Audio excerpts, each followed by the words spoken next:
Black Frost, Chapter 1. The Beginning of the Beginning. Spring, 1986. Darkness. That's all the boy really knew. What he wouldn't give for some light. Light was pure and kind and loving. Light would save him, he was sure of it. Be careful what you wish for. The cupboard door that was the boy's barrier to that fantastic light finally opened, revealing a wail of a man with a stern expression on his face.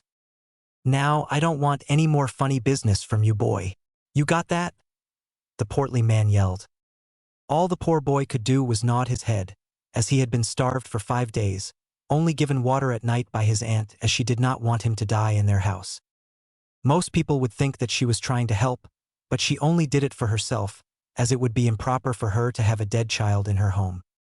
When the man got the confirmation that he needed, he shoved a packet of paper into the boy's face, waving it in front of him to gain his attention, although it had never been lost in the first place. "This is a list of your chores around the house, and if you don't complete these before the weekend is up, you'll be in there for a week. You hear?" Again, the boy could only nod, before he mechanically began to get up in order to start a list of chores as long as he was tall. "Good-for-nothing brat," the older man growled as he walked away to go to work, fantasies of beating his fellow employees for the number of sold drills for the month.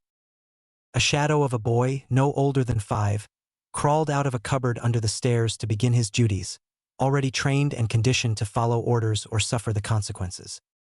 Before he started his work, he ate the food that the Dursleys left out for him, a simple slice of bread and a glass of water. After inhaling the meager amount of food, he went outside to start the day.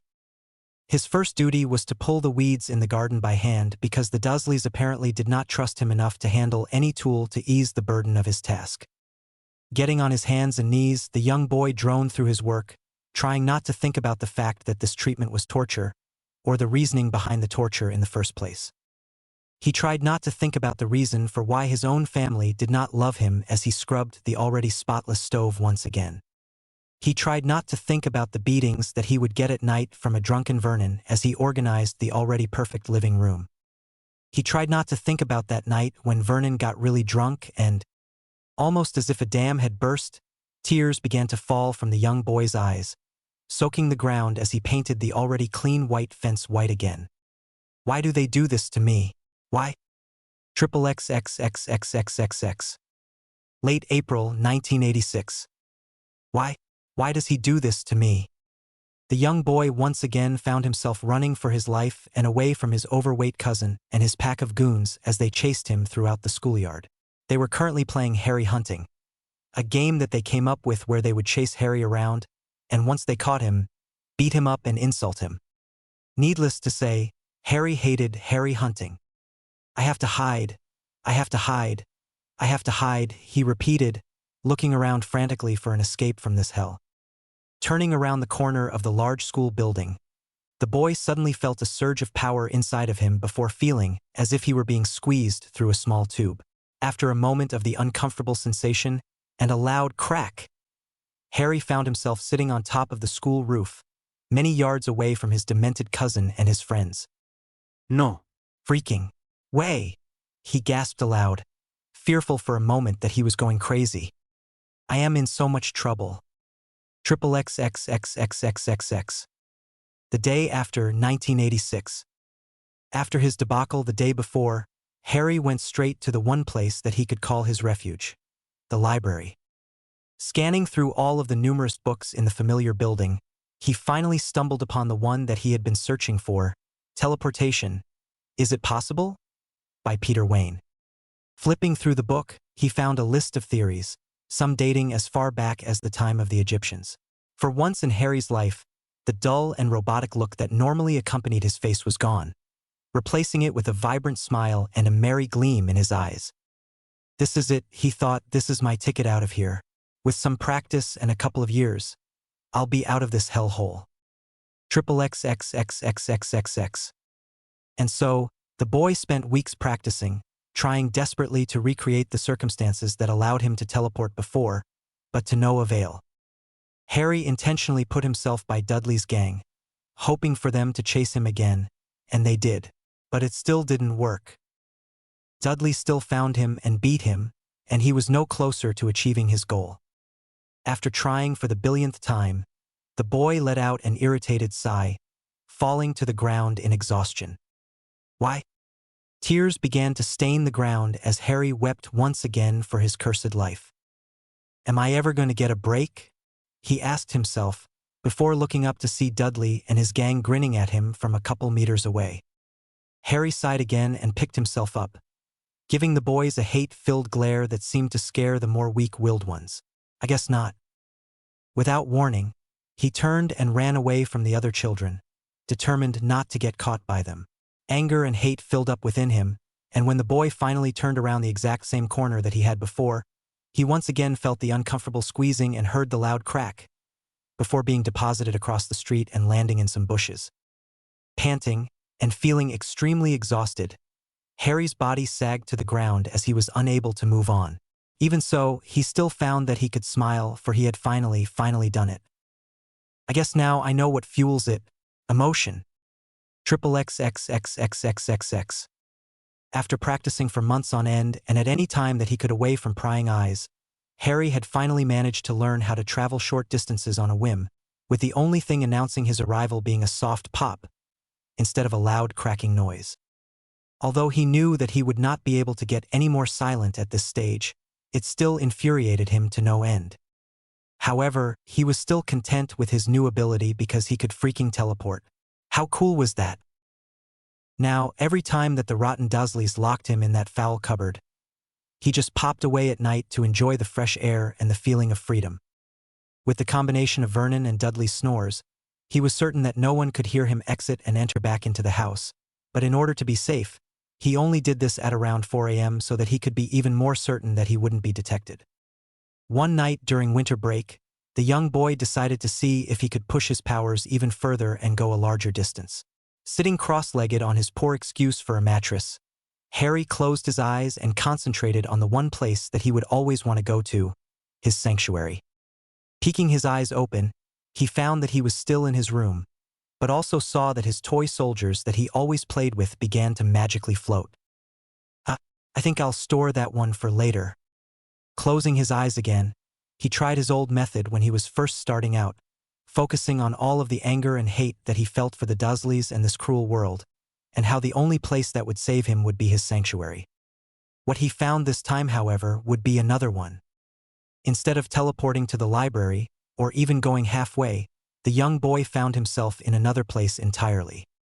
Snow and ice as far as the eye could see surrounded him, and it seemed as if it would consume him except for one thing. This was his ice, his snow. This was his soul. Somehow, the boy knew this but could not think of a single reason as to why this would be. Deciding to explore a bit, he chose a direction at random, thinking that it would lead him to something, when another something impeded his progress. Where there had once been vast amounts of snow and ice, there was now a giant sphere blocking his view that could only be described as pure evil. The giant ball of nothingness was inky black and smelled of disease and death. As soon as the smell assaulted the boy's nose, he quickly covered it and turned away in disgust. That's in my soul, he thought, outraged that something as vile as that would take refuge in his heart. I will find a way to get you out, mark my words, he declared, glaring at the abomination before him. Filled with resolve, blue energy began to surround Harry, until suddenly, he felt a very familiar tug, and landed flat on his face inside of his other sanctuary. Damn, he croaked aloud, feeling just like he had when he first learned to teleport as he rolled over onto his back. Dragging himself off the floor, Harry surveyed his surroundings, making sure that he didn't accidentally alert anybody. Wait, is the librarian even here at this time? Shaking his head at his foolishness, he spun on his heel and made short trips back to the Dursleys' house, not even willing to call that place a home. Dropping down onto his makeshift bed, the young boy panted in exhaustion from the multitude of trips that he made in one setting. I've got to do that more often if I want to get stronger, he chided himself, before falling asleep to the image of him leaving his rotten relatives for good. XXXXXXXX. Over the course of the next year, Harry Potter, now 7, split his time between learning how to teleport longer distances and learning how to develop his new power, telekinesis. By January, he was able to finally levitate an object again, but that object was a feather from his pillow, and even that was a struggle for him. This is a lot harder than I thought it would be. By February, he was able to lift up his toy soldiers again. In order to practice this, he would levitate his soldiers and have them fight one another, which would have kept him entertained for hours if it wasn't for the Dursleys and their stupid chores. I will never let what happened that day happen again. Never. By March, he could easily lift both feathers and toy soldiers at the exact same time, not even really having to think about it except when he was using more than 3 of both. I wonder if I could make these things come alive. Once December rolled around, Harry, now 8, had moved on up to his feather-filled pillow and sheet, being able to lift both at the same time and make them move around his cramped cupboard.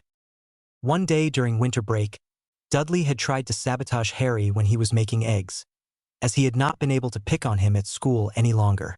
Each time that he tried, Harry would always disappear.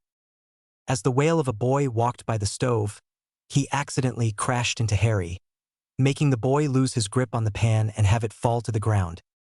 Thinking quickly, Harry barely slowed its descent with his telekinesis and caught it midair, surprising Dudley and his aunt and uncle, who were watching the whole thing with crude smiles.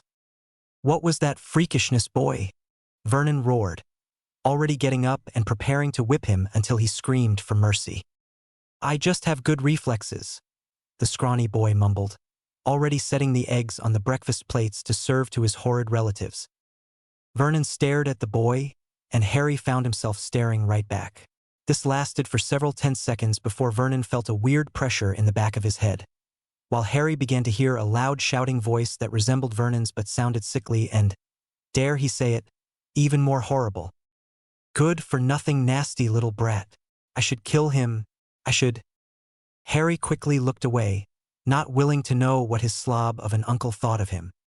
The strange pressure went away from Vernon's head, and he was about to spout off some more nonsense when, as luck would have it, the mail carrier had come to deliver a package. Vernon began to put the idiotic boy and his antics out of his mind, focusing on the toy that he had bought for himself. A disgusting smile appeared on the man's face as he walked out of the kitchen, while Petunia sat there giving Harry a calculated look, or at least, as calculated a look as the abnormally skinny hag could muster. Deciding that his presence was no longer needed, the young boy left the kitchen and went back into his cupboard. "I hope that these people rot in hell. And what the hell was that? I can read minds too?" Giddy with excitement, the boy quickly began to work out a plan for how he would develop this new skill. "I'll have to use it on the kids at school. I don't exactly want to know what these idiots think of me. Yes, that'll work." Chuckling a bit at himself, Harry sank back down into his bed, levitating his sheet over himself with a flick of his wrist. Thoughts of gaining more power to escape his torment stayed with him the entire day. Chapter 2. A New Beginning. Sometimes all you can do is smile. Move on with your day. Hold back the tears and pretend you're okay. January, 1989. Dreams. They were the only thing that he had now.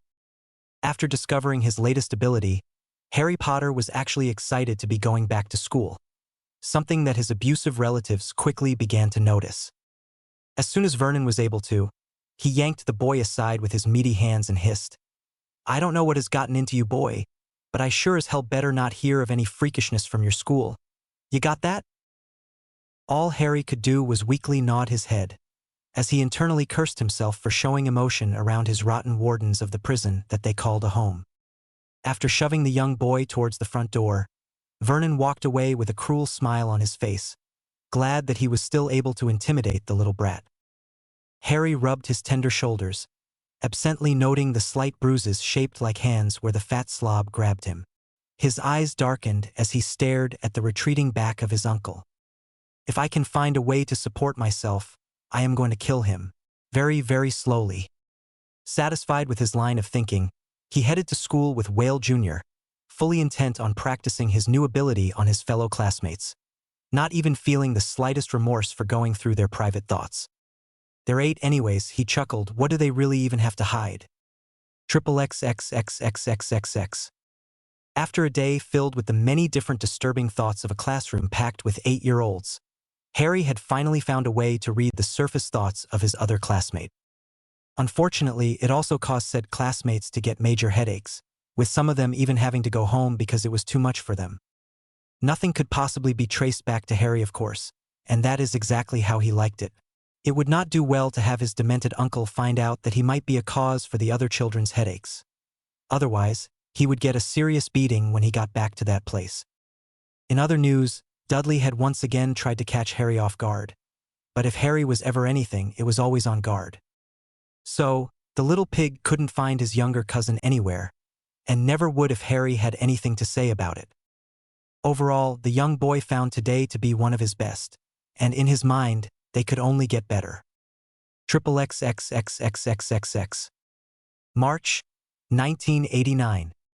Ugh, why can't the day just go faster? It's Steven's birthday party tomorrow. Did I put on underwear today? Oh well. Why is he staring at me? Stupid little freak. I wonder if John has that Batman action figure still. I should probably ask him. Harry found himself rolling his eyes every single time that he looked into another classmate's mind, not liking how easy their lives were. If only they knew how horrible life could be, he would always think, then maybe they wouldn't think such trivial things. His sour mood didn't last long, however, because of one solid fact. He could finally read their minds without giving them a headache. Today was truly another milestone for him, and he wasn't going to let anything spoil that. Maybe things weren't so bad, except for the fact that the Dursleys still didn't love him, or how they would still occasionally beat him, or how everyone thinks he's a freak because of them. Yeah, never mind. Life is still hell. Nevertheless, it's a hell where I can read minds, teleport, and use telekinesis, so I guess that's something, right? Right? Rubbing his eyes and giving out a sigh in frustration at his situation, the boy looked at the clock for the 7th time, just hoping that he would be able to make it through the day. XXXXXXXX. July 31st, 1989. Yet another year that I'm alive and I wish that I wasn't. Happy birthday to me. XXXXXXXX. September, 1989. Harry tried to keep a smile on his face when he saw the new girl, but for some reason, he just didn't have it in him anymore, focusing instead on his bare desk in front of him. I guess they're getting to me more than I thought, he mockingly chuckled, absently rubbing the fresh bruises that Vernon had inflicted, and the cuts that he hadn't. Is this seat taken? The new girl asked with an American accent and a slight hesitation in her voice. Looking back up at her, the young boy found that she astounded him in ways that no one had before. She had hair that looked like it was made of the sun and gold, with eyes as blue as ice, and a face covered in cute orange freckles. In short, she was the most beautiful girl that he had ever seen before. Sure. Yeah, he stammered, internally cursing himself for so many reasons while he gestured towards the seat next to him. My name's Mayan, she offered, holding out her hand, which he took immediately. After a couple seconds of shaking, and an expectant look from the cute 9-year-old, the bumbling boy replied, Harry. Satisfied with that, the two turned back to the teacher, who had watched the whole thing with an impassive look before he started the lesson. Harry found himself stealing looks at the girl who made his heart race, wondering what he was feeling for the blue-eyed beauty. If only I could have eyes like those. XXXXXXXX. Over the course of the next couple of months, the two became inseparable, constantly eating with each other during their breaks and spending every moment that they could with one another. Harry had found out that Mayan had come from America because of her father's job, and had been constantly moving around because of it. It's rough, she would always say, but it's worth it. I've been able to see so many different places and people. I think of it like an extended vacation. No matter how hard he would try, Mayan would still get glimpses of the pain and sorrow that Harry kept bottled up inside. But no matter how many times she would confront him about it, he would always say, "Oh no, I'm fine," and then try to change the topic.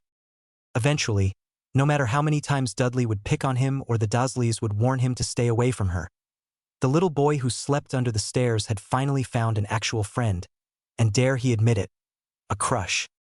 However, like all good things, Harry's happiness would have to come to an end. October 31st, 1989. "You're what?"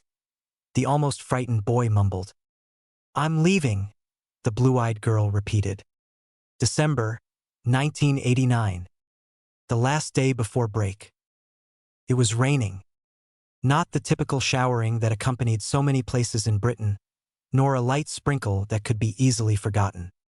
This rain wanted to be noticed, but not overbearing. Two children stood outside the local public school, one with emerald eyes, the other with an icy blue, both feeling a heavy sadness in their hearts. "Here?"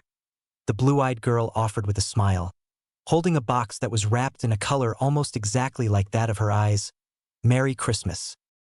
A look of shock crossed the boy's face before giving his best friend a beaming smile, sarcastically gushing, "Oh, you shouldn't have." Mayan rolled her eyes at her friend's tone, already quite used to the bitterness and satire that always seemed to accompany it. "Just shut up and open it already." After giving her a look that clearly conveyed how he felt about receiving his first gift in his entire life, Harry carefully unwrapped the present, enjoying the impatient look on Mayan's face. When the box was unwrapped, the young boy carefully refolded the wrapping, explaining to his best friend, "It reminds me of your eyes. I might forget what they look like." Nodding her head in assessment, the girl motioned to the simple brown box, wanting him to open it and see what it was that she picked out for him. Inside was something that he would have never expected from the girl, a necklace and a small statue of a ferocious-looking wolf thing.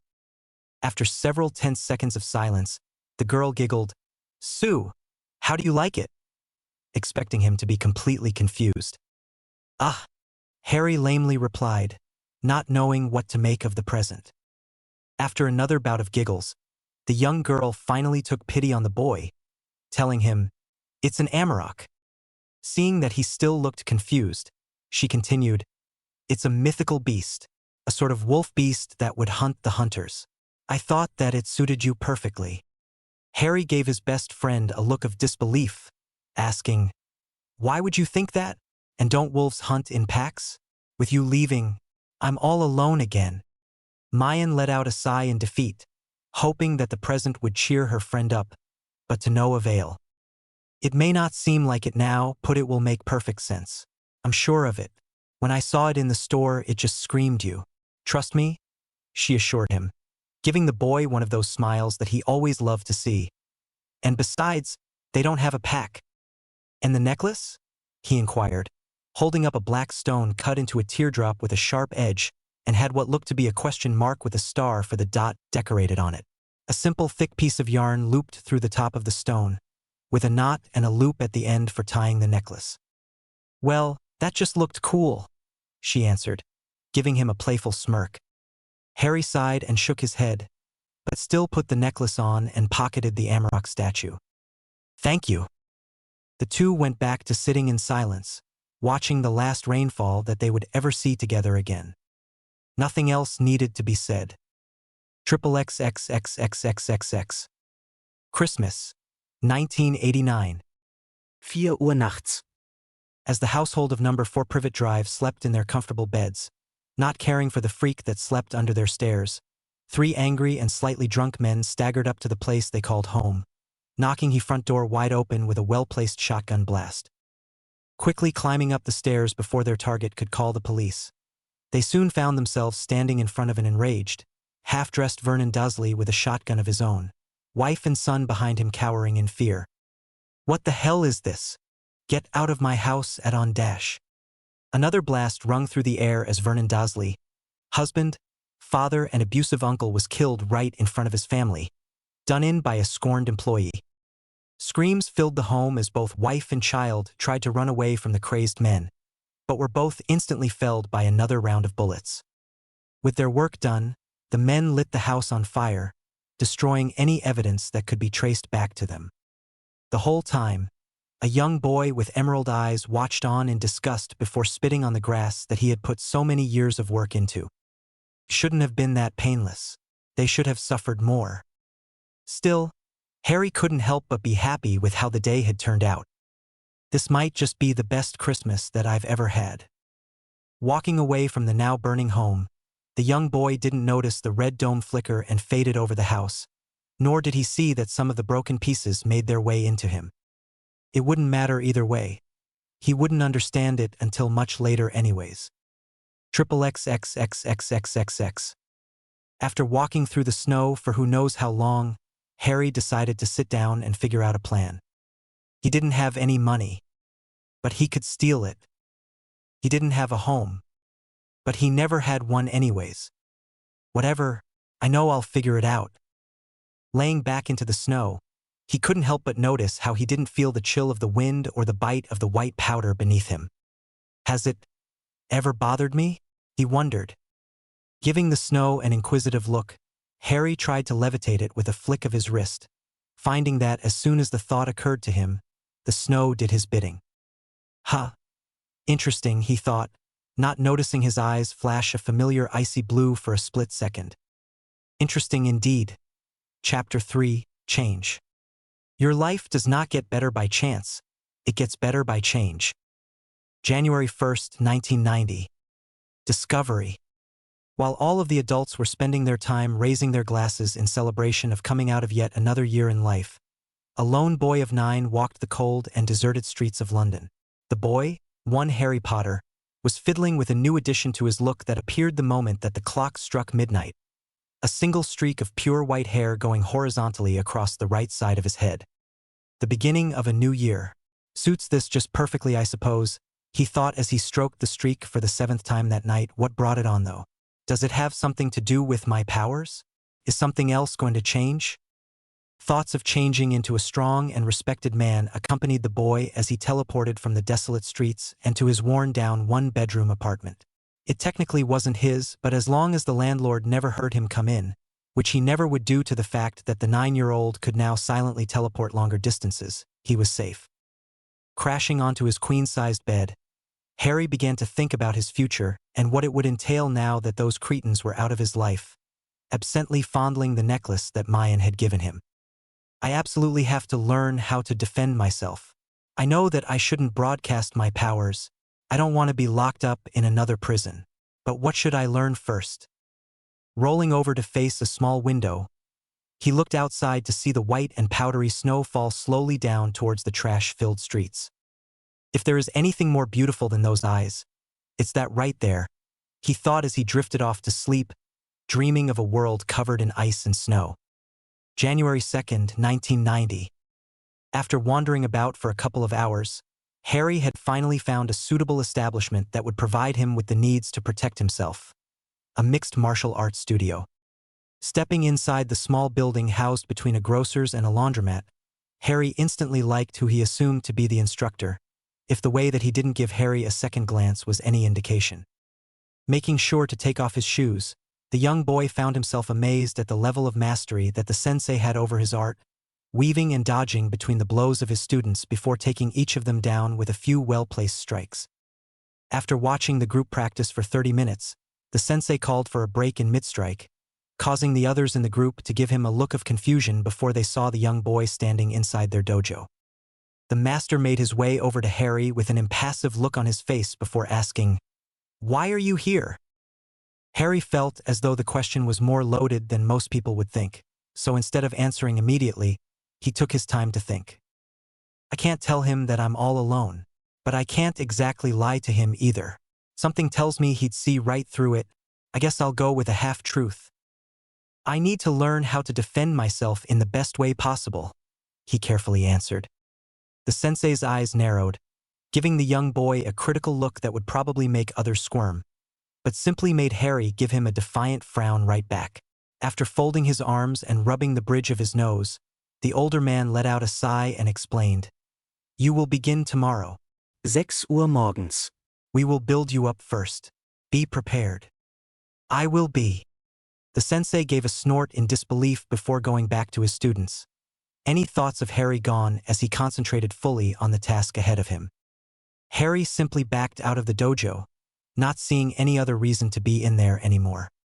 After letting out a sigh of his own, he found an abandoned alleyway and teleported back to his house, instantly collapsing on his bed to try to catch some sleep in order to prepare for his big day. Triple XXXXXXX. March 20th, 1990. 10 more, a soft voice commanded. Harry gave the man a dirty look before going back to the task that his sensei had laid out for him, starting yet another set of muscle-aching burpees. Now, what did you do wrong? The man asked as he circled around the young boy, seemingly unaware of how fatigued he was. Harry almost let out an irritated sigh before reining in his temper, not willing to get angry at his teacher. He knew that the man was taking a huge risk with him. If someone found out that he was spending his time here, who knows what could happen. I was too ruthless. I need to learn when to stop myself before things go too far. I need to know when it is more appropriate to simply defeat my enemy or break them. He breathed out in between jumping up and going down for a push-up, sweat pouring off his body in buckets. His sensei said nothing as he stroked his salt and pepper goatee, seemingly thinking about everything and nothing at the same time. Harry hated it when he did this, as some life lesson will surely come afterwards. And like most of the time, the 9-year-old wasn't wrong. You are one of the greatest students that I have ever had, the man finally proclaimed, shocking the young boy further into silence. You are incredibly fluid for your age. Young boys much older than you who, at the beginning would have easily wiped the floor with you, now can't even touch you. Your ability to learn and access is remarkable, bordering on prodigal.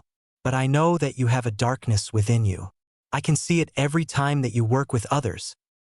Harry looked everywhere away from the man, not willing to admit that he was right. However, it is my duty to teach you about balance. I will not say that I am above hurting others when it is truly necessary.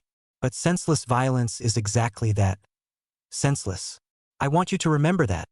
Okay? The man finished, eyes pouring into his students, gazes locked in order to validate the seriousness of the situation. Finally, after a few tense seconds, Harry nodded his head, willing to be taught how to achieve this balance. Excellent. His sensei chuckled. Now, how about a little sparring match? The grin that accompanied Harry's face was enough of an answer, and the two immediately went into their respective fighting positions, with Harry using Shotokan and his master using his own technique. Begin, he announced quietly, before rushing his student, instantly catching Harry off guard and slamming him into the ground, 10 feet away. Ugh, the young boy groaned, shaking his head a bit before getting up and into his stance again. An iciness formed in the boy's eyes as he glared at his sensei, promising to make the sparring match much more difficult for him. The man only chuckled before getting back into his stance, beginning the match anew. Triple XXXXXXX. July 30th, 1991. Somewhere in London. 11:59 p.m. Ugh, hi, are people just naturally idiots? Or am I just the only good person in this stupid city? Harry asked himself, standing over a would-be mugger. Would-be because Harry had seen it happen. The idiot didn't even know what hit him. I guess something good came out of it, he mumbled, smiling at the dropped purse that lay unprotected on the ground. What an excellent early birthday present, Miss Julie Hamburg. Who? Okay. After grabbing as much money as his conscience would allow, the boy silently teleported from the dingy back street of London to his slightly less dingy apartment. However, what he found would change his life forever. What the bloody hell are you two doing here? He shouted, staring at an old man wearing a dress made up of what seemed to be stars, and an old lady in green. Both were staring at the boy with open mouths and shocked faces. After several seconds of silence, the boy shouted, "Well, I asked you a question." Triple XXXXXXX. July 30th, 1991. 11:58 p.m. Hogwarts School of Witchcraft and Wizardry. Dumbledore's office. Dumbledore was worried. But that could never been seen by someone other than Minerva McGonagall, who had known the man for quite some time. To anyone else, the aged headmaster of Hogwarts looked to be as cool as a cucumber. But if one noticed the narrowed eyes and ever so slight shaking of the hands, they could see what she saw. Dumbledore was worried. This has to work, Minerva. It has to, he tried convincing himself, glancing at the clock once again to find it to be 11:59 and then went back to gazing at the blank envelope on his desk. Minerva gave out a worried sigh herself, not willingly to believe that their idea wouldn't work. They had waited so long, trying everything to find the young boy who meant so much to the world, but to no avail. The newspapers had found out, and the public was outraged. Everyone was calling for Dumbledore's head for losing their boy who lived. He wasn't theirs anyways, but they didn't care. The public just wanted their idol, not the actual boy himself. Suddenly, the clock struck 12 a.m., signaling the day to be July 31st, 1991, Harry Potter's 11th birthday, and the day that he was to receive his Hogwarts letter. Words began to form on the small envelope, and a collective sigh in relief escaped both Dumbledore and McGonagall. They had found him.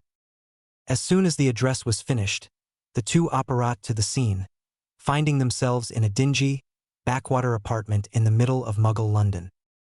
After only being there for a few seconds, the two noticed another person apparate in. A small child of 11 with a smug smile and a distinctive scar on his forehead. That smile quickly turned into a suspicious frown as he yelled, "What the bloody hell are you two doing here?"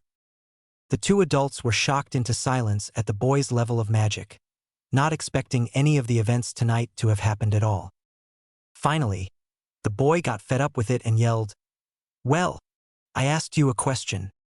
That question must have done the trick, as the older of the two smoothed over his robes, a twinkle forming in the man's eyes.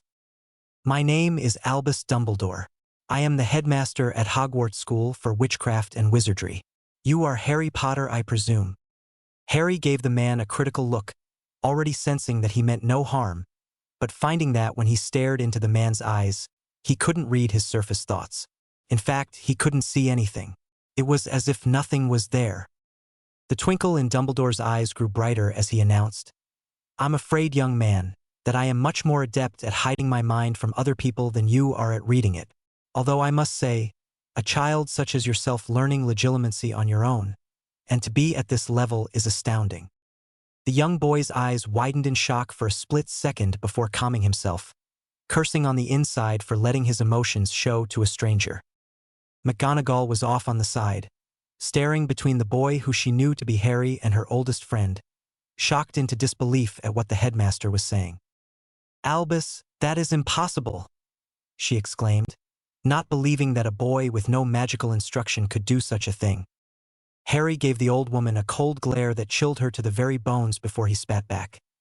"You will find that I can do many things that people would think to be impossible, old hag." McGonagall gave Harry a stern look that she only reserved for the Slytherins and the Weasley twins, hoping to make the boy squirm, but he only scoffed and blew it off.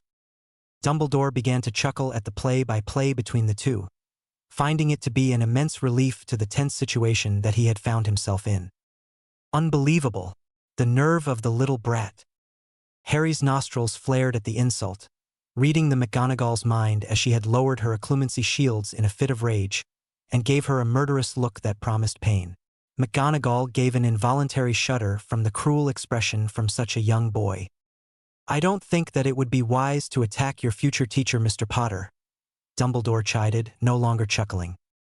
As if a machine had been turned off, Harry instantly backed down, confusing the two adults as he lapsed into an impassive look. "Why are you here?" he quietly asked, wanting to just lie down in bed and forget all of this. "I am here because your parents had enrolled you into my school before they died. I am here to take you to Hogwarts," Dumbledore explained. "You will teach me magic?" the boy inquired, seemingly uncaring of the mentioning of his parents, something that both of the adults picked up on.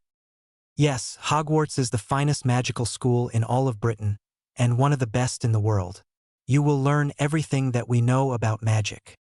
"Fine," the boy agreed instantly, shocking the old woman, but only getting a raised eyebrow from the older man.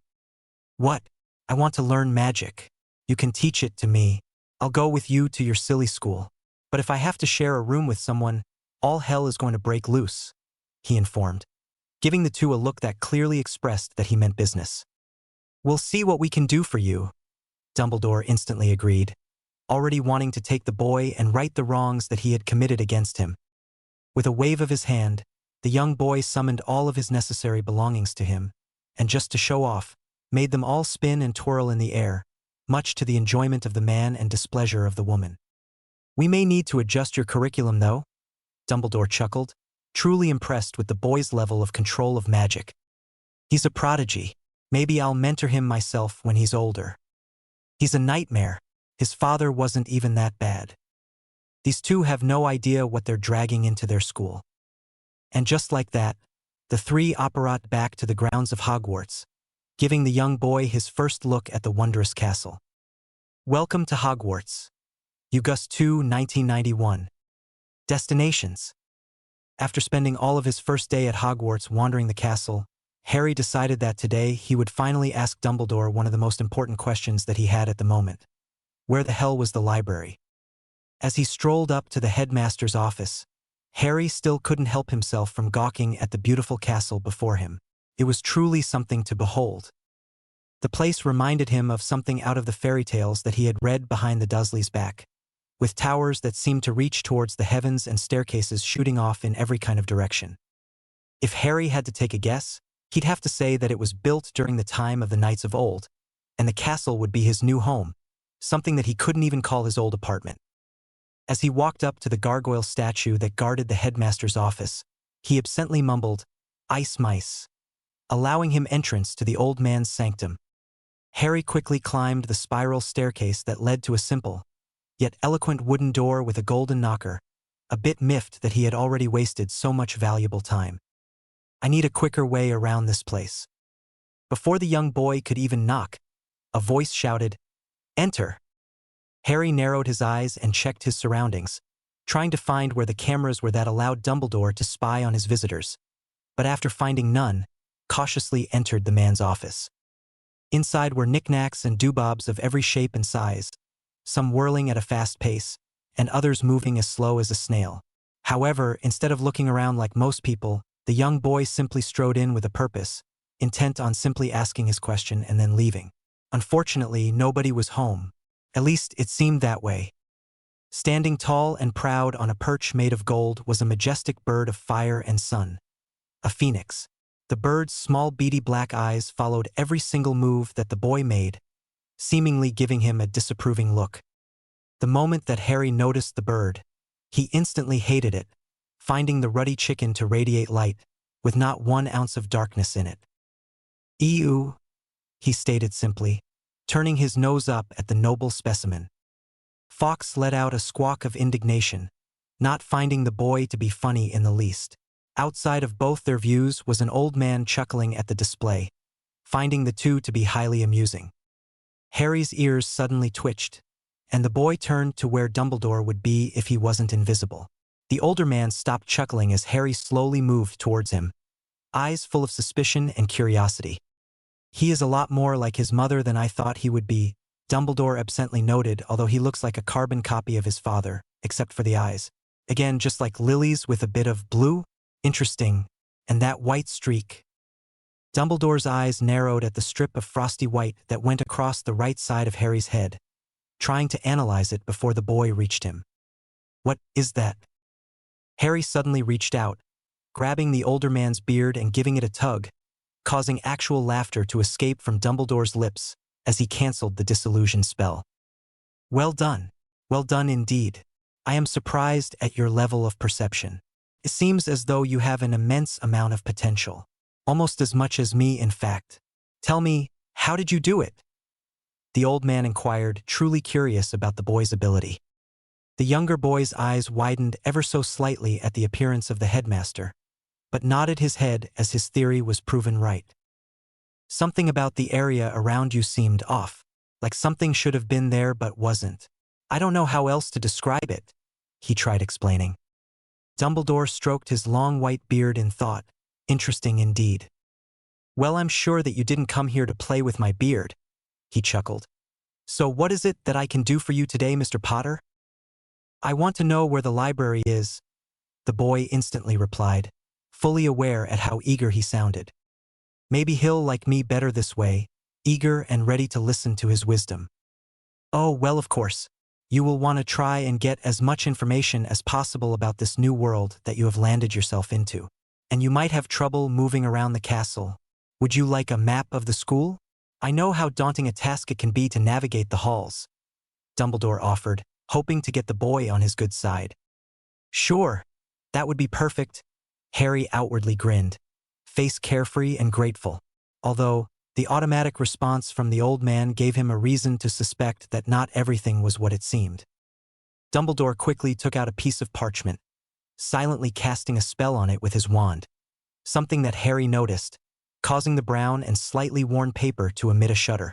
After a few seconds of this, lines began to form all over the paper until it turned into a 2D fully fledged map of the school.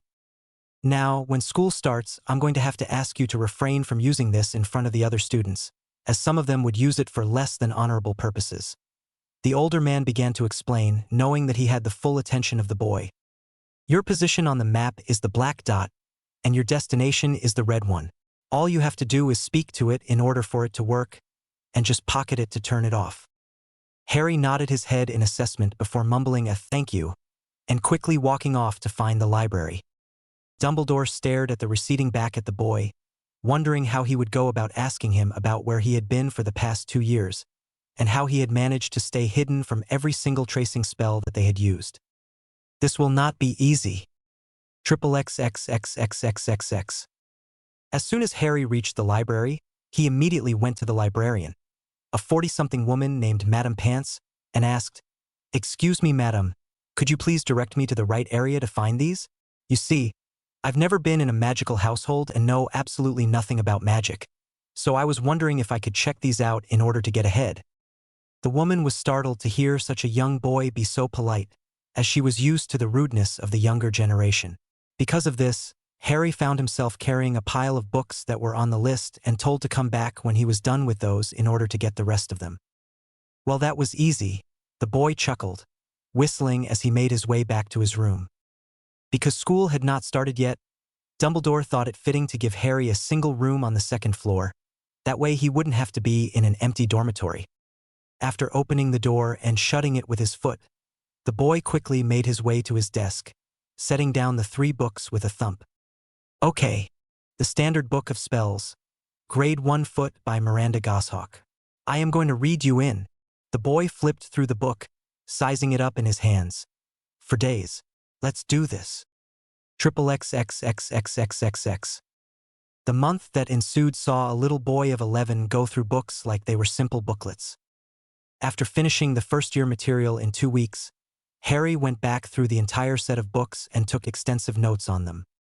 One day, Dumbledore had come into his room, telling the boy that he would take him school shopping the next day. The older man had to tell the boy multiple times in fact, as Harry was simply too absorbed in his books to get the message the first time, much to the older man's amusement. XXXXXXXX. Mid-August, 1991. Ollivander's shop. After a day filled with buying supplies with Dumbledore that seemed quite useless to Harry, the young boy found himself walking alone to a dingy shop titled Ollivander's, makers of fine wands since 382 BC. Harry rolled his eyes at the tagline, not believing for a moment that it was true. Cautiously stepping into the shop, he found the inside to be just as dingy as the outside. Yay, this doesn't look suspicious at all. Suddenly, the young boy felt a presence behind him and quickly turned around, startling the older man who had been sneaking up to scare him. "Are you a pedo?" The boy deadpanned, instantly backing away. Ollivander chuckled, saying, "No, my dear boy, I am not. My name is Ollivander, and you must be Mr. Potter, at least I think you are. Something about you seems strange." The young boy's eyes narrowed with suspicion, wondering how the older man could have known who he was. Seemingly oblivious to Harry's train of thought, Ollivander quickly made his way to the shelves of wands, grabbing various boxes before heading back to Harry and laying them out before him. "Here you are, birch wood with unicorn hair, 11 inches. The older man offered, handing the boy the wand. Harry carefully took it, testing how it felt in his hands before giving it a flick. Nothing happened. Ollivander snatched the wand away from Harry, much to the younger boy's annoyance, shoving a new wand in front of him. "You, dragon heartstring, 9 inches. Nothing happened. Willow, unicorn hair, 10 inches. Nothing happened. And nothing continued to happen for a good half hour. While Harry was close to losing it, Ollivander was simply giddy with excitement. "I have never had a customer as tricky as you, Mr. Potter." The old man chuckled, visibly shaking with excitement. "Come on, isn't there an easier way to do this?" The younger boy groaned, tired of all of the failures. "No, I am afraid not," Ollivander replied, giving the boy a once-over before continuing. "There are 2 more that I think might do it." Harry perked up at the news, happy that they could finally be done with this. Ollivander left him there for a moment before returning with 2 boxes unlike all of the others. The one on the right was a golden red, giving off the impression of a phoenix, while the other was a midnight black with a deep blue hue. Harry instantly chose the black box, giving the phoenix box a sneer. "What is it?" he asked, as Ollivander carefully unwrapped the box. "Rowan wood with crystallized amarok blood for its core. 13 inches. The lone hunter. The only one of its kind," he supplied. "My ancestor, Garrick Ollivander, made this. Be careful with it." Harry's eyes widened in shock at the familiar name before he gave the wand a once-over, noticing that it was covered in the same midnight black that adorned the box, with an icy blue laced around the tip and handle. 3 streaks of white cascaded around the wand, giving it an elegant look. The handle had an almost hilt-like look to it with its padded grip and a length which would be ideal for a one-handed sword. This made Harry like it even more, as it caused him to remember his training with in such combat under his sensei's tutelage. Harry found his sword style to be much like that of his martial arts one, focusing on fluidity and speed rather than brute force. The moment that Harry grabbed it, the temperature of the room drastically decreased, causing Ollivander's breath to become visible and making the old man shiver. Black frost emitted from the tip of the wand, startling the 2 occupants of the room. "See, curious?" the older man chattered, teeth loudly clanging against one another. "Quite," Harry replied, handing Ollivander some galleons for the wand and a dragonhide holster that he had gotten from his family's vault earlier. He remembered the shock that he had when he saw how loaded he was. "Imagine if I had that when you were around," the young boy thought as he absently fondled his necklace. "If only XXXXXXXX. "I trust that you found your wand?" Dumbledore asked, with a knowing smile on his face. "Of course," Harry replied, clearly not letting the man know any more information. "What's with the white chicken?" the boy asked, staring at a beautiful snowy owl in a cage that Dumbledore was carrying. "Oh, this is Hedwig. She is your new owl starting today," the older man informed, chuckling a bit when Harry winced. "Oh, okay," the young boy awkwardly finished, getting glares from the white menace. The 2 said nothing further as they apparat back to Hogwarts from a back alley, not wanting to draw any further attention to themselves. XXXXXXXX. Late August 1991. Table in the back corner, Hogwarts Library. The boy who lived? What utter bullshit. How could I be famous for having dead parents and somehow allegedly stopping the wizarding equivalent of Hitler? No wonder fucking Dumbledore wanted me here. Fine. If he wants to play it like that, then I'm not gonna make it easy. XXXXXXXX. August 30th, 1991. An abandoned classroom on the 2nd floor. Harry brutalized the dummy that he had gotten from Dumbledore repeatedly, but found that he couldn't hit it hard enough. After spending 2 years of training, Harry was a master in the art of Shotokan, but found that he still needed some practice in order to keep up. It wouldn't do to lose it all from negligence now, would it? After taking a quick break, an idea came to the boy based off of what had been happening to him for the past couple of years. He had an affinity for ice, couldn't be denied. He loved the snow, he loved the cold, he definitely hated Fawkes. I wonder if that's normal, the boy thought, probably not, otherwise I would have at least noticed it in the teachers. Staring at the battered dummy gave the boy another idea, and he quickly stood it back up with a flick of his wrist. Concentrating on what he now knew to be his magical core, the boy closed his eyes and began to form a ball of icy mist in his hands. After several seconds of this, He opened his eyes to admire his work. The concentrated cloud of ice continued to grow, but as it went on, it began to severely drain the boy's magical reserves. Seeing that he needed to get rid of it before he passed out, Harry threw the ball at the dummy, hoping for something cool to happen. He wasn't wrong. The dummy immediately flash froze, its body completely captured in ice. However, it only lasted for a couple of seconds before the ice thawed and the dummy fell to the ground, no longer an ice statue. Harry gave out a whoop of excitement before collapsing to the ground himself, groaning as his magical reserves were almost completely drained from his newly discovered technique. "Oh yeah, that's gonna take some practice, but now I have a new project." And with that, the boy grinned before everything faded to black. Chapter 5. Round and round we go. The world was made round so that if two people who are meant to be together should choose to take different paths in life, they would wrap around and end up right back to each other to meet again. Destiny? What's your favorite color? Black, yours? Wolf gray. Why is yours black? Haha, you're pretty chatty today. Oh, come on, just tell me. Black is beautiful. It is the color of night and mystery. It is an absence of everything. And that makes me sad.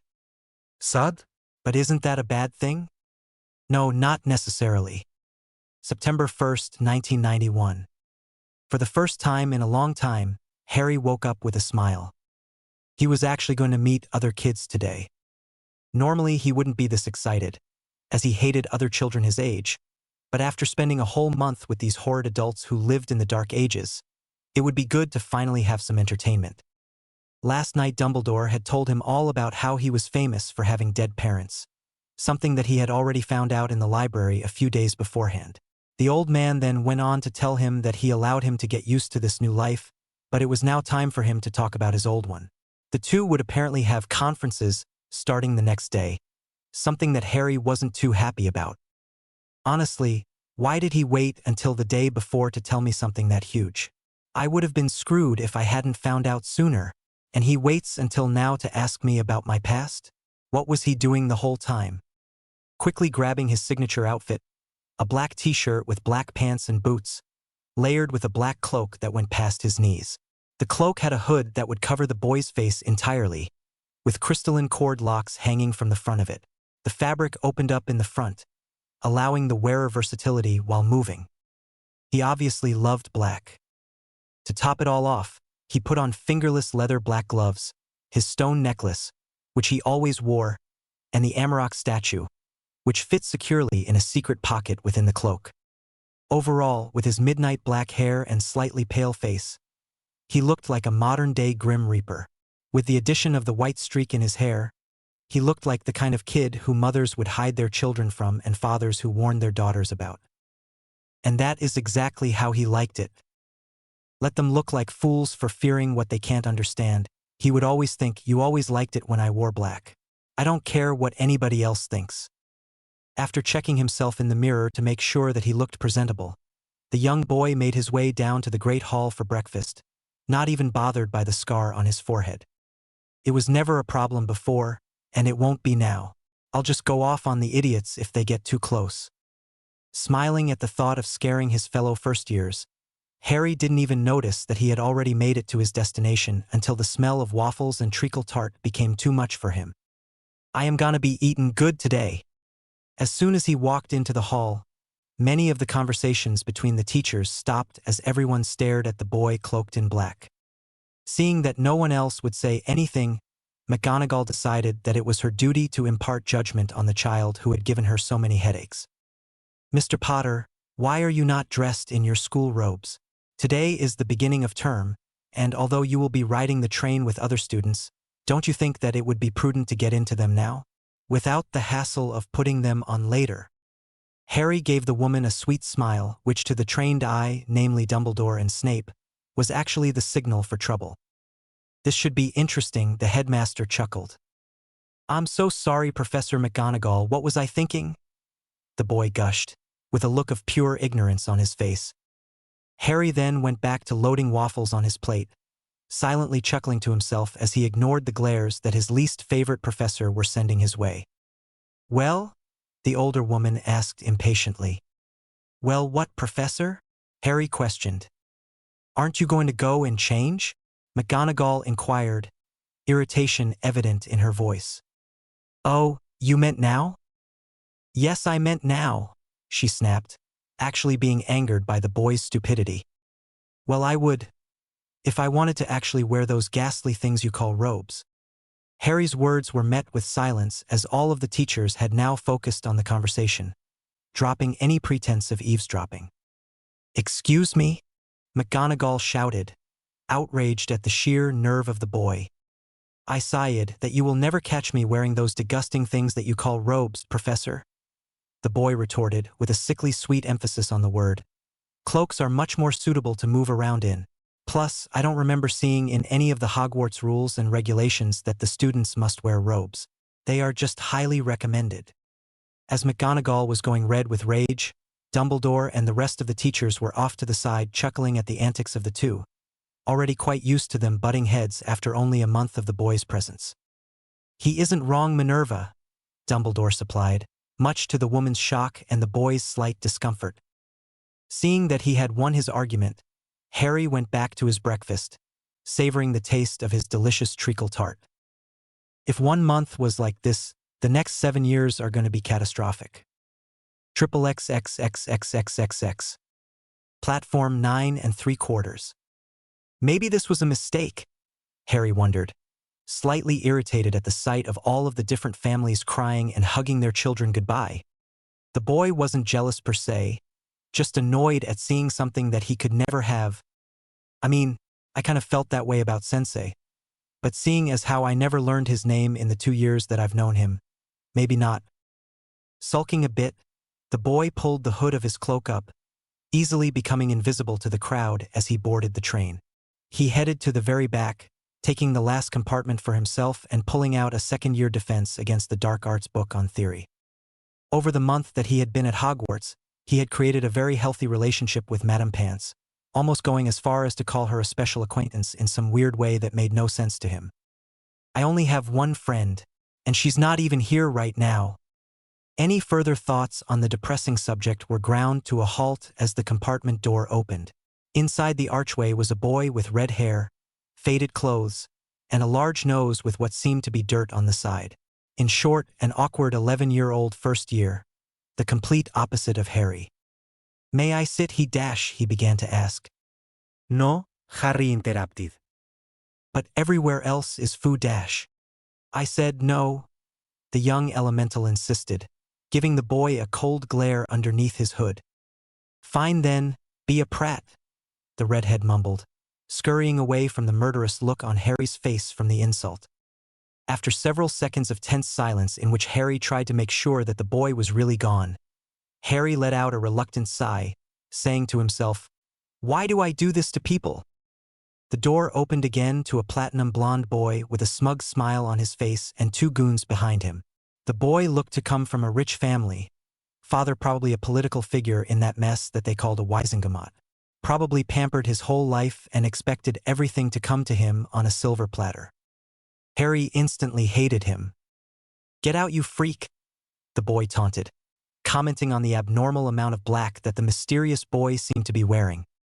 When Harry began to visibly shake in what the group thought to be fear, the blonde boy gushed. "Ah, is the little baby afraid?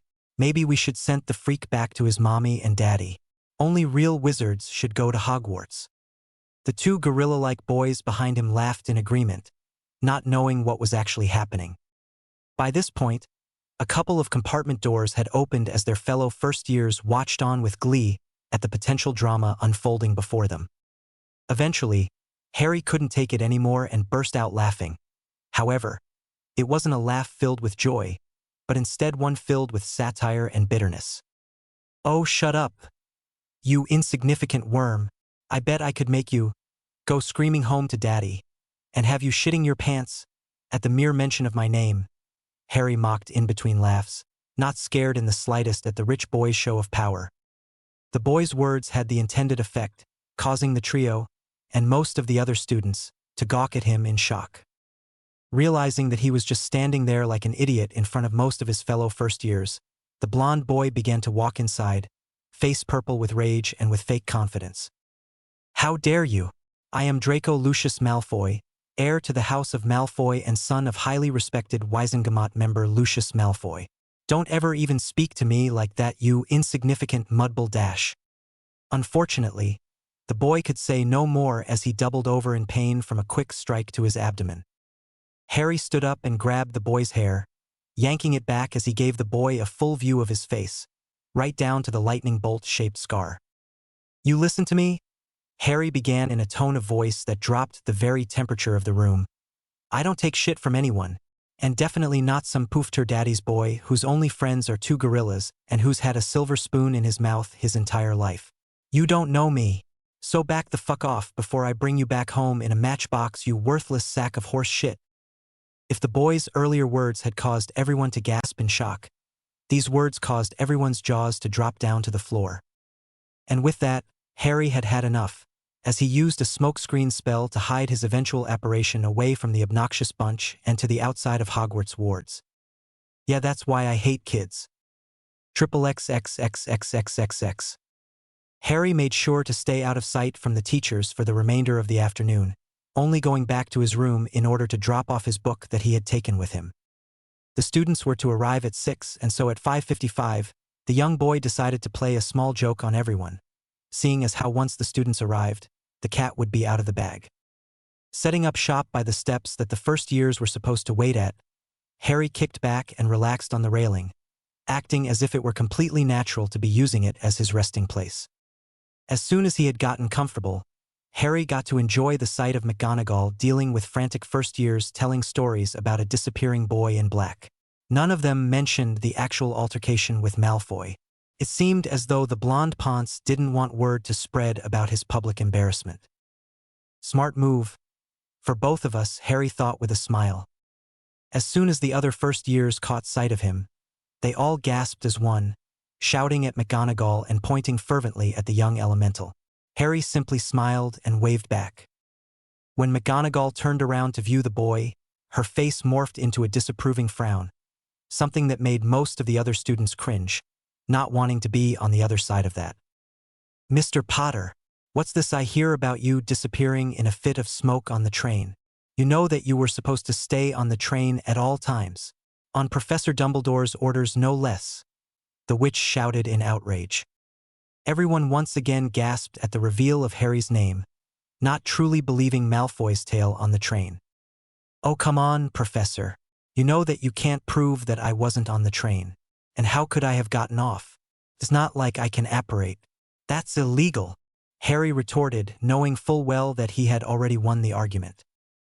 McGonagall's face turned beet red, wanting desperately to reprimand the rude boy, but wanting to follow Dumbledore's orders on the matter even more. After a few seconds of silence, the professor simply walked away, seemingly going to check with Dumbledore to see if they were ready to start the sorting. Everyone turned to Harry as the boy continued to lounge on the railing, looking as if he didn't have a care in the world. Eventually, when they realized that he probably wouldn't say any more, they began to converse with one another, gossiping loudly about the mysterious boy who lived. Listen up, a soft voice commanded, causing everyone to instantly stop talking as Harry stepped off the railing, arms crossed and a face made of stone. I won't take shit from anyone, and I mean it. That being said, I won't bother anyone either. Just leave me alone, and I'll leave you alone. Got it? No one wanted to say anything for fear of upsetting the temporary balance that they had found themselves in. However, there was always one fool who poked the dragon while it slept. Who are you to say that to us? Do you think you're better than us or something? A voice in the crowd asked. The other students instantly backed away from the boy, not wanting to get caught in the crossfire. It seemed to be the same redhead from before, the one who wanted to share the compartment with him. What an idiot. Harry slowly stepped towards the now frightened boy, lowering his hood dramatically, letting everyone besides Malfoy get their first real glimpse at the boy who lived. The young elemental simply leaned in, giving the poor boy a friendly pat on his back that caused him to visibly relax. Harry gave him a smile, which the red head shakily returned, before Harry harshly yanked his hair, whispering a few words into the boy's ear that literally made him wet himself in fear. All of the other students backed further away in disgust as Harry pulled away from the boy, giving him a cold glare that chilled the redhead to the very bones. Harry then walked away, pulling his hood back up as he turned his back to his fellow first-years, waiting for McGonagall on the top step. He didn't have to wait long. As soon as the older woman got there, he brushed past her, walking into the hall on his own, much to the shock of all of its inhabitants except Dumbledore, who had a stern look on his face. The boy clad in black strode to the three-legged stool with what he knew to be the sorting hat on top of it, fully intent on picking it up and getting the stupid day over with. Seeing that no one was going to stop him, Harry put the hat on his head, expecting it to shout out his house and be done with it. Boy, was he wrong. Well, well, well, you have been a busy boy, haven't you, Mr. Potter? So you can use telepathy? Interesting. All right, hat, get me sorted. I am afraid that it is not that simple, Mr. Potter, as we have to access your personality and your overall character. Could take some time. What? I could tell you all that you need to know about me. I'm an asshole. I'll be the first to admit it. I hate helping others because they've never helped me. I hate this world for putting me with them. I'm fully okay with watching it burn. Or freeze. Whatever happens first. Oh, you don't say? Please, continue. I am afraid to make friends because I don't want to be left alone again. Not after her. She was my light. My only light in this darkness. This she. I'm guessing that it is the one named Mayan. Of course. Who else could be important to me? I think that we can save the rest of this conversation for another time. It seems as though the others are getting impatient. Whatever. Slytherin! The hat shouted aloud, shocking the few in the front rows who had seen the lightning bolt scar on the boy's forehead when he lowered his hood to put the hat on. Being the typical Hogwarts students, the boy's identity was soon passed along to the rest of the curious student body, eliciting a collective gasp in shock. By this point, no one on the faculty was surprised at the sudden turn of events, as they had all lived with the boy and knew that he wasn't exactly Gryffindor material. As Harry began to take the hat off, he was met with the sight of someone that he thought that he'd never see again. M. Mayan, Black Frost Chapter 6. Chapter 6. A Fateful Encounter. Others find humanity by searching within their own hearts. Lost souls must search for it outside themselves. Devastation. I've heard that it takes 36 questions in order to fall in love. I fail to see what that has to do with the task at hand. I'm only saying that it takes people years and years to find their true love, when all you would have to do is ask someone 36 questions and fall in love with some random person. Kind of neat. Huh? Just a thought. September 1st, 1991. Devastation. That's what he felt when he saw her. But it wasn't her. Couldn't be. She had left, gone to some unknown world that he could never be a part of. She was gone. And yet, here she was. Or was she? Excuse me, Mr. Potter, I believe that the other students must occupy the stool for their sortings. A familiar voice requested behind him. The boy slowly turned from the girl that looked so much like his long-lost friend to find a slightly disgruntled Dumbledore. Turning back, he then saw the entire hall was focused on him and the old headmaster, various conspiracies already forming between the school gossips. Yeah, sure, Harry shakily replied, hopping off of the stool and heading to the green and silver table prominently displayed against the far right wall of the gigantic room. A frown marred Dumbledore's face as he had never seen the boy this vulnerable. What happened to him? As Harry arrived at the Slytherin table, he was met with hostile stares and inquisitive looks, but the boy ignored them as he continued to focus on the blonde-haired girl that looked just like the one person who meant everything to him. Droning out all of the noise that surrounded him, he tried to make eye contact with her, only to be blocked by some prat of a third year. Hey, Potter, the boy began, disgust evident in his voice as the two made eye contact. What the fuck do you think you're doing here? Go back to the stupid Gryffindor's table where you belong. By this time, most of the Slytherin table was watching the conversation, as were the select few Gryffindors who heard the insult just 2 feet away. Harry simply turned back to the mysterious girl, but she was nowhere to be found. A cold and dark chill fell over the boy, as all of the sadness and rage that he had been feeling since she had left came cascading forward. This caused the portion of the table that he sat at, and the obnoxious boy across from him to become coated in a thick black frost. Granger, Hermione, a slightly scared-looking girl with bushy hair, ran to the stool, quickly putting on the hat. Ravenclaw. One icy blue-eyed glare from the young elemental was enough to get the shivering boy to shoot up from his seat and stumble away to the opposite end of long table, leaving behind a stunned audience of lions and snakes. Harry outstretched his hands, taking the black frost and absorbing it once again into his body. He said nothing as he glanced back up to find all of those who had been previously staring at him quickly turn away, fear evident in their faces. "Where are you?" "Greengrass, Daphne," McGonagall shouted. And there she was. But she wasn't there. "I guess she just looks like her," Harry sulked, feeling the weight of the world upon his shoulders as he cast his eyes away from the impostor, not finding that he could bear to look at that face any longer. Daphne walked towards the three-legged stool, silently wondering if she would be placed in Ravenclaw or Slytherin. "I hope it's Slytherin. Tracy is there." The last thing that the girl saw before the worn-out hat was lowered onto her head were the icy blue eyes of a crestfallen young boy. "Slytherin. XXXXXXXX." Dumbledore had seen the entire event between the third-year Slytherin and the young Potter child, and was constantly replaying it over in his mind. What was that sudden chill coming from the boy? It was if he was made of ice and darkness.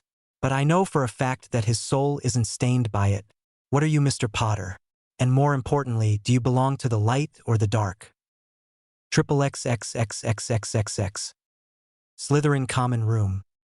After the welcome feast, in which no one sat within 5 feet of Harry, the fifth-year prefects led their first years to their respective common rooms. Begrudgingly, and at Dumbledore's stern request, Harry was forced to accompany them.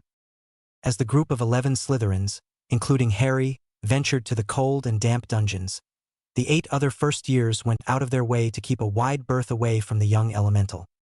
Although he seemed not to have noticed, as the boy was too busy spiraling into a state of depression. When the group finally arrived at the wall that was to be their common room entrance, the 2 prefects turned around to address them. "Look, outside of this common room, it is our duty to stand united.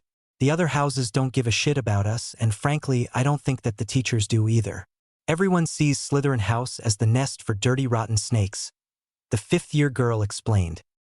"Well, we do practice the dark arts on a daily basis," the fifth-year boy interjected, a crude smile crossing his face. "True," the young woman agreed, also sporting a dark smile. Draco smirked knowingly as most of the other first years gave the 2 a new-found look of respect or disgust. "Now, as I said, we stand unite. Except for you," the young woman continued, pointing at the cloaked elemental. "You are on your own."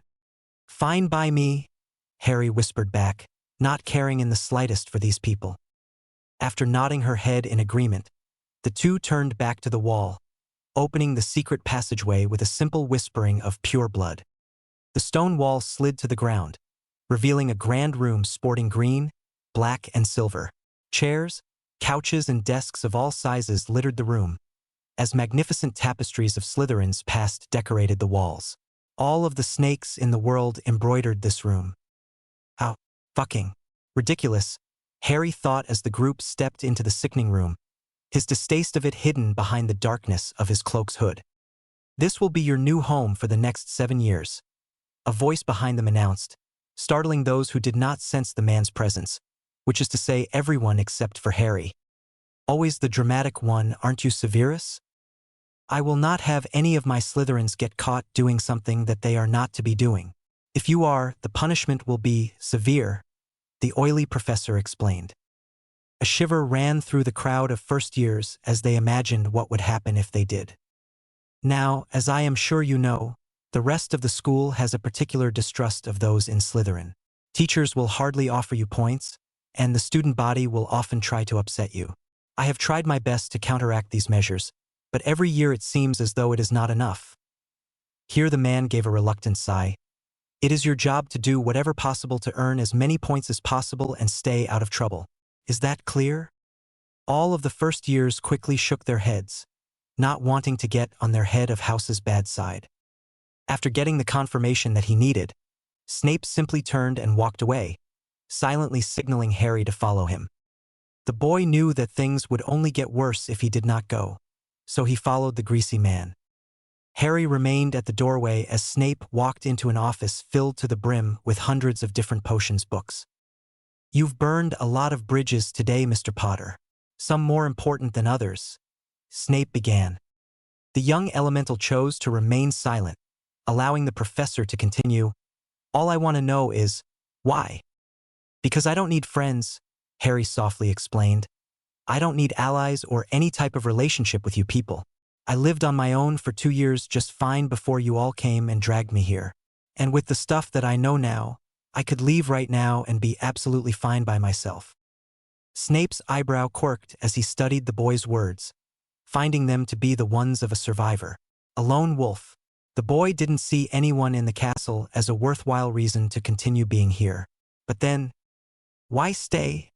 the head of Slytherin asked. A dark grin that was easily more sinister than the two prefects crossed the boy's face before he replied. "Power. Power," Snape clarified. "Power," Harry confirmed. "And once I have enough of it, that's when I'll leave." "And what will you do with that power, Mr. Potter?" "Freeze this world with ice and snow," was his automatic response before he swept from the office in a way that even Snape couldn't help but be impressed with, leaving behind a curious and slightly worried professor. XXXXXXXX.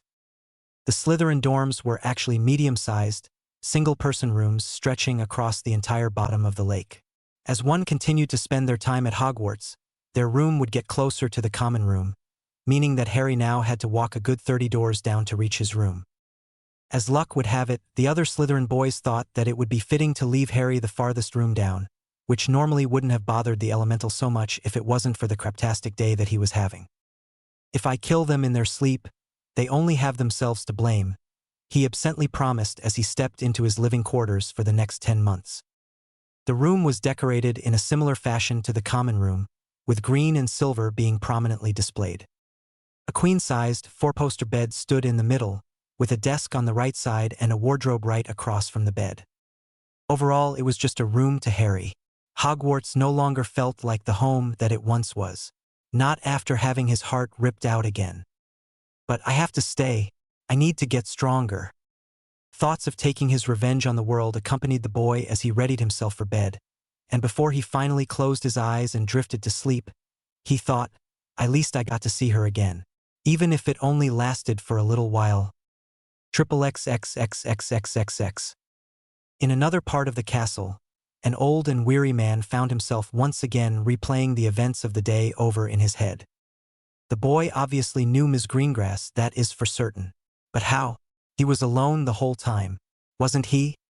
Well, he does seem to have an abnormal amount of control over magic at his age. Maybe he did learn it from someone else? But then, what would their motive for teaching the boy be? They have no ties to him.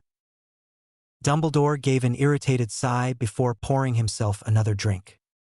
"Maybe I'm looking at this wrong." Turning his attention to his familiar, he gave her a small smile, asking her, "Would you happen to know Fawkes?"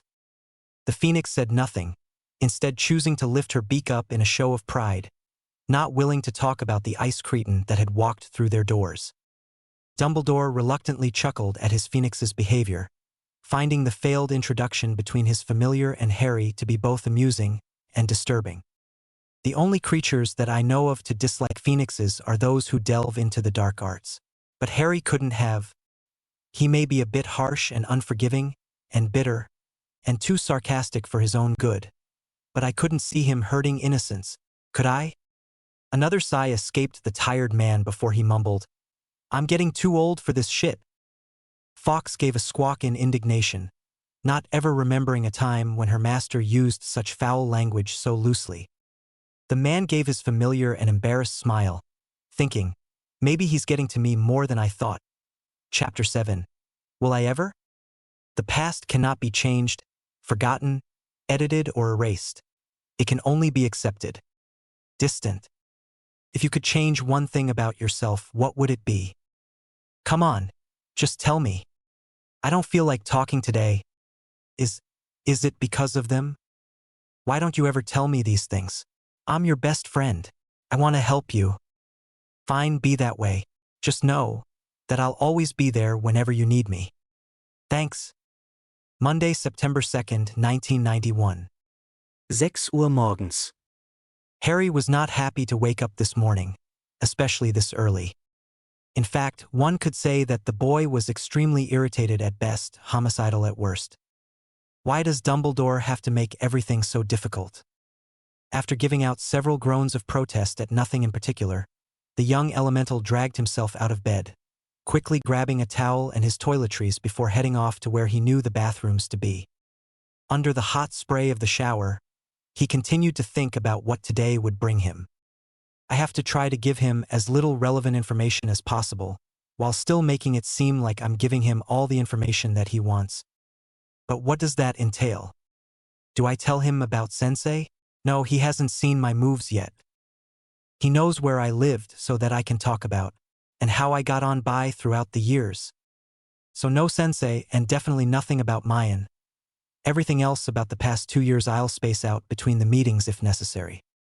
Satisfied with the plan that he had devised, the boy turned off the shower, stepping out to see his reflection in a large stainless mirror, slightly taken aback by how he looked. His eyes had more of a blue hue than he remembered, with a now solid ring of it around the outside of his iris. Thankfully, Sensei had gotten him reusable contacts, as the boy couldn't imagine using glasses ever again. His hair, which had always been a tangled mess, was now only slightly more manageable, allowing him a bit more control over how it looked. His scar lay prominently on his forehead, telling everyone who even spared one glance at him who he was. It sickened him a bit knowing what people thought of that night. Where they saw a hero, he only saw a survivor. It seems like that was all that he'd ever do. Moving down towards his torso was a nicely developed four-pack, with little to no body fat due to his exercise and his high metabolism. Overall, the boy was still slightly disgruntled with how he looked, only liking the white streak and the faint blue of his eyes, while everything else seemed trivial or meaningless. What is wrong with me? XXXXXXXX.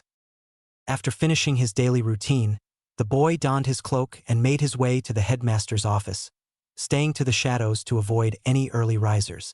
The castle was a lot easier to navigate with the map that Dumbledore had foolishly given him, so he found that he had arrived in only a few minutes. He gave the gargoyle a mock salute, while whispering, "Ice mice." The statue gave him a disapproving frown before moving aside, allowing the boy passage to his least favorite place in all of Hogwarts.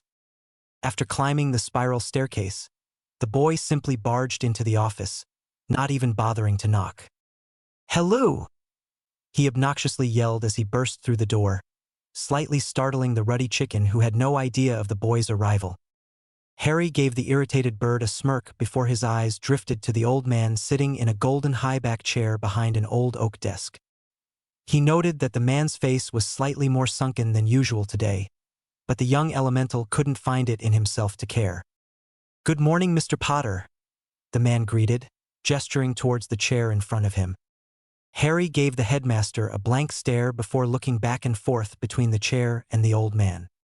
"Please sit down, Mr. Potter," Dumbledore sighed, not wanting to have this conversation with the boy at the moment. Harry simply rolled his eyes before taking a seat, leaning back in it and putting his feet on the desk. Fox gave out an irritated squawk, spreading her red and golden wings in a show of contempt.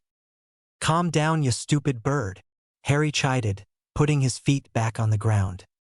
The whole time, Dumbledore watched the two in silence, seemingly adding the two's hatred for one another into his long list of questions.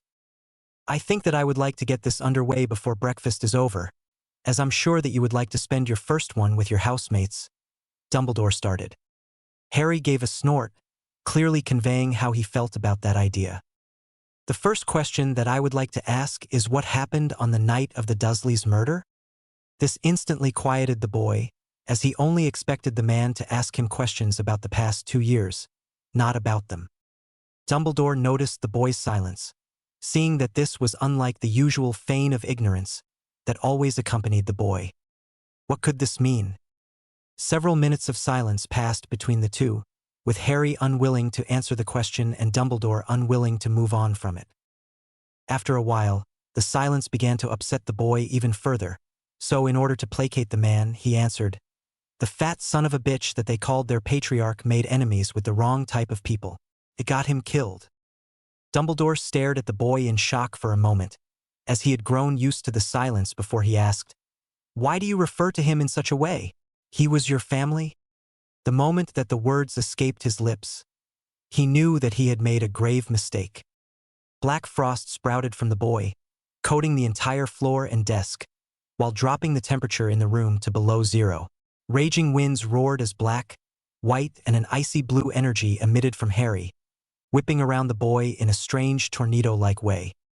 Fawkes tried to radiate the entire righteous fury of the sun in an attempt to penetrate the oncoming darkness, but unfortunately, this was not the kind that could be so easily deterred. This darkness wasn't evil. It wasn't cruel. It wasn't vile. It was sad. In fact, it was so incredibly sorrowful, so dreadfully inconsolable, that even Dumbledore couldn't help but shed a tear at the mere sight of it. Harry's eyes had glazed over after turning a shade of icy blue that could chill people to their very souls. Dumbledore noticed that it didn't even seem as though the boy was in control of his actions, but even still, the black frost spread. Seeing that it would soon consume him, Dumbledore chose to unleash all of his power. The man combined his light with his familiars in order to create one so strong, so full of happiness and joy that it finally got through to the young boy, causing the black frost to sink back into its medium and a now emerald/blue-eyed Harry to collapse into his chair. Neither said anything as the many papers that had been caught in the riptide of magic fell to the ground. After 10 minutes of this, Harry simply got up and left, leaving behind an even more sunken-faced Dumbledore. "What have I done? XXXXXXXX. Stupid, stupid, stupid. Why was I so stupid to think that that would actually work? Now he knows that he can control me. But now I know how strong he is as well. I won't be crossing him in this lifetime, not yet anyways." Harry continued to moodily stomp through the now busy castle, hood raised to keep his face hidden from the world, even though everyone already knew what he looked like. The boy absently fondled his necklace, trying desperately to calm himself. "Just breath. You'll get through this. You always do. You're not just a survivor anymore. You're a hunter." As the boy continued to placate himself, he didn't notice that he had already arrived at the Great Hall until a rush of laughter and cheers assaulted him. Holy sure. Any thoughts of Dumbledore and his past were gone as he stepped into a neon-colored Great Hall. Everywhere and everything was magically turned into a bright green, orange, or yellow, while most of the entire hall laughed at the display. The Slytherin table got the worst of whatever foul prank had been pulled, as their entire table, silverware, and uniforms were all transformed into a disgustingly bright pink. 2 redheads at the Gryffindor table seemed to be causing the most amount of noise, leading Harry and the other teachers to suspect that they were involved. Many of them gave the 2 disapproving frowns, while Snape was especially livid, sending the 2 a glare that promised a death most painful. Harry couldn't help but be impressed with the display of magic, as it both got his mind off of his earlier confrontation and kept everyone from noticing his entrance. Maybe he could find a way to thank the 2 Gryffindors later. The boy quickly made his way to an empty seat at the end of the table, far away from the many cliques that made up the Slytherin table, unnoticed by everyone. As soon as Harry took his seat, however, he found an enraged Snape force a piece of parchment into his face, which caused a small sigh to escape the boy's lips. And here the morning was just getting better. "This is your schedule," the man needlessly explained as Harry grabbed to parchment, giving it a look before setting it aside. "Why do we have 5 classes with the Gryffindors, and only 1 class with Hufflepuff? Shouldn't that be reversed?" Harry asked, only slightly curious. "It has always been a tradition for Gryffindor and Slytherin to have the most classes together. Although I can see why some would think it unwise to do such a thing, I can understand the reasons behind it." "And you agree with them?" "No, Mr. Potter, but I understand them," Snape finished before dismissing himself and continuing down the table to hand out the rest of the schedules. Harry took another look at the parchment, memorizing the information the second that it went through his mind. So I have charms with the Gryffindors, Transfiguration with Hufflepuff, and Defense with the Gryffindors again every Monday, Wednesday, and Friday, and then I have Astronomy with Ravenclaw every Monday and Friday night. Next is Potions with the Gryffindors, History of Magic with Ravenclaw, and Herbology with the Gryffindors every Tuesday and Thursday. Apparently, the first flying class will be on Saturday with Gryffindor, and then every other one after that. What the hell are these people thinking? XXXXXXXX. As it could have been suspected, Charms class started off with a fight between the redhead, who Harry now knew to be Ronald, and the great Ponce himself, Draco. Apparently, Ronald came from a poorer family than Draco, which was clearly evident due to his hand-me-down robes and his overall disheveled look, and because of this, the idiotic boy decided to punch out the blonde. Harry didn't even have to have been there to know how that went. The boy noticed that as soon as he took a seat in the highest part of the amphitheater-like room, the Gryffindors around him gave him odd looks, seemingly fighting a battle in their minds to thank him for punching Malfoy on the train or hate him because he was a Slytherin. As soon as the bell rung to signal the start of class, a small man who looked a bit like Albert Einstein in his famous photo canceled his disillusioned spell from the top of a stack of books.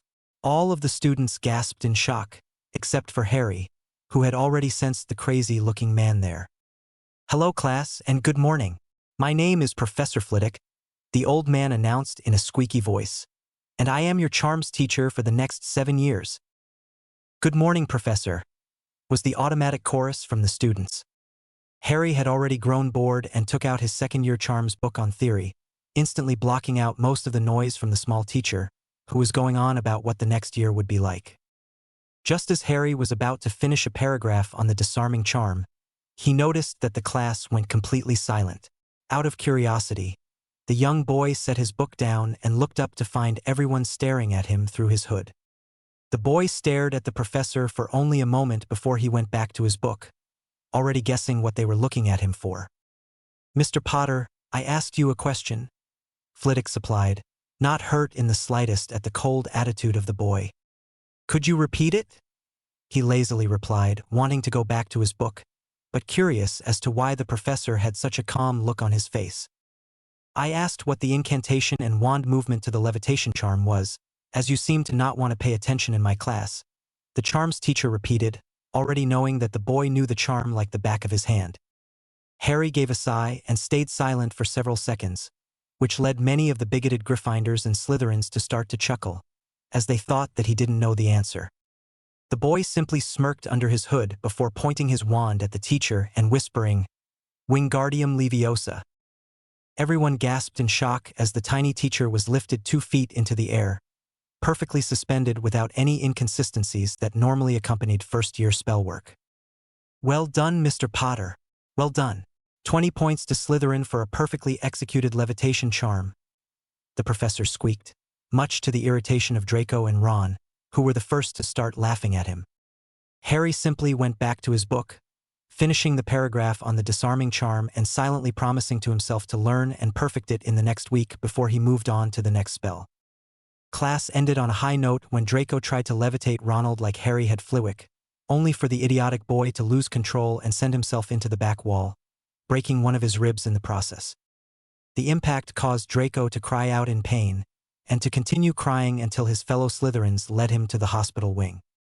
"Today might actually be better than I thought," Harry silently chuckled as he packed his things and headed to his next class. Throughout the duration of the class, a young girl with blonde hair and icy blue eyes watched the cloaked boy, silently wondering why he had been staring at her on that day, and more importantly, why he was so cold to everyone around him. Chapter 8. Broken. Sometimes we truly begin to find ourselves when we are broken down and weak, but other times, you're just left with the pieces of a shattered and tired soul. Doors. You ever wonder what you would have done if you had other opportunities? No, I was always going to be this. But let's just say that you could choose something else, what would it be? I wouldn't. Why not? September 2nd, 1991. As soon as Charms finished, Harry immediately made his way to the library in order to find another book on the disarming spell. The boy wanted to get a better knowledge of it before he attempted it, as practicing defensive spells could be a bit trickier when done without the proper knowledge.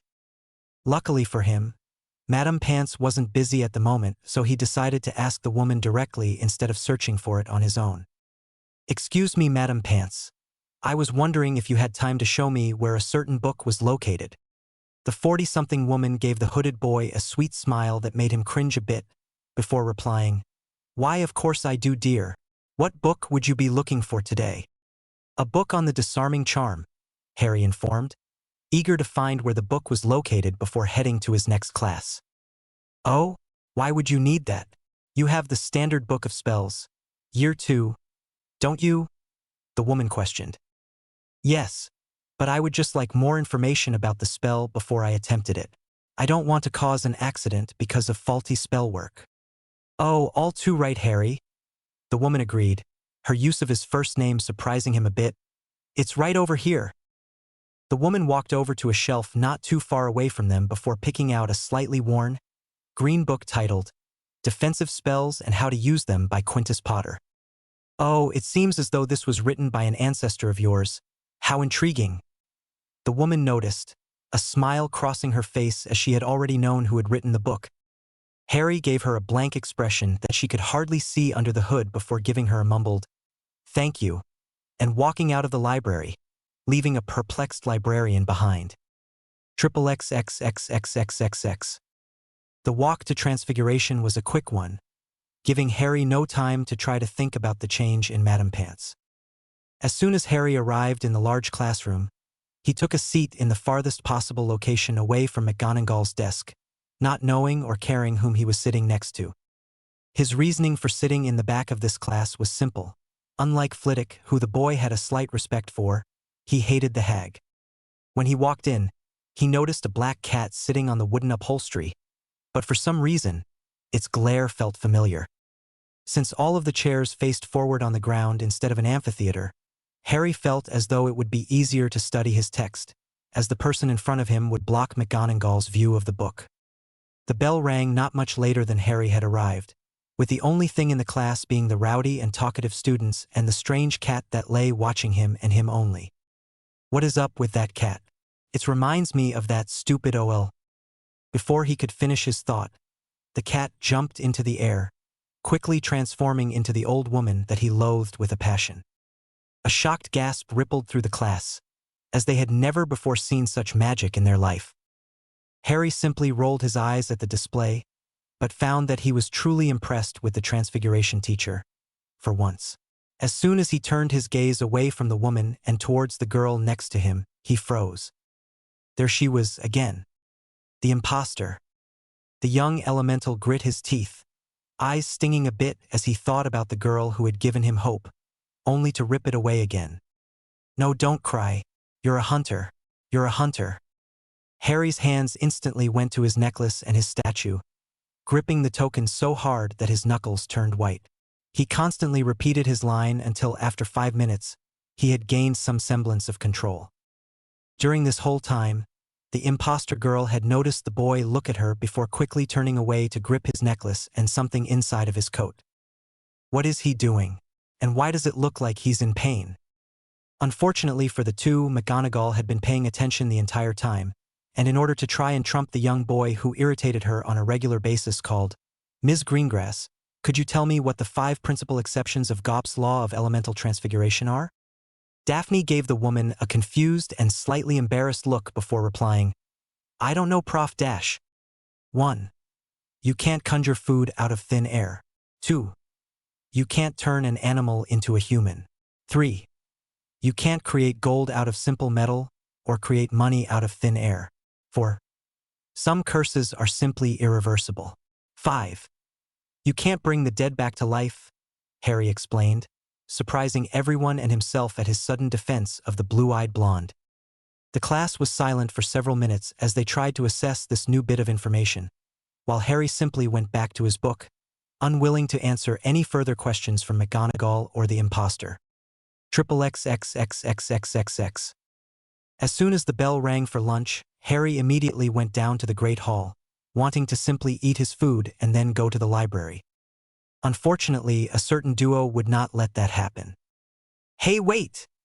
a young girl shouted, bringing everyone's attention to the cloaked boy.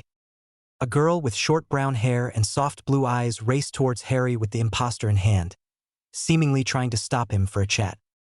Harry was having none of it. "Leave me alone," he commanded, stopping the energetic girl short, which caused the other girl to crash into her. The imposter winced, while the other one gave the boy a beaming smile. I'm Tracy. "Tracy Davis.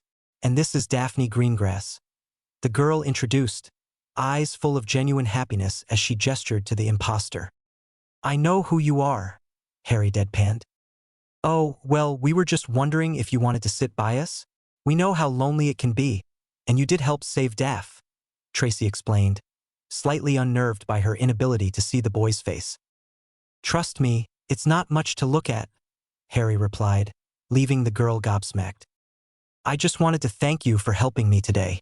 That's all," Daphne reasoned.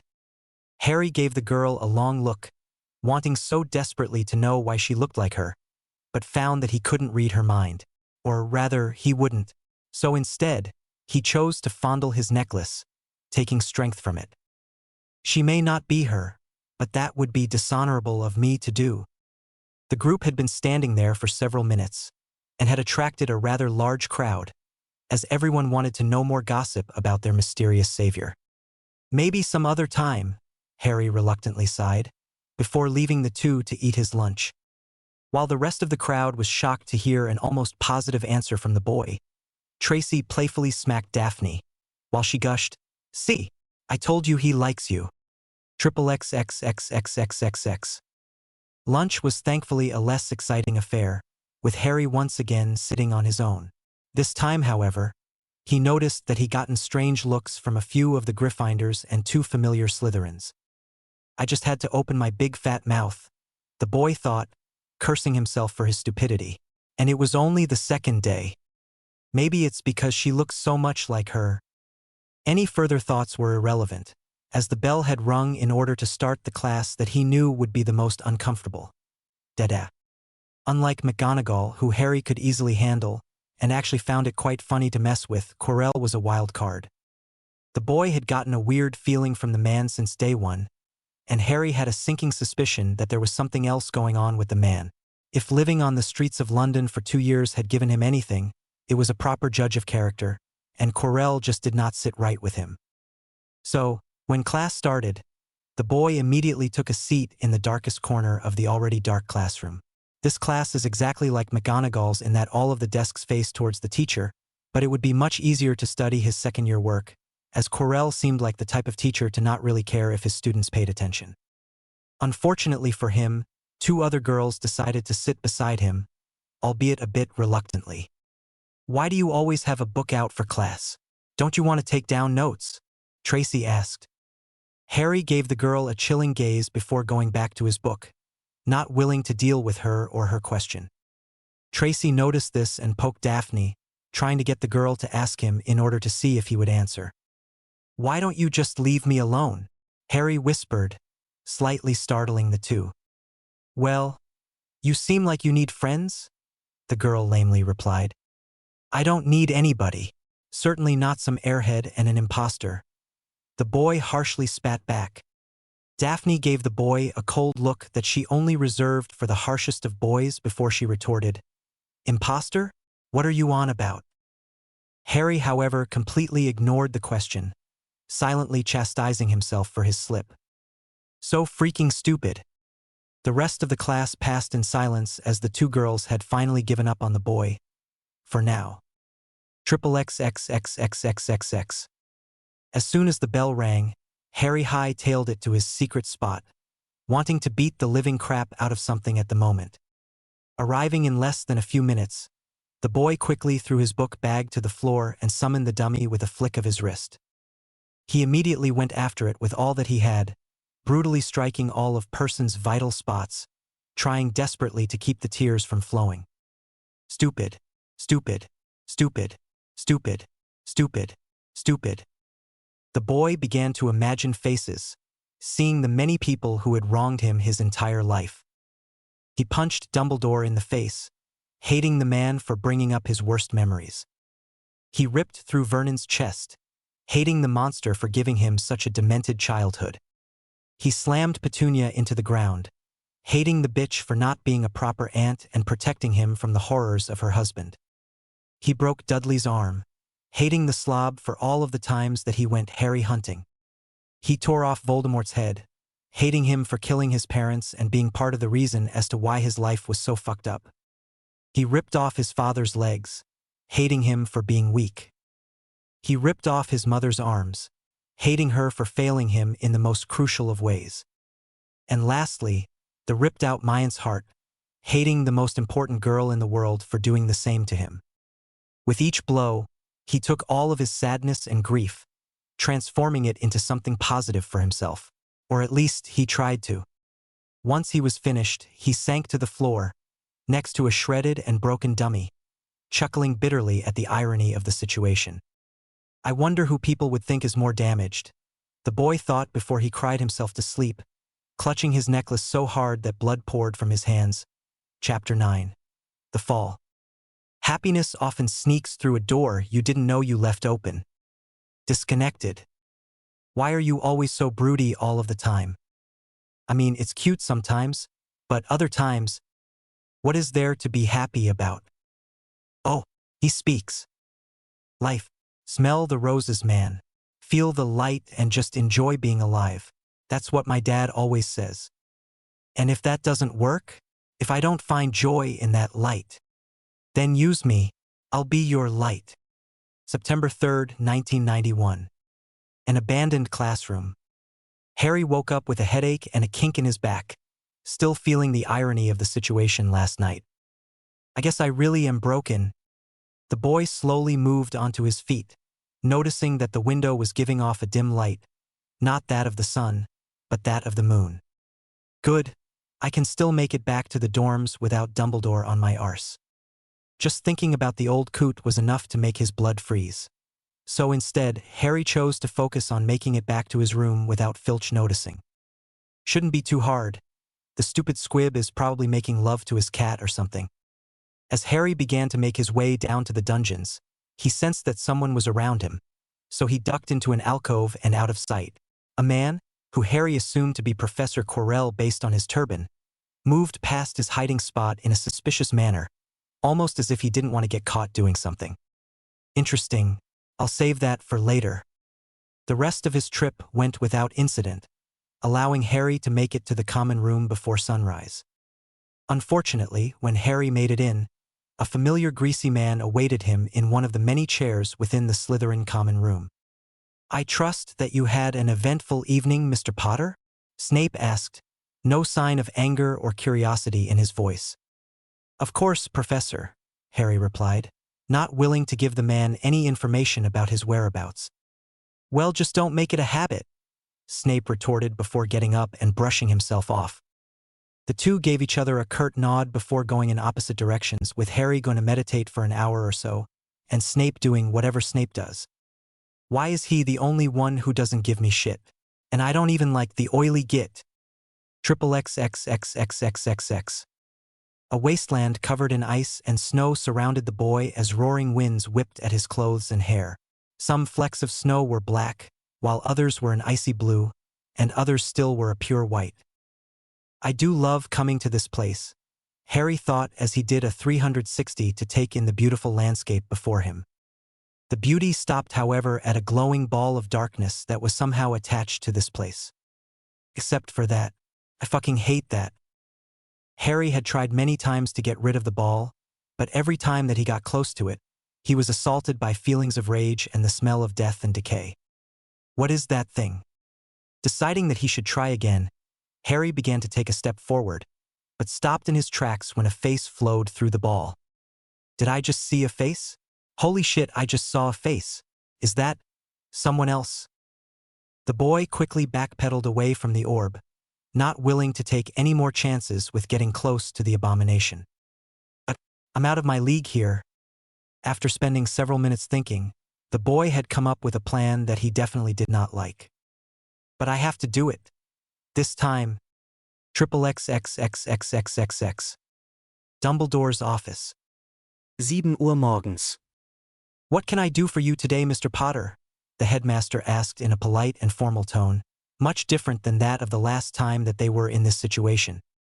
"I need your help," Harry deadpanned, cringing a little at the surprised face of the old man. "Now, what could a resourceful young lad like you need help from old man like me?" Dumbledore asked, fake modesty flowing through his voice. "Just cut the crap. I want to show you something, but it can only be done through legilimency. May I?" Dumbledore gave the boy a critical look before nodding his head once. Harry stared deep into the no longer twinkling eyes of the headmaster before crudely forcing a memory of his experience with the black sphere in his soul into the man, sharing only the parts of his encounters with the thing and nothing else. After only a few moments, Harry retreated from Dumbledore's mind. The two sat in silence before Harry asked the now pale man, "Well?" Dumbledore gave Harry a look of terror mixed with a hint of fear, which further worried the boy, before slowly responding. "It seems as though something foreign to your body has entered your magical core. Only the darkest of arts could have accomplished this." Harry absorbed every word that the man said, silently cursing as he was once again thrown into a very bad situation when it wasn't even his fault. "So what are we going to do about it?" the boy finally questioned, slightly worried that Dumbledore would have no idea how to handle the problem. "Well, the only thing that we can do about it is study it further. I cannot venture into your soul, as not even I am that powerful." Dumbledore started, causing Harry's shoulders to sag slightly. "However, I am sure that we will come up with a solution to this problem in time. We are two very powerful wizards after all." The man finished with a smile, causing Harry to internally frown. "Great. I get to spend even more time with the bastard. At least he didn't ask for anything in return. I would like to ask the reason as to why you came to me about this, though. After our last meeting, I would have thought you to have been less than pleased to be in my company again. Especially because of what is inside of you," Dumbledore inquired with a pensive look on his face. "I may have some darkness in me, but I'm not arrogant enough to think that I'm strong enough to use it to expel this vile abomination from my soul. The darkness isn't what makes me so hard-headed. I'm just naturally that way," Harry snorted, before getting up and heading towards the door. "Oh yeah, and before I forget, your defense teacher is a creep. I saw him sneaking around the castle last night, almost as if he didn't want to be followed." Dumbledore gave the boy an intrigued look before asking, "And what, pray tell, were you doing spying on a Hogwarts professor at night?" Harry simply shrugged his shoulders before leaving without another word. "Interesting. It seems as though he thinks that the darkness won't control him. I would have thought him to be smarter than that. And what's this about Quirrell? XXXXXXXX. Great Hall. Morning." After having his absolutely wonderful conversation with Dumbledore, Harry decided that he would need all of the energy that he could get to go through another day at this dreaded school. When he entered the hall, he noticed that Draco's group was a little bit closer to his usual spot, leading Harry to instantly be on alert for any signs of attack. "I wouldn't put it past the idiotic boy. My father just got invited to a ball that the minister will be holding next month. They are both pretty close, so I expect to get a high-paying job in the ministry when I graduate from Hogwarts," Malfoy boasted, clearly loud enough for Harry to hear. Harry simply rolled his eyes at the boy's failed attempt to show him up before getting back up and leaving to go to his next class. The boy never noticed the two young girls who had watched the entire thing with intrigued expressions. XXXXXXXX. Tracy elbowed Daphne, causing the girl to give her best friend an irritated frown. "See? I told you he'd be cool to hang around," Tracy explained. "Okay. But how do you know that he won't just blow us off again? I'm not going to be nipping at his heels in order for him to be my friend," Daphne argued. Tracy had grown silent, looking as if she were trying to come up with a solution to world hunger instead of finding a way to become friends with the mysterious boy who lived. "Well, he doesn't know that he's your partner in astronomy. Maybe we can use that to our advantage." Daphne simply rolled her eyes before mumbling, "Yeah, right? XXXXXXXX. Harry found himself wondering for the millionth time why the staff was stupid enough to put Gryffindors and Slytherins in a class that has the greatest potential to get someone killed. "I swear," Dumbledore's on crack or something. The class had started out well enough, with Snape once again trying to be a dramatic arsehole. But things took a turn for the worse when the head of Slytherin had noticed when Harry was not paying attention to his lecture. "Mr. Potter, I know that it might be hard for a puny mind such as yours to understand the exact science known as potion making, but I would be ever so glad if you could at least make the effort to pay attention during class," Snape drawled, eliciting a snort from Draco and most of the classroom. "Oh, I'm sorry, Professor. I thought that you were simply trying to put us to sleep," Harry retorted. Silence instantly overtook the class, almost as quick as a snap of the fingers. Snape internally smiled at the boy's cheek, as he thought, "All right, boy, I'll play your game. Okay then, Mr. Potter. Tell me, what will I get if I add powdered root of asphodel to an infusion of wormwood?" "The draught of the living death," Harry lazily answered. "Where would I be able to find a bezoar?" "It's a stone taken from the stomach of a goat," he answered simply. "Kind of strange if you ask me. How the hell does a stone get through a goat's digestive system?" He whispered to himself. "What is the difference between monkshood and wolfsbane? They're the same thing. Are we done yet?" The boy dramatically sighed, actually enjoying the game that they were playing. "I feel like I've done this before," Harry absently thought. Snape simply gave the boy a cool glare before going back to his lecture, completely ignoring the fact that all of the students were now staring at the two combatants with open mouths and shocked faces. XXXXXXXX. "Okay, that was extremely scary, but pretty awesome," Tracy commented, voicing both her and Daphne's thoughts. "It wasn't that cool," Daphne lied, thinking furiously about the contradicting boy who had constantly been on her mind. What is up with him? One second he acts like he doesn't care, and then the next he can be almost as much as ass as Malfoy. At that moment, she turned to see the great Ponce himself make crude insults about that annoying redhead Gryffindor with the boy being within earshot. Okay, maybe not that bad, but still, and then he's always so depressed whenever I talk to him. Who are you, Potter? XXXXXXXX. As if the boy could sense her thoughts, Harry unconsciously turned to where Daphne was sitting, and as he had forgotten to put his hood up, the two made eye contact. Emerald/blue eyes met icy blue ones as the two locked into a stare that only they seemed to notice. Harry felt a weird pressure in his head, before his eyes shortly flashed an icy blue identical to that of Daphne's. The girl gave the boy a shocked look before Harry tore his gaze away, silently wondering to himself why she had looked at him that way and what had caused him to look at her in the first place. XXXXXXXX. After Harry's wonderful potions lesson, the boy found that he had some time before herbology, so he figured that he'd spend it training. And I do want to try that move again. As he made his way through the castle, he was so absorbed in his fantasies of gaining more control over his new ability that he didn't notice the two girls that were slowly following him. As soon as he reached the room, he took off his cloak and shirt in order to keep them from getting dirty before he repaired his dummy with a simple and silent reparo. Perfect, the boy thought before he sat down and began to meditate. Harry had a theory. He thought that the reason as to why his ice blast had drained him so much was because he had used his magic in an improper way. Instead of simply jumping right into it and only using his ice powers, Harry thought that meditating and summoning different sources of the power within him would prevent him from becoming fatigued.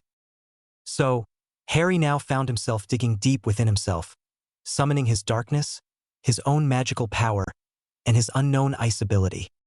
A queer sensation spread throughout the boy as a calm wind rustled his hair, causing a laugh to escape his mouth at the funny feeling. I could get used to this, he thought with a smile.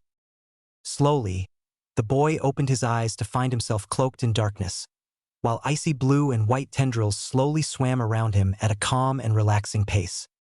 An immense surge of power accompanied this new ability, which gave Harry all the more incentive to practice going into this state more often. The boy absently lifted the dummy with his left hand in preparation for its annihilation, while concentrating on focusing his newfound power in his right. Oh, this is going to be good. After he had accomplished his task, Harry put both of his hands together and in a dramatic fashion, thrust both of them towards the target. Hiya! Harry screamed, silently laughing to himself at his foolishness. This attack was much more powerful than his original attempt, as he caused the dummy and the entire section of the floor behind it to permanently freeze. "Hell yeah!" the boy exclaimed, jumping a bit at his success. As soon as he came back down, he instantly started falling forward, losing all motor controls as he had yet again used too much power his attack. "Shit! Shit! Shit!" the boy thought, before a scream rang through the air as he fainted. XXXXXXXX. "I'm telling you that this is a bad idea," Daphne chastised her friend as they followed Harry around the castle. "I just want to see what he's up to. That's all," Tracy suggested, knowing full well that her friend thought the same. "Whatever." The two turned back to the boy to see him turn into an abandoned classroom. What is he going in there for? Daphne wondered, stepping forward in order to spy on the mysterious boy. "Whoa, whoa, what are you doing?"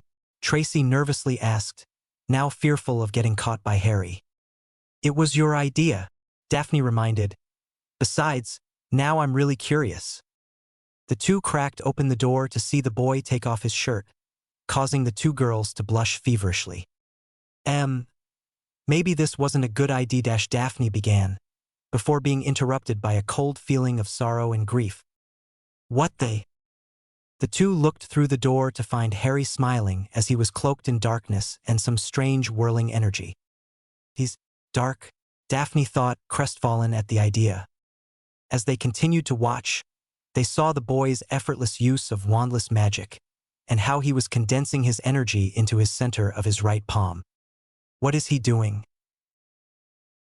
The two soon got their answer, as they heard Harry scream and throw a misty ball of black, white, and icy blue at his intended target.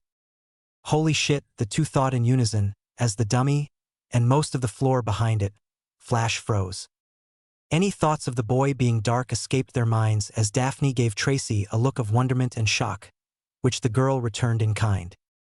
That was awesome. They then turned back to see Harry falling, face forward and seemingly unable to stop his descent. A crap, Daphne thought as Tracy screamed. Chapter 10. Windows to the Soul.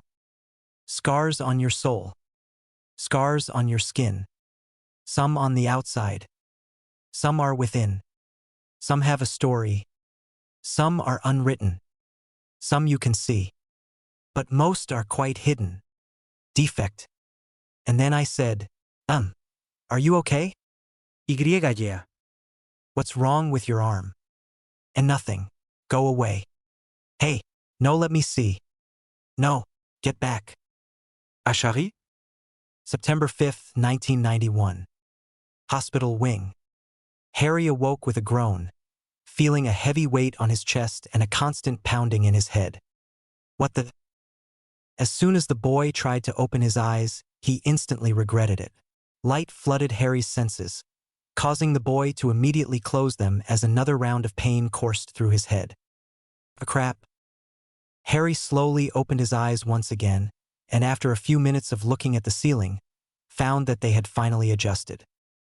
The boy then looked down to see a large mat of familiar-looking blonde hair and an even more familiar sleeping girl beneath it.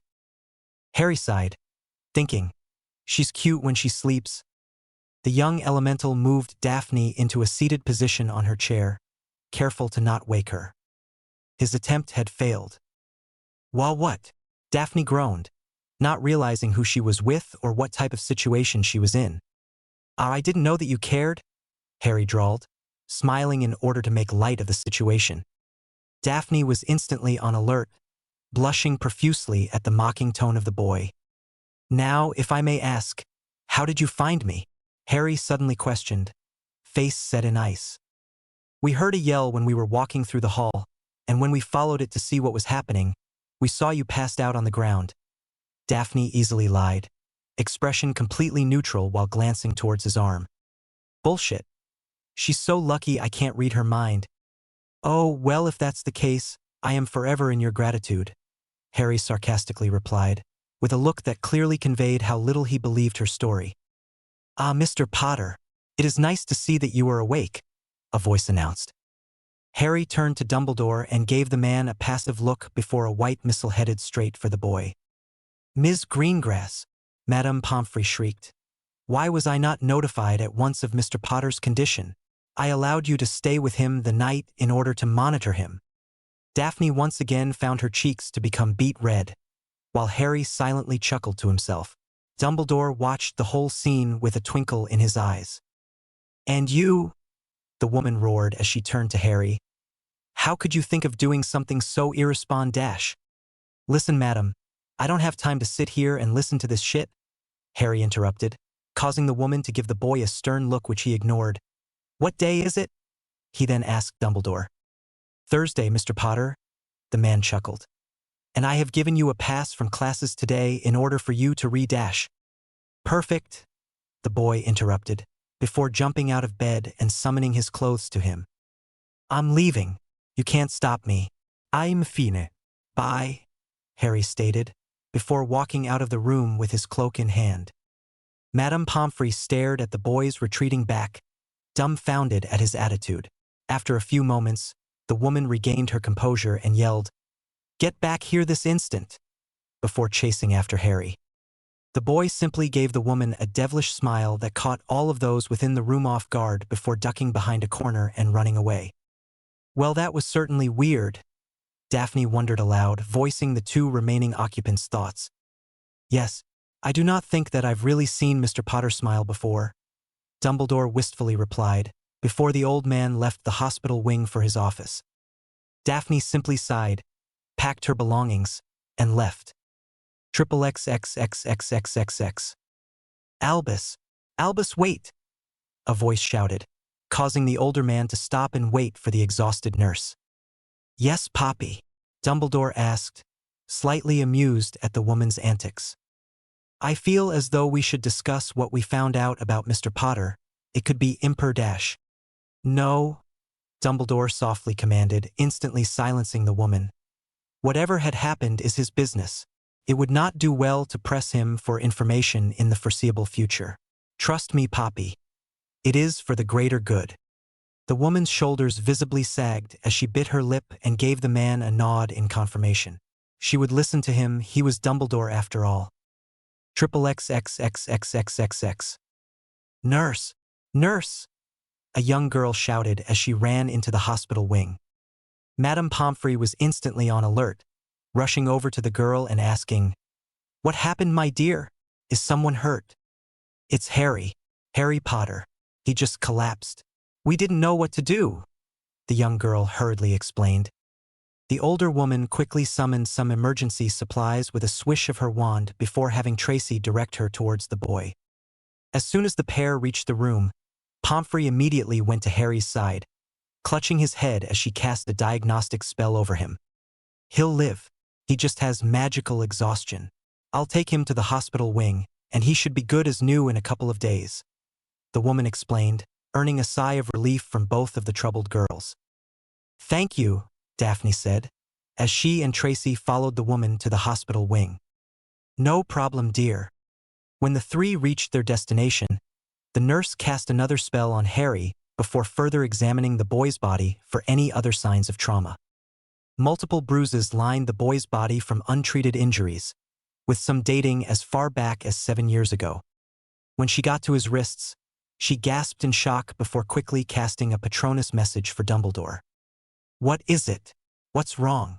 Daphne questioned, worried that Harry had some unknown injury. Poppy simply ignored her as she rushed over to the medical cabinet to grab a few potions, and to further avoid any questions. Daphne turned to Harry and after a few moments of searching, found what the other woman had. Oh no! Ashari. XXXXXXXX. Friday. After spending the entirety of yesterday practicing the disarming charm and avoiding Pomfrey, Harry found himself slightly relieved to be going to classes, if only to see his fellow students make fools of themselves as they attempted to get through classwork that he had already finished in a couple of weeks. Except Daphne, he absently corrected. As soon as he finished a lonely breakfast, the boy headed to his first class for the day, charms. I wonder if I can get away with studying again, the boy thought before he took his seat in the back of the class. Fortunately, Daphne and Tracy decided to sit with him as well.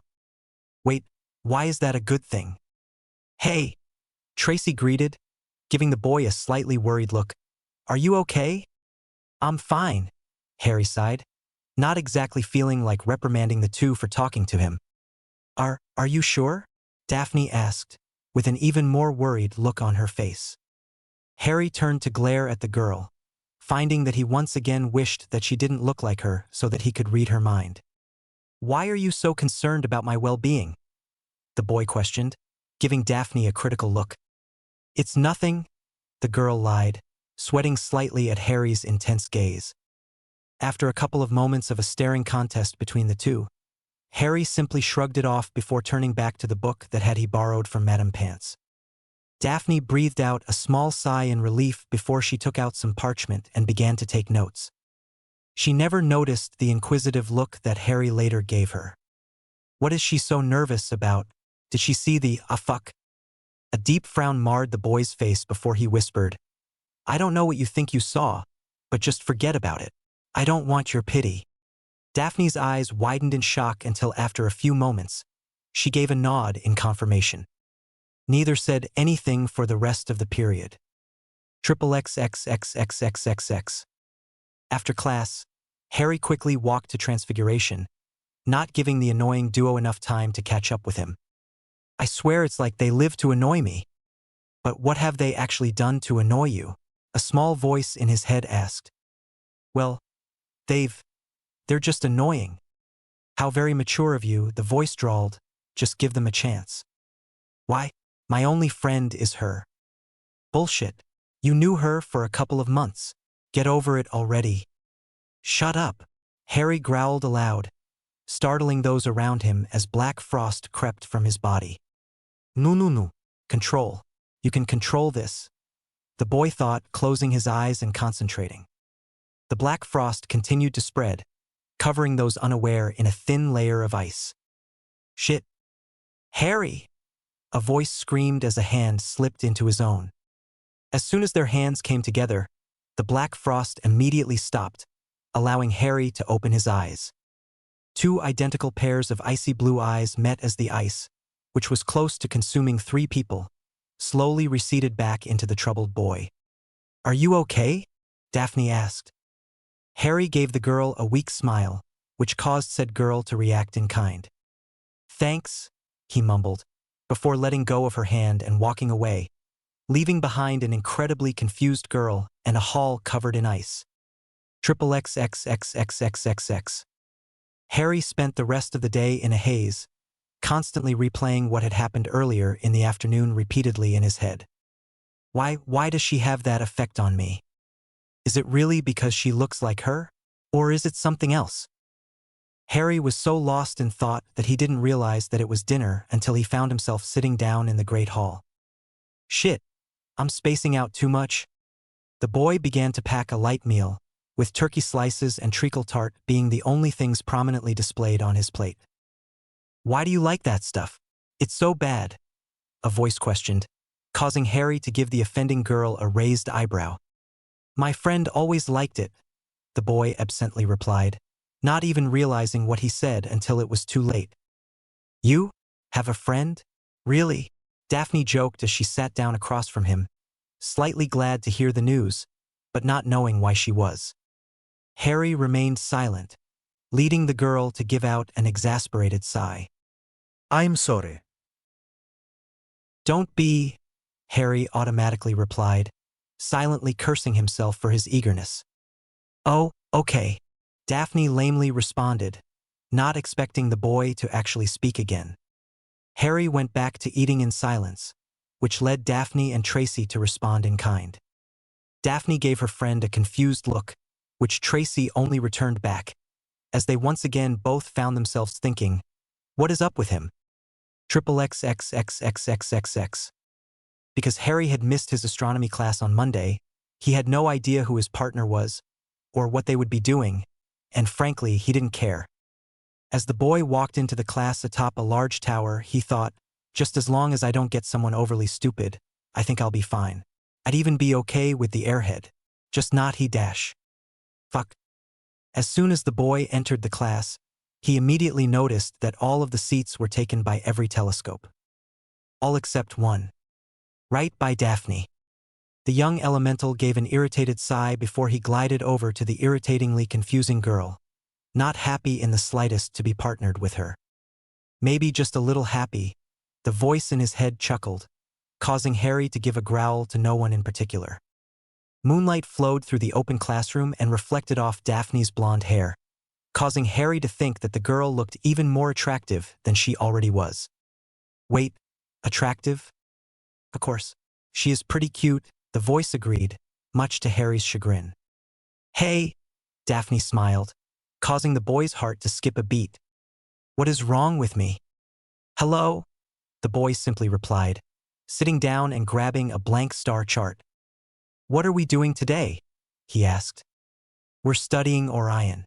We have to map it and then research the myth behind it, Daphne supplied, as she searched for the widely known constellation in her telescope. Orion? That's easy. He was a hunter born from Poseidon and a Gorgon, I believe. I mean, there are many different versions of the story, but I do remember that he had a dog named Sirius. His lover was the goddess of the dawn, Eos, and she had a twin sister known as Selene, the goddess of the moon. Like all real heroes, his story ended in tragedy, Harry explained, surprising the girl with his knowledge of mythology. Oh, well, can you fit that in 6 inches? Daphne joked, eliciting a small laugh from the boy, which caused the girl to stare at him in wonderment. I'm sure that I can find a way, Harry chuckled, as his eyes flashed a familiar icy blue. How do you do that? Daphne questioned, as it wasn't the first time that she had seen this happen. Do what? Harry asked, feeling much more talkative for some reason. Your eyes, sometimes they look like mine, Daphne answered, causing the boy to freeze up. What? Harry questioned, eyes widening in shock. Daphne was taken aback, as she had never before seen the boy so surprised, or, dare she say it, frightful. Why, you didn't know? She stuttered. Harry sighed as he unconsciously gripped his necklace. No, I didn't. So then, what does this mean? I don't know. Chapter 11. Live your dreams. The future belongs to those who believe in the beauty of their dreams. Days. You have such amazing eyes. You know that? Aha, what? Yours are much better than mine. Oh, would you like them? Maybe. Can I steal yours? Only if I can have yours. It's a deal. Saturday, September 6, 1991.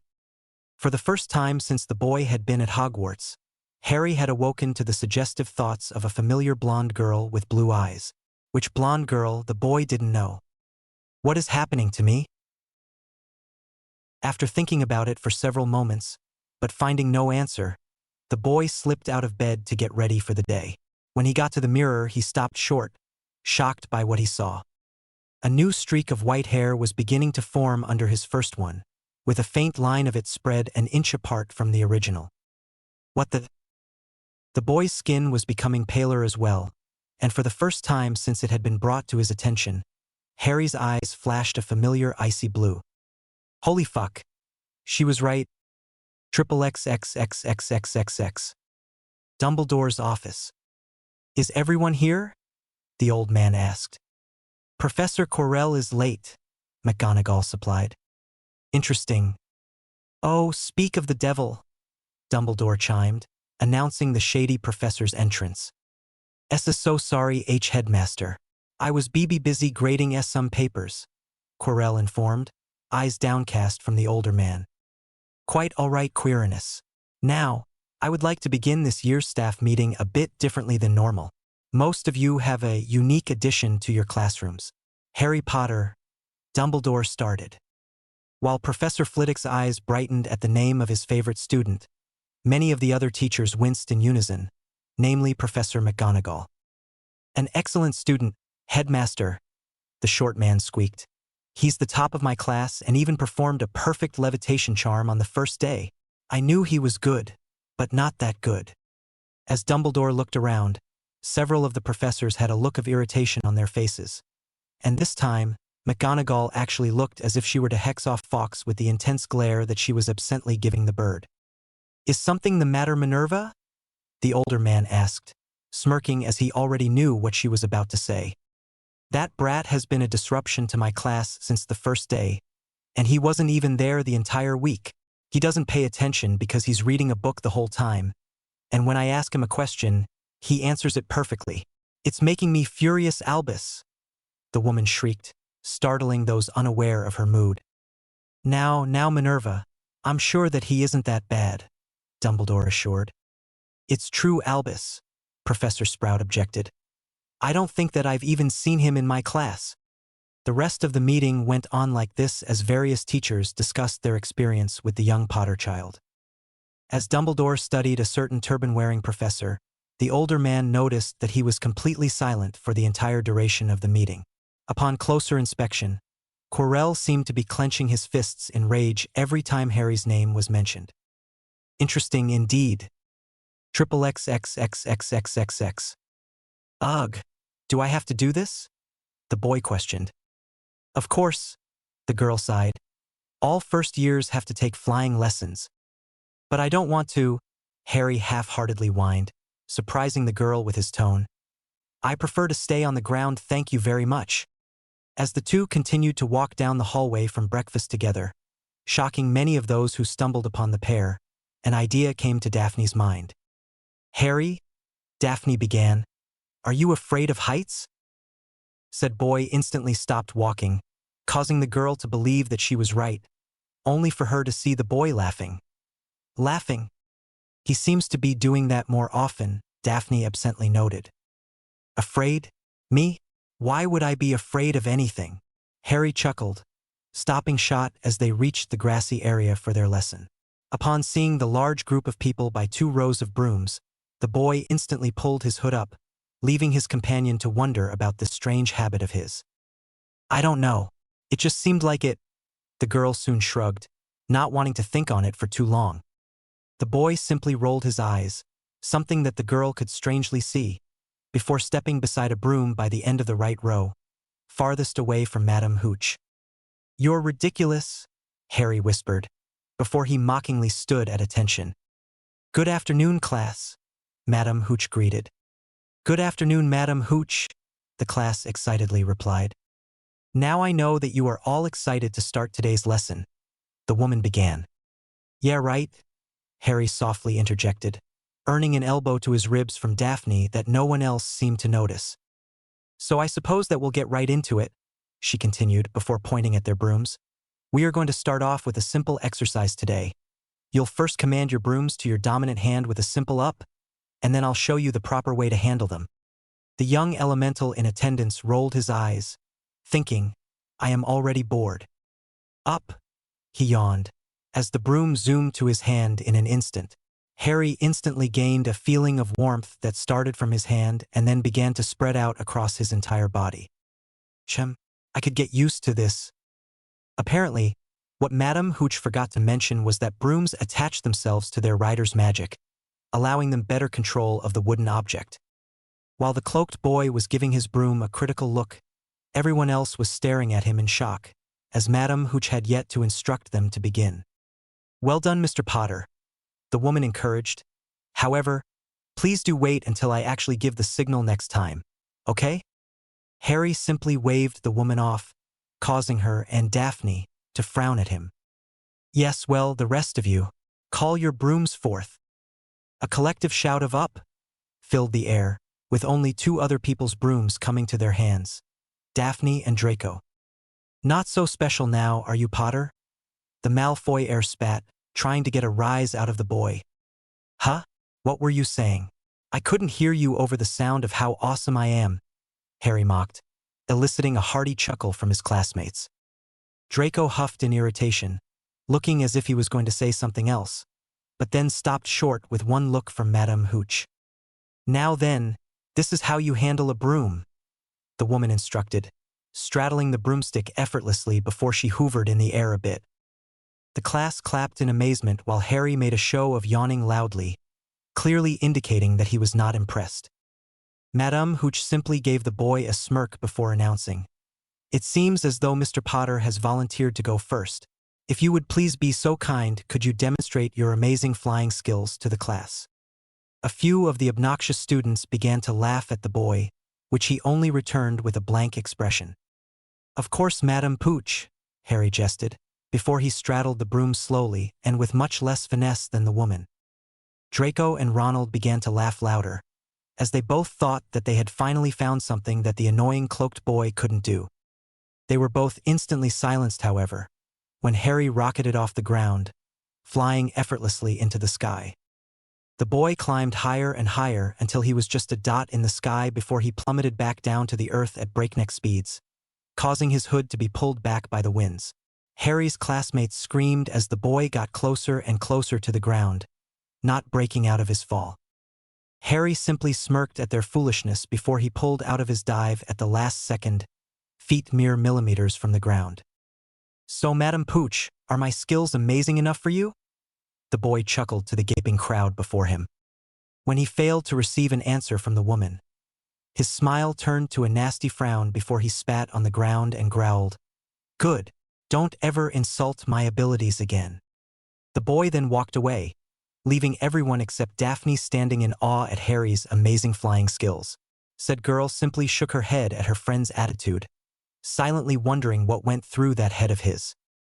XXXXXXXX. An abandoned classroom. Expelliarmus, Harry thought, as he focused on only his magical power, not adding any darkness or ice powers into the spell. He was rewarded with a flash of red light from his unusual wand and a disarmed opponent. "Yes!" the boy shouted verbally, jumping a bit at his success. Harry then turned back to his ancestor spellbook, finding the next useful spell in the book to be the Banishing Charm. "Oh, I got this. XXXXXXXX." As the weeks at school continued, Harry began to get stronger both physically and magically, learning spells that were beyond his current level and developing his dark powers as well as his ice ones. The boy also began to form a relationship with the annoying duo, as he liked to call them, almost going as far as to call them good acquaintances. This all culminated on one Sunday morning when the young elemental decided to try something that he hadn't for fear of ending up in the dreaded hospital again. His ice blast. XXXXXXXX. Sunday, September 28, 1991. Okay.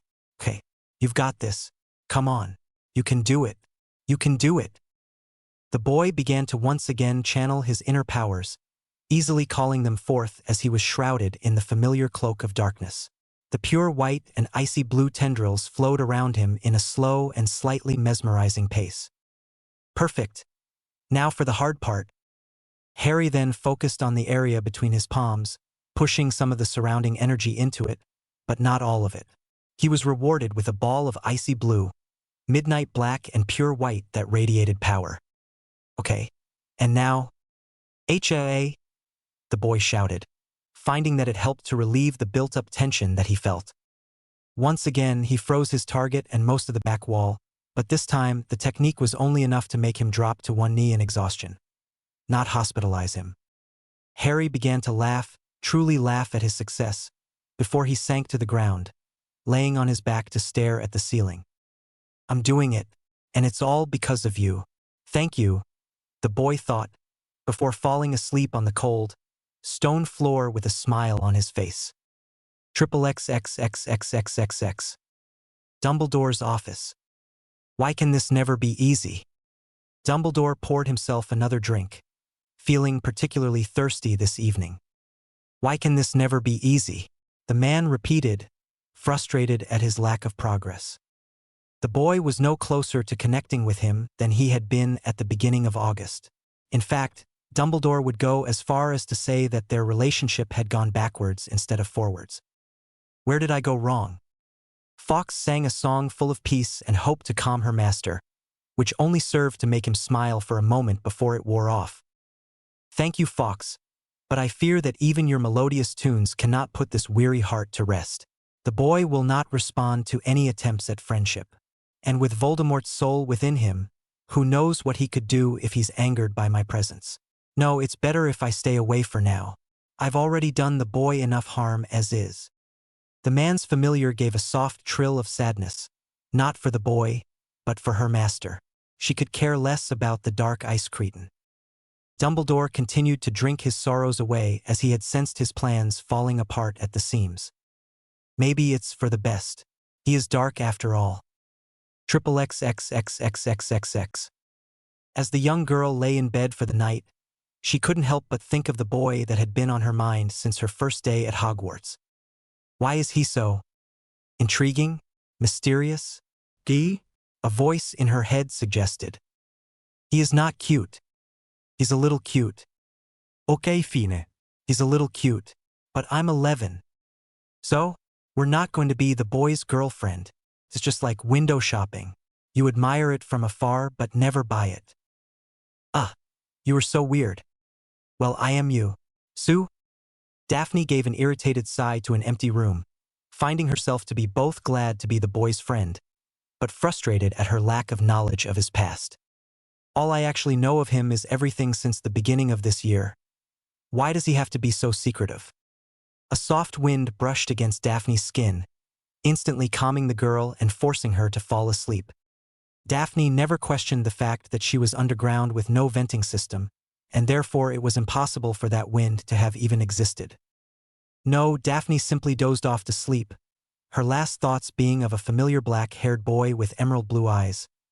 Black Frost Chapter 12. Chapter 12, the middle of the beginning. The darkness takes him over. The sickness pulls him in. His eyes, a blown-out candle. I wish to go with him. Dark. Do you think it will always be like this? If my life has taught me anything, it's that you can never have too much of a good thing. But I'm your best friend. Remember? How many times do I have to remind you? We'll always be together. Right, always. October 31st, 1991. Girls' bathroom. New! A mighty voice boomed, fear and desperation evident in the speaker's voice. The troll continued its attack, its club hurtling towards the frightened girl on the floor. Time seemed to slow to an agonizing crawl as the speaker ran towards the girl, fully intent on saving her. I can't make it. Too slow. Damn it. Damn it. Damn it. XXXXXXXX. A few hours earlier. Harry awoke to find himself once again thinking about the blonde girl, but still found that he couldn't tell which one it was. Damn. As he got up and ready for another easy day at Hogwarts, he noticed that his overall look was still at its constant rate of change. The second white streak that was once barely visible was now almost fully complete. This annoyed the boy, as he had yet to find out what the streaks actually meant.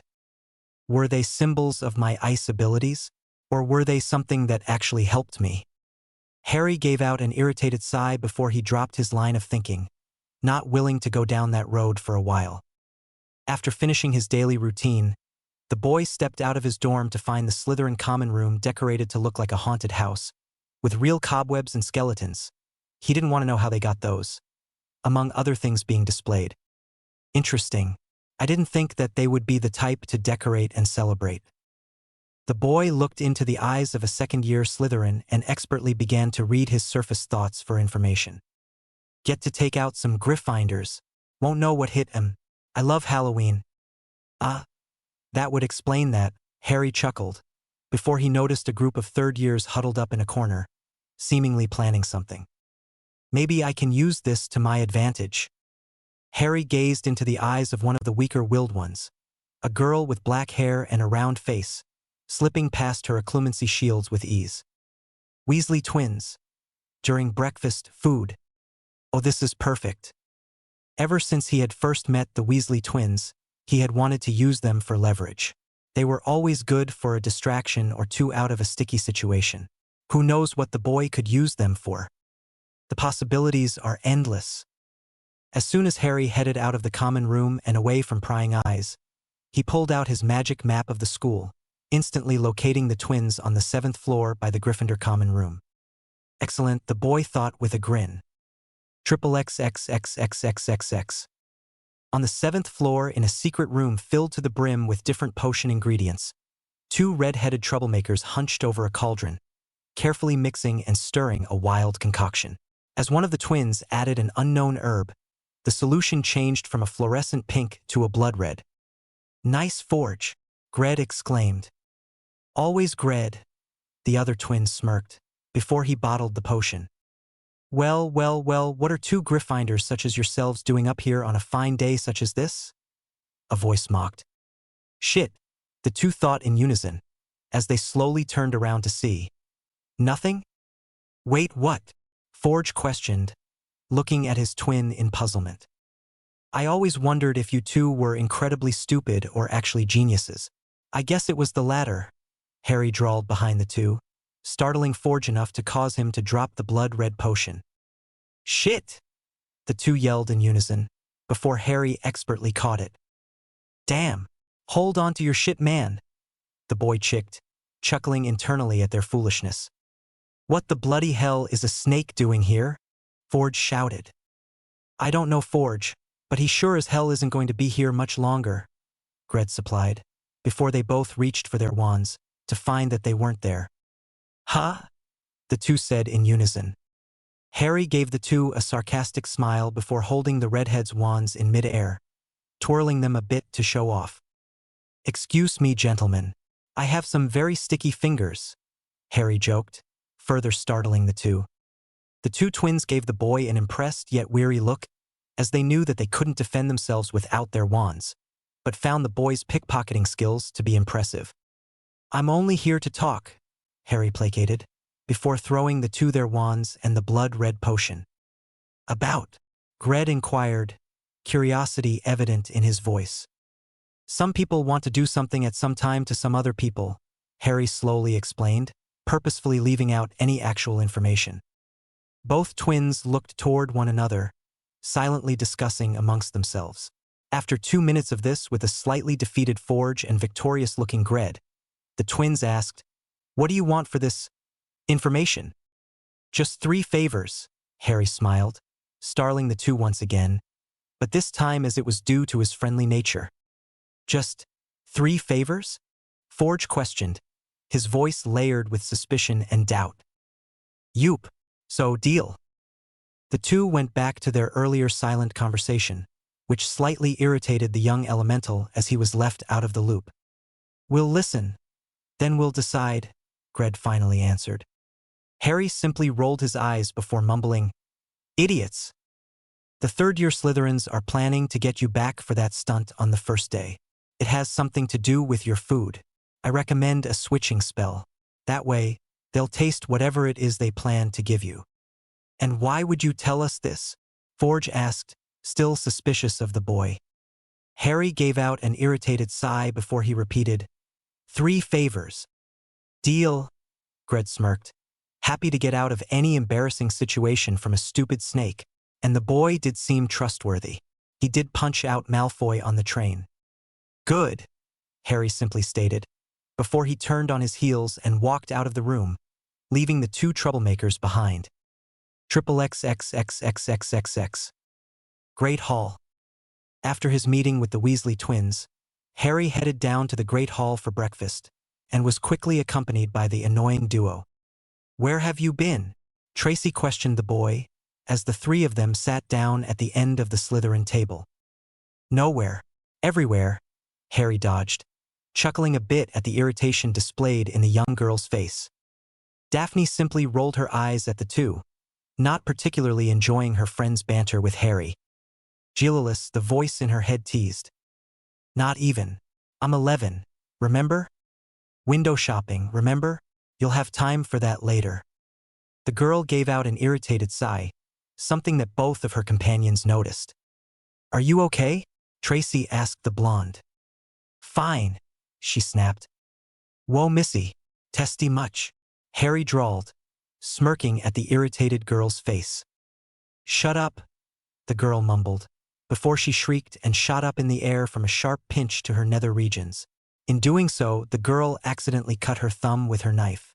A small river of blood poured from the girl's thumb, flowing slowly down onto the table. No, I don't particularly feel like it, the young elemental stated, face set in stone as he stared at her hand, eyes growing darker as each second passed.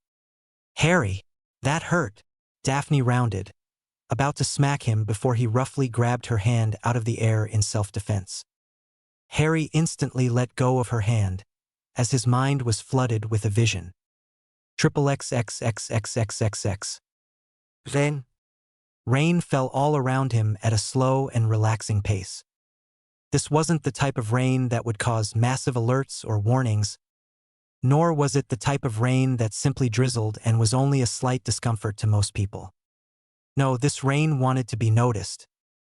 Harry tried to look around, only to find that each attempt brought on a massive headache. What is going on? He thought as he tried looking ahead only to have the same thing happen. Fuck. What the? As the boy moved his hands, he felt something sticky on them. This feels like... A simple glance was all that the boy needed to see that his hands were covered in blood. The sticky dark red substance slowly dripped off of his hands, almost to the rhythm of a slow and dying heartbeat. Holy fuck, holy fuck, holy fuck, the boy repeated in his mind, thoughts furiously trying to figure out what the hell was going on. As the boy looked down further, he noticed a battered and bruised body beneath him, chest slowly heaving as the person began to take their last breath. No. No, no, no, no, no, no, no, no, no, no, no, no, no. This can't be happening. Suddenly and without warning, Harry was hurtled from the vision, coming back again to the present. Triple XXXXXXX. Harry? Are you okay? Tracy stumbled, eyes full of worry and a small amount of fear. The pale boy couldn't find it in himself to reply, so he chose to instead head off to his room, much to the protest of the two girls. As Harry silently made his way back to his room, he found that he had been gripping his necklace so hard that blood began to ooze from his hand. Blood just like Triple XXXXXXX. As soon as Daphne made her attempt to smack her mysterious friend, she instantly regretted it. Harry roughly grabbed her arm, causing her to wince in pain before he just as quickly let go. What the? All of a sudden, Harry went rigid and unmoving, staring deeply into the cut on Daphne's hand. Harry? She whispered, not wanting to draw attention to their part of the table. The boy's face quickly became extremely pale, and his eyes turned a midnight black. Holy sh! Harry, are you okay? Tracy asked, eyes laced with worry and a small amount of fear. Almost as if the words brought him back from wherever he had gone, Harry's eyes turned to their normal emerald blue. The boy then walked away, not even hearing the girl's whispers of concern. As soon as Harry walked out of the hall, the two worried girls turned to one another, silently agreeing to investigate the matter further after classes. They didn't bother paying attention to one of the Slytherins turning into an baby-sized snake, nor joined the hall in uproarious laughter afterwards. No, all they thought about was their troubled and mysterious friend. Triple XXXXXXX. Harry's dorm. As soon as the young elemental made his way into his room, he collapsed onto his bed, head swimming and feeling extremely exhausted. What the hell is happening to me? The boy's magic began to channel itself, swirling violently around the room and attacking everything in sight. No. Stop it, Harry urged, trying to force the pain away and make his magic come back under control. But it was having none of that. Everything from simple pieces of parchment to medium-sized books were picked up in the miniature tornado of icy blue and pure white, while a shroud of darkness hung over the boy's face, looking menacing and murderous. Harry could do absolutely nothing as he was repeatedly assaulted and beaten by the mysterious force with books and other sharp objects. "What do you want?" the boy shouted at the unknown entity. "You!" The dark entity then rushed back into Harry's body, causing the boy's back to arch in agonizing pain and the tornado to recede. The only sound that could be heard after this morbid event were the cries from a young boy who was once again made vulnerable and weak. "I'm nothing. I am nothing. Nothing but a freak." Triple XXXXXXX. Dumbledore's office. Ever since his initial conversation with the young Potter boy about the man, Dumbledore had grown increasingly suspicious of his defense against the dark arts teacher. Quirrell was definitely a lot shadier than the older man had realized, if what his portraits had told him was correct. Every time that he goes out of his office, he follows a strict route away from most of the portraits, almost as if he knows. Interesting, So he does know, but that doesn't explain why. Is he in league with Tom? Or is this something else entirely? I will have to ask Severus to keep an eye on the man. Dumbledore then turned to a small wardrobe in the back of his office. The wardrobe was a simple one, with the prominent color being brown and with it only being made of small wooden planks. It was nothing too special. In fact, it could even be called too ordinary for the eccentric man. But it was what lay inside that was truly impressive. The cloak of invisibility, interesting how it works, or rather, how it doesn't. Dumbledore had tried on countless occasions to get the cloak to work, but every time he tried, it simply stayed visible. The man wouldn't have even known it was the fabled cloak if James hadn't left it in his possession.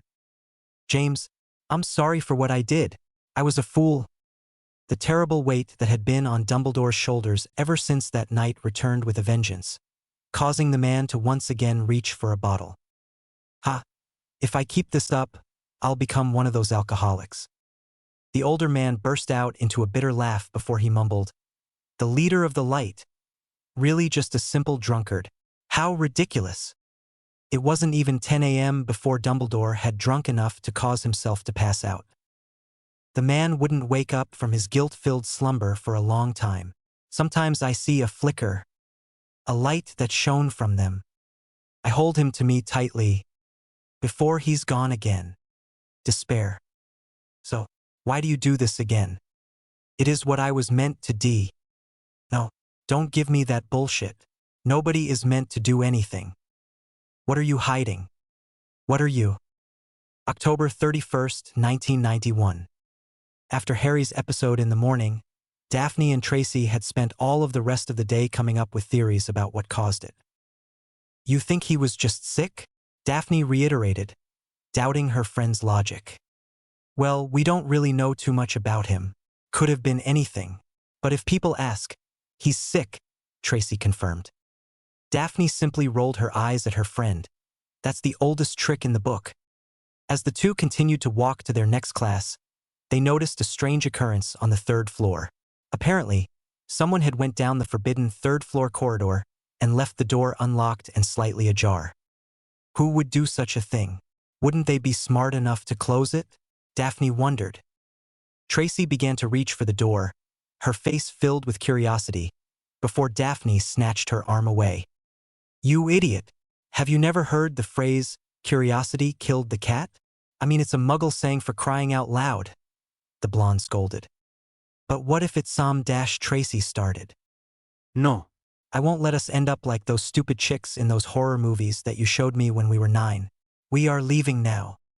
And with that, Daphne dragged Tracy away from the door and down a flight of stairs.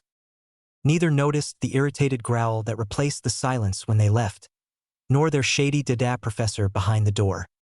Damn. We'll have to get them another way. Master, what do you think? I believe that the troll will prove sufficient enough, Quirrell. Come, we must get more unicorn blood before the day is out. I will have that stone today. The shady professor subconsciously bowed his head before he went to get everything ready for the feast, plans of taking the stone and restoring his master being the only thing on his mind. XXXXXXXX. Harry's dorm. 3 p.m. Harry was startled awake by the sound of his shrieking owl, or as he liked to call her, his shrieking chicken. The boy opened his eyes to find the snowy white beast sitting atop his headboard, staring down with a look of irritation and concern. PSH. Probably just hungry or something.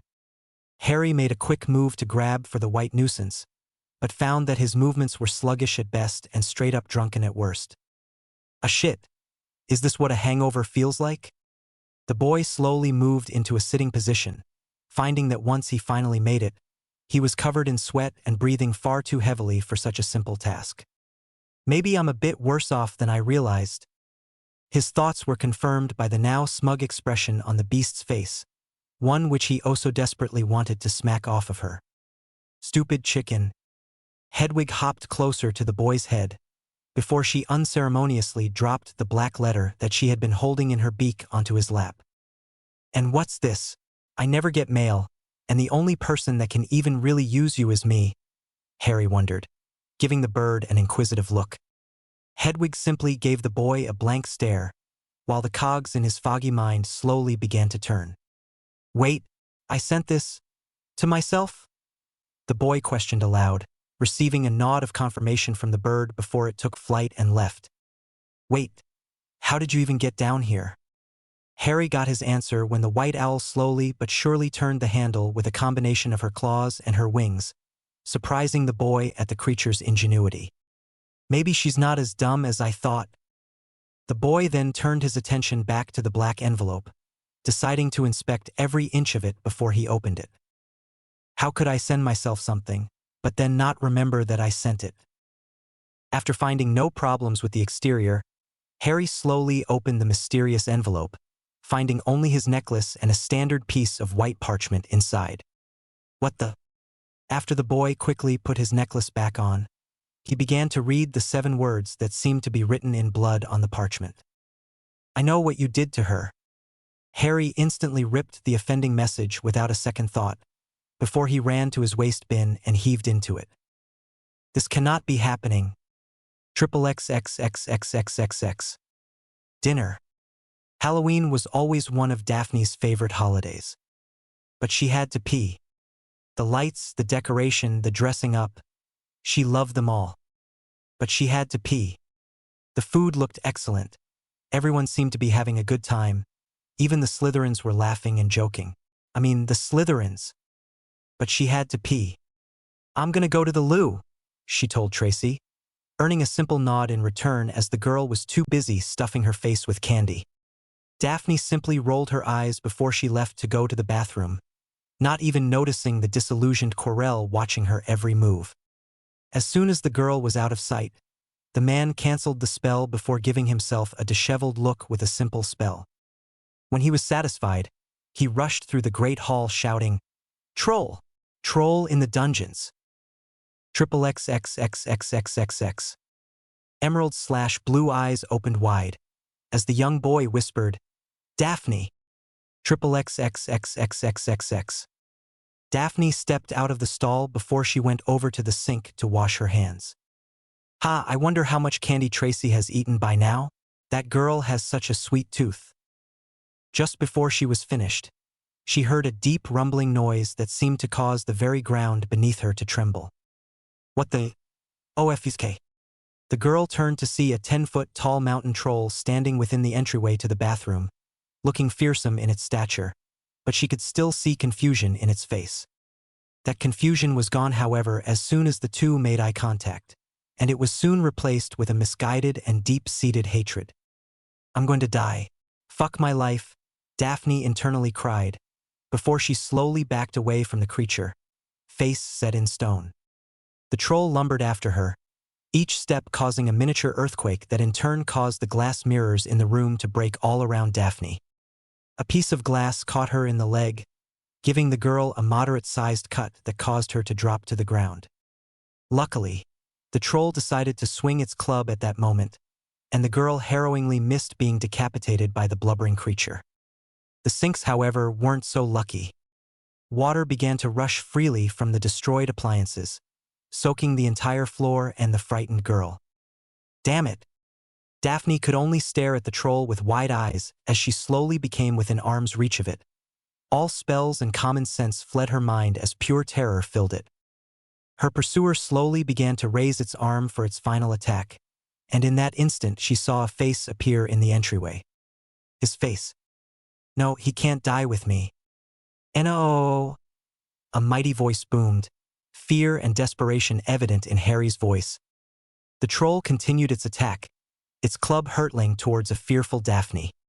Time seemed to slow to an agonizing crawl as Harry ran towards the girl, fully intent on killing this stupid troll and saving her life. "I can't make it. Too slow. Damn it. Damn it. Damn it."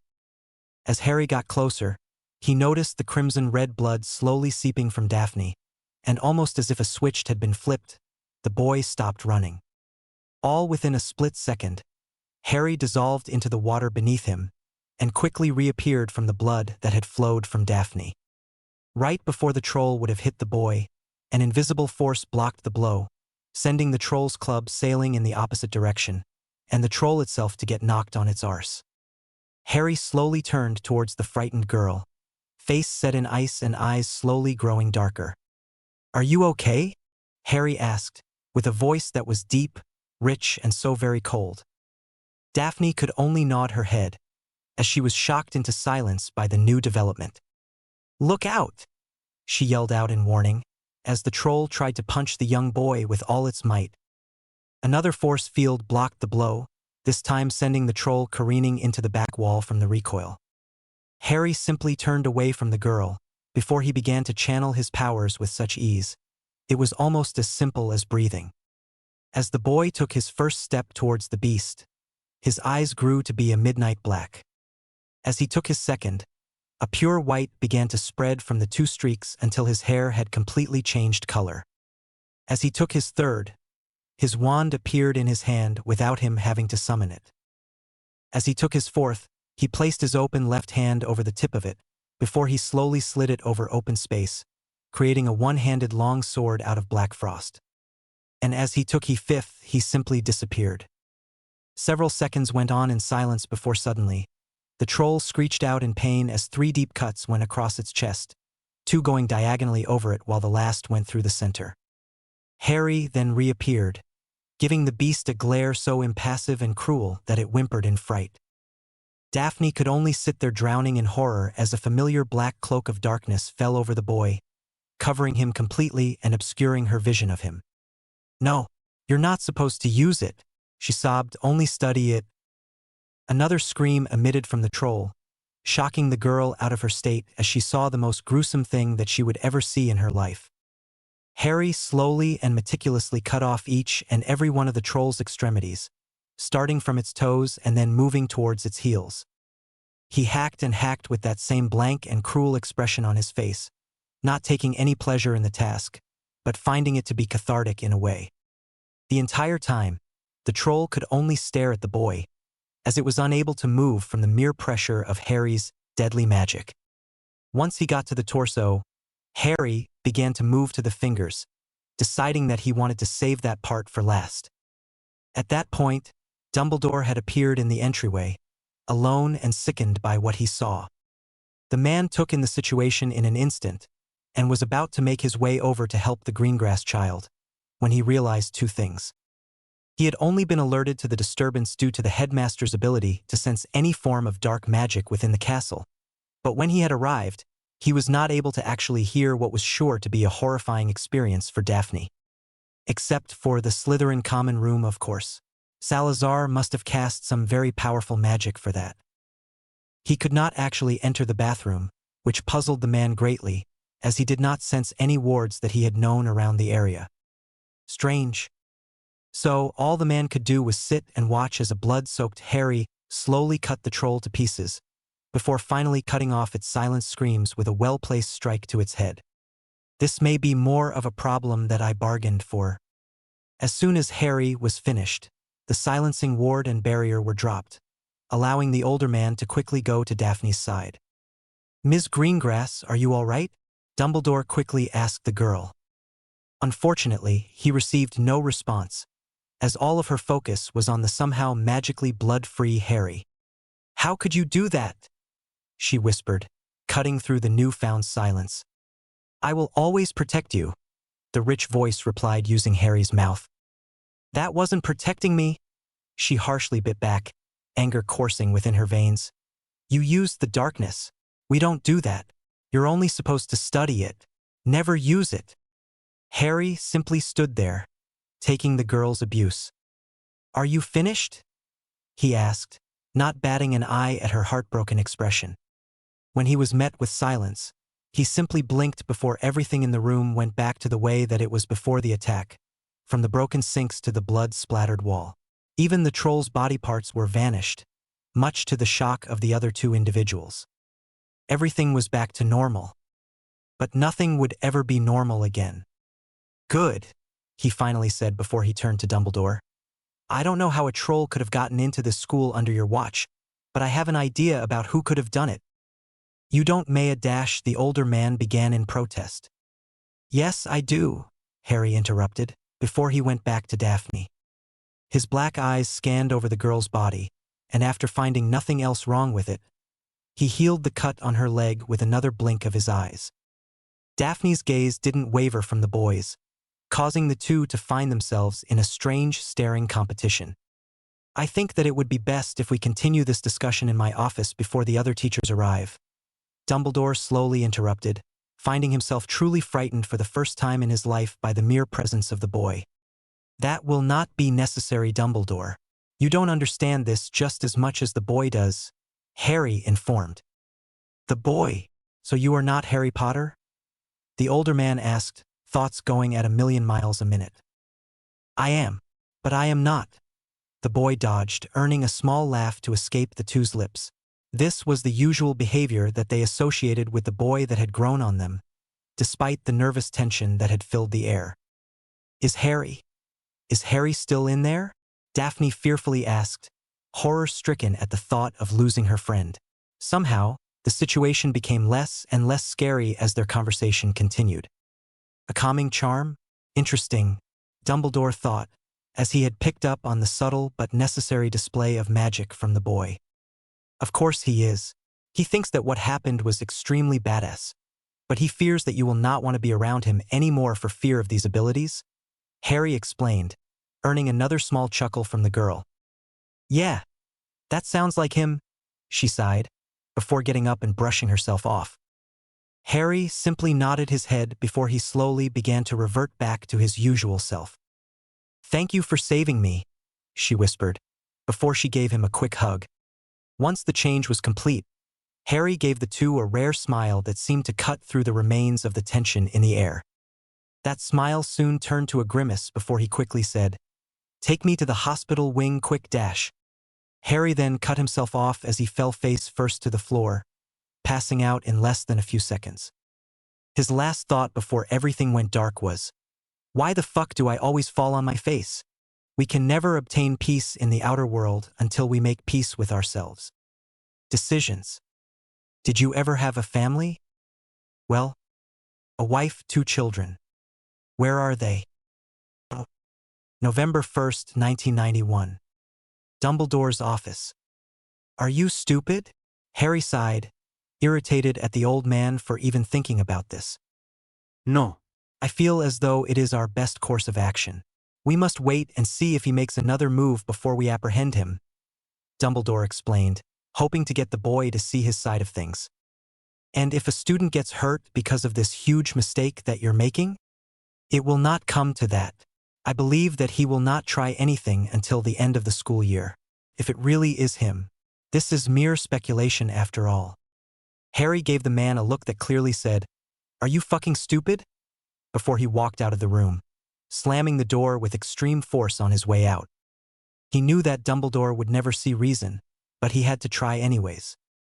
XXXXXXXX. Great Hall. You okay? Harry asked a solemn Daphne over dinner, surprising Tracy at his forward tone. Why yeah, I'm fine. Just having these bad dreams, she mumbled, eyes downcast and away from the young elemental. Look, I know that what you saw was scary, but I did it to protect you. You understand that, right? Daphne could only weakly nod her head, as she didn't want to lie to the boy's face. Harry gave the girl a crestfallen look before he sighed and went back to his meal, not willing to answer any of Tracy's many questions. This is going to be harder than I thought. XXXXXXXX. November 15th, 1991. Afternoon. Abandoned classroom. This is going to be harder than I thought. Harry roughly coughed as he wiped the sweat off of his face. After the events of Halloween, the boy had been training relentlessly, trying to recreate the state that he had been in before. The boy had counted 50 tries. All were failures. Why is this so difficult? Harry began to try once again, channeling his energy to its fullest potential, causing a faint layer of darkness to surround him. There weren't any tendrils of energy, however, and when the boy tried to summon them again, all he got was more darkness. UGHH! The boy yelled in exasperation, before he slumped to the ground in exhaustion. I've wasted too much time on this. Ever since the boy had found out about these powers, he had put all of his time into his training, and his studies have suffered because of it. Luckily, the boy had finished his second-year work on theory, and was just about finished with the third quarter on the practical side of things, so he didn't have to worry about any of the teachers and their dreaded homework at all. No, it was his own personal goals that he was worried about. I got to get back on track. I've got to. Harry slowly picked himself off of the floor, clearing his mind as he began to calmly channel his powers once again. He breathed in. I can do this. He breathed out. I can do this. He breathed in. I can do this. He breathed out. With each breath, the boy put slightly more and more energy into his task. This lasted until he eventually put every ounce of power he had into his efforts, gaining a cloak of darkness that was slightly less thick than when he was in that state. Okay, now Small nice. Harry once again attempted to summon his elemental powers, but no matter how hard the boy tried, he just couldn't do it. No, this will not beat me. But it did. A sinister laugh filled the air around him, causing the boy to lose his concentration and let the darkness gain control over him. The last thing that the boy saw before everything went black was the blinding light from the only window in the room. XXXXXXXX. He saw nothing. He smelt nothing. He tasted nothing. He heard nothing. He felt nothing. He sensed nothing. He was nothing. What is going on? Harry thought, as he tried to look around but found nothing in this dark and blank abyss. Suddenly and without warning, a cackle, much like that of the one that he had heard before, rang through his ears. A shit. The sinister cackling continued, sounding as if it was coming from everywhere and nowhere at the same time. Now, what do you want? The boy thought to himself. You. Harry was then roughly shoved to the ground by an invisible force, eliciting a shocked gasp from the boy before he was brought back to the real world. XXXXXXXX. The boy awoke with a start, quickly scrabbling to get up and away from his previous spot, not even noticing the moonlight hitting the ground or the faint calling of the owls outside. Holy shit, holy shit, holy shit. Did that seriously just fucking happen? What the fuck was that? Harry paced feverishly across the room, putting every ounce of thought into what had just happened. That was obviously my core. But why was it pitch black? Where was the snow? As the boy continued pacing, his thoughts began to seem as if they were further and further away from the truth. God damn it, Dumbledore. Why do you have to be keeping secrets now? This is a huge fucking problem. Ever since Harry had gone to Dumbledore about the black orb in his core, he knew that the old man was keeping something from him. It was simply too ridiculous for the man to not know about what was causing this problem, and Harry always hated to think this, Dumbledore was a very powerful sorcerer. He has to know something. He has to. The thing that infuriated the young elemental the most was that although the man knew Harry was in trouble, he has so far done nothing to help him, even when it was something as serious as this. It's like he wants me to. Harry stopped pacing, as his mind slowly but surely came up with the answer. He wants me to fail, but what does he have to gain from that? He wants you dead silly.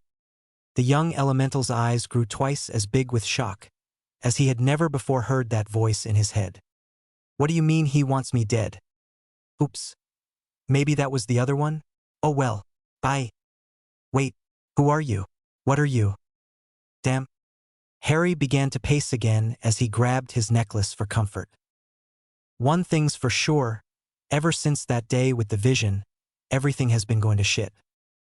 If that was the trigger for all of this, what does this mean? Visions, blackouts, and unpleasant voices in my head. I'm definitely going crazy. XXXXXXXX. In another part of the castle, a young girl of 11 was tossing and turning in her bed, sweating pouring off of her body in buckets. No, Harry. Don't fall. Daphne groaned, her face scrunched up with fear and anxiety. As the nightmare ensued, the girl's moans got louder, until they eventually turned into full-blown screams. Harry, no! The girl cried, tears pouring down her face as she awoke from her terrible slumber. Daphne quickly went over to her waste bin, before she hurled into the small receptacle, still crying from her nightmare. What the hell is wrong with me? Why did he have to do this to me? As the girl slowly cried herself back to sleep, a young boy on the other side of the castle slowly awoke to the feeling of tears falling down his face. What the? The boy paid it no further attention as he drifted back to his semi-peaceful slumber. XXXXXXXX. Meanwhile, in a dark corner in Hogwarts. Master, what will we do? I fear Dumbledore has grown more suspicious of us, and he has yet to tell us what happened to the troll. A certain shady defense professor cried. Silence, you incompetent fool. Dumbledore is no match for my power. The Dark Lord boasted, fully intent on ending the man himself. But it is my power that he would go up against.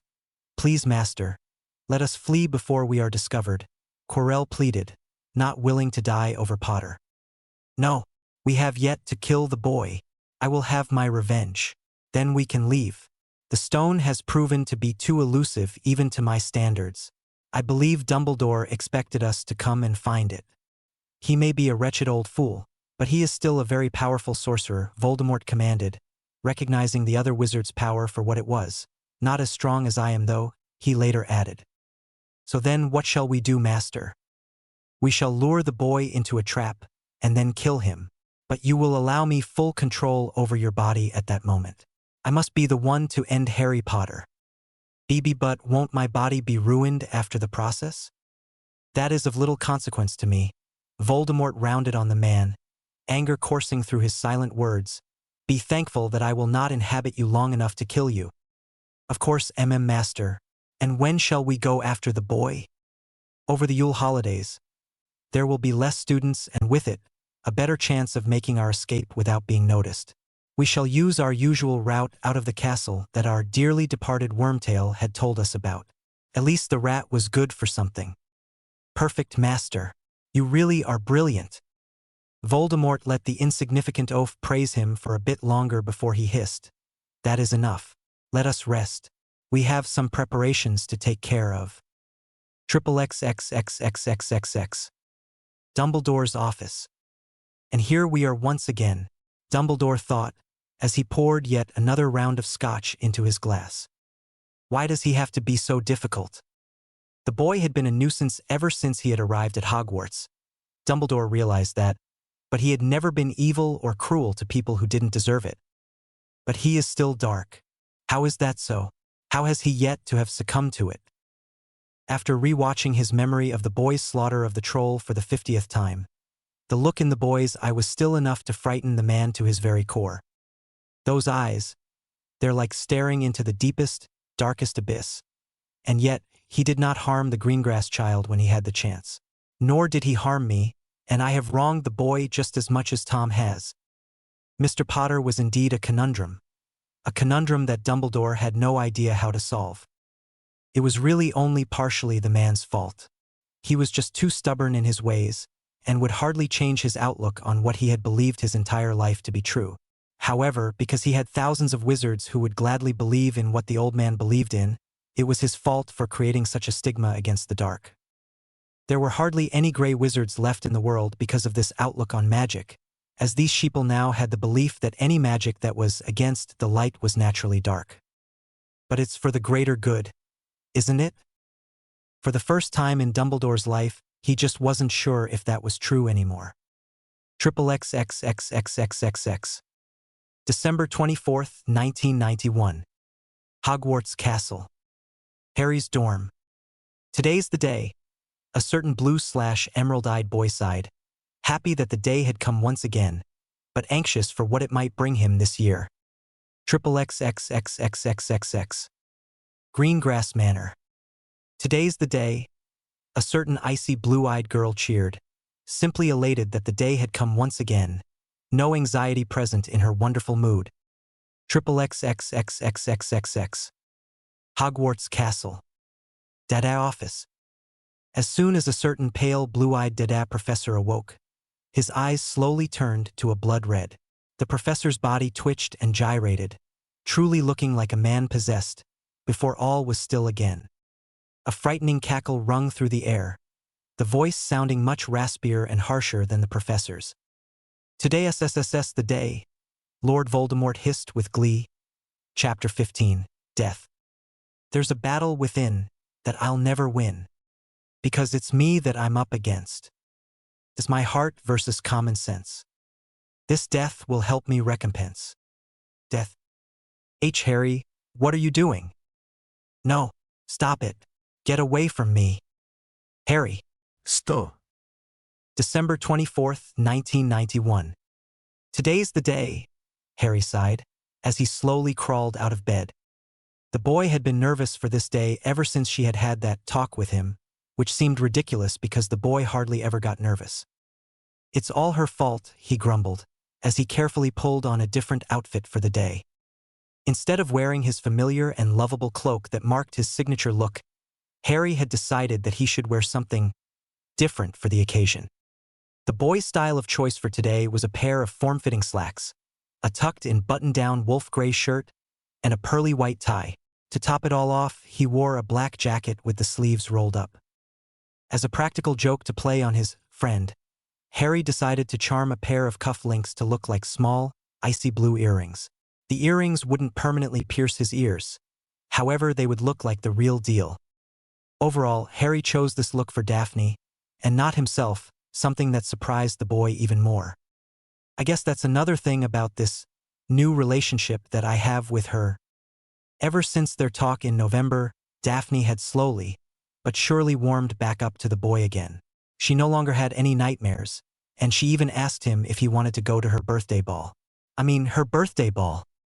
"She's lucky that I'm good on my feet," the boy sighed, "but I can't help but feel bad about doing this to her." It was strange to Harry that they shared the same birthday, and he had already looked into the matter by searching the records of Hogwarts, but he had yet to actually find anything. Unless you count the fact that Dumbledore had a squib sister and a drunken brother, although I don't know if that's funny or not. Either way, Harry had still found no record of her, and it bothered him slightly that there was no trace of the girl that meant so much to him. "And why is it that I waited until now to start searching?" Harry shook the thought out of his head, trying to stay away from that period in his life for the moment. As the boy began to head out of his room, he was crippled by a flash of blinding pain in back of his head. What the vision that had been secretly haunting him for months once again reappeared, this time with a strange vividness. XXXXXXXX. Blood. Blood everywhere. Coated his hands. His face. The ground. The body. The body? Harry's eyes widened in fear. A fear so primal, so animalistic that he was simply paralyzed. XXXXXXXX. But the vision left him just as quickly as it had come, leaving behind a broken boy with tears in his eyes. Why is this happening to him?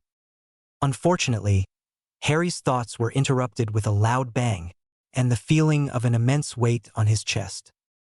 Fuck.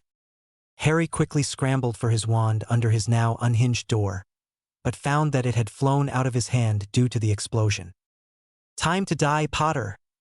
A harsh voice cackled behind the dust and smoke that filled the room, before a sickly green light envisioned the still frightened boy's senses.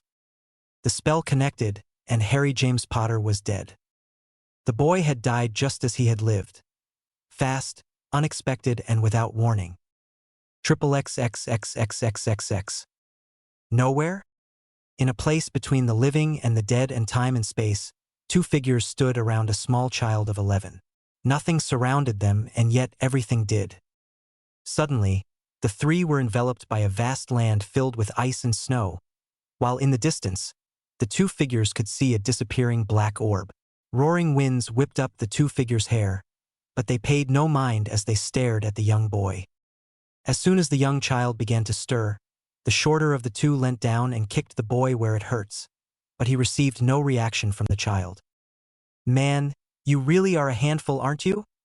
A smooth and rich voice questioned the still sleeping boy, not particularly caring for his well-being.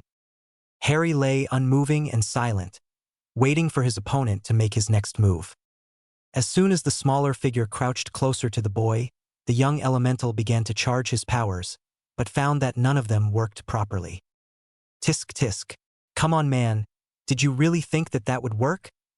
The voice taunted, as Harry slowly rose to face his aggressor.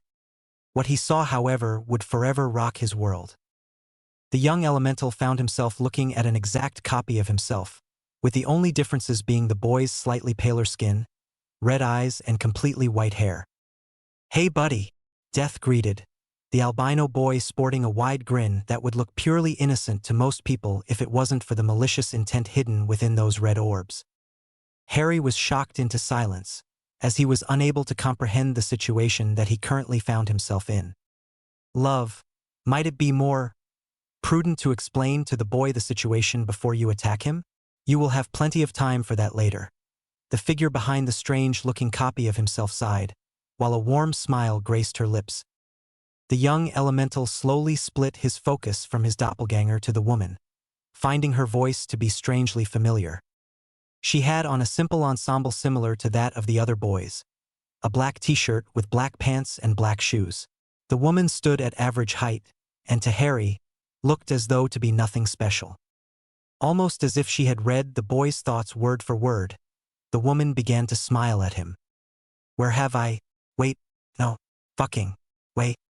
It was you," Harry breathed, as he fully stared at the woman before him. The woman didn't even need to be told to what the boy was referring to, as she had already known what he was talking about, so she instead simply nodded her head in affirmation. "But why now? After I die? Why come to me now?" the young elemental asked the pair. After silently discussing whether or not they would tell the boy, Death simply shrugged the woman off before he explained, "Because you have a choice, my friend. Either willingly accept death," as he gestured to the woman, "or fight me and beat death. Simple as that."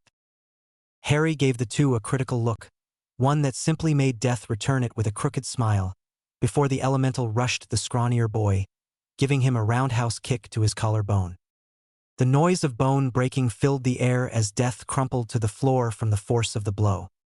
Harry solemnly entered into his battle stance, finding it to be almost methodical in a way after practicing it for so many years.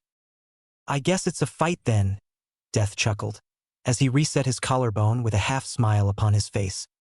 The young elemental's eyes slightly widened in shock as he saw Death simply shrug off the broken bone, and only widened further when he saw that same bone quickly heal itself once it was set back into place. I'm Factarentei. "You betcha," Death giggled with glee, glad for a potential challenge at hand. "I think I'll go. 10%? What do you think? Let's start with 5 love." 5 it is. The two combatants rushed each other, with Harry delivering the first blow to the boy's midsection, causing Death to stumble for a second before he sent a sloppy punch to air. "Oh, so he's fast? That's good." Harry realized that the boy had no experience with fighting hand-to-hand, but that didn't stop him from also noticing that that punch would have killed him again if he hadn't dodged. "Oh, so you get it now? Just from one punch. She said that you were impressive, but I didn't know how much until now. Oh, you're just a bundle of fun," Death sang, while he tried to land another blow on the young elemental, only for him to fail once again. Harry gave the boy another roundhouse kick, this time a bit further to the shoulder, dislocating Death's right one, while following it up by grabbing the boy's left arm and breaking it in half. The boy couldn't help but smirk, as he had disabled his enemy once again. "So you think you've won?" Death whispered, no longer as jolly as he once was. The boy cocked his head to the side, giving Harry a calculated look that made even the young elemental shiver with fright. "So that's what that feels like," Harry thought glumly, as Death slowly extended his broken arm. The awkwardly bent appendage quickly snapped back into place, and when it did, a large black scythe appeared in the boy's hands, looking fearsome and awe-inspiring all at the same time. "Damn, I'm so fucked right now." Death came zooming towards Harry, barely giving the boy any time to dodge as the crazed albino slashed and hacked at the young elemental. With each slash, Harry felt his energy continue to wane at an accelerated pace. Noticing that the other boy's scythe wasn't a normal one, Harry quickly put distance by kicking off of Albino's body, causing said boy to smirk with victory. I've got you now, the boy sang, with no longer any emotion in his voice. Harry realized his mistake as quickly as he had made it, as when he had pushed himself away from the other boy. He had put himself right into the middle of a patch of black ice. The boy slipped, the scythe fell, and a scream tore through the air. As soon as the scream touched Death's ears, the boy returned to his normal state, his face alight with joy and happiness. I got him! I got him! The boy cheered, as he watched the ragged elemental slowly pull the scythe out of his torso. Dark crimson blood was splattered all around Harry, as the young elemental slowly bled out, face twisted in pain and agony. One slash was all it took to bring the once cocky boy down. Harry screamed to the vast and empty wasteland around him, but the boy gained no solace from those who currently inhabited it. Why? Why does he have to be better than me? It's because I fight with a purpose, Death whispered, voice clearly heard over the failing icy winds. A purpose, Harry chuckled, as blood spluttered out of his mouth. Please, enlighten me. What is your purpose? Death simply gave the boy another look of indifference. This time, however, Harry didn't seem to be fazed by it. I fight because it's fun. I want to see my enemy bleed and their guts torn asunder. You had a purpose, but now it seems to be gone. I wonder why, the boy explained, with the ghost of a smirk on his face. The boy had already known what had made Harry so weak, and it seemed as though Harry had known it as well. It's her, isn't it? What happened to her? The albino questioned, earning a shaky nod from the still bleeding boy. You know what happened, Harry. You just don't want to remember. Silence filled the air as Harry's vision slowly began to fade to black. The boy surprised the two by giving them a fleeting smile, something that they quickly returned. Harry turned to face his doppelganger, face filled with emotion and sorrow before he croaked. You know, I have a feeling that we could have been pretty good friends. Death simply chuckled at the boy's sense for the dramatic before he replied, Nah, I think one is enough. The young elemental chuckled at Death, finding the situation to be oddly ironic, before he whispered with his last breath, Yeah, maybe. And for the second time that day, Harry James Potter had died. One of the simplest ways to stay happy is to let go of the things that make you sad. Destiny. I hate you. I love you. Somewhere? For the first time in Harry's life, the boy had awoken with a feeling of content. He wasn't happy, in fact, he could even say that he was a bit sad. But the boy was still content. How odd. Although I would like a rematch to that kid, the boy thought, as he opened his eyes to a world filled with light. Harry felt grass beneath him, and when he turned to look around, he found himself in a small and open field. Grass went as far as he could see, and then suddenly just stopped. Very peculiar. The first thing that the young elemental noticed was a small black bird sitting atop an decrepit elder tree, going unseen and unnoticed by everyone and everything. This poor little black bird went from branch to branch, searching for someone, anyone to have a connection with, only to be scorned and left every single time. Just when the bird had finally given up, a small little gray bird appeared, giving the poor little black bird all of the attention that he had ever wanted. Everything was right again. The two quickly took to the sky, chasing each other and chirping merrily. That poor little black bird had finally found a friend. But that would soon come to an end. For you see, another black bird, much bigger than the other two, had been secretly hunting the gray bird.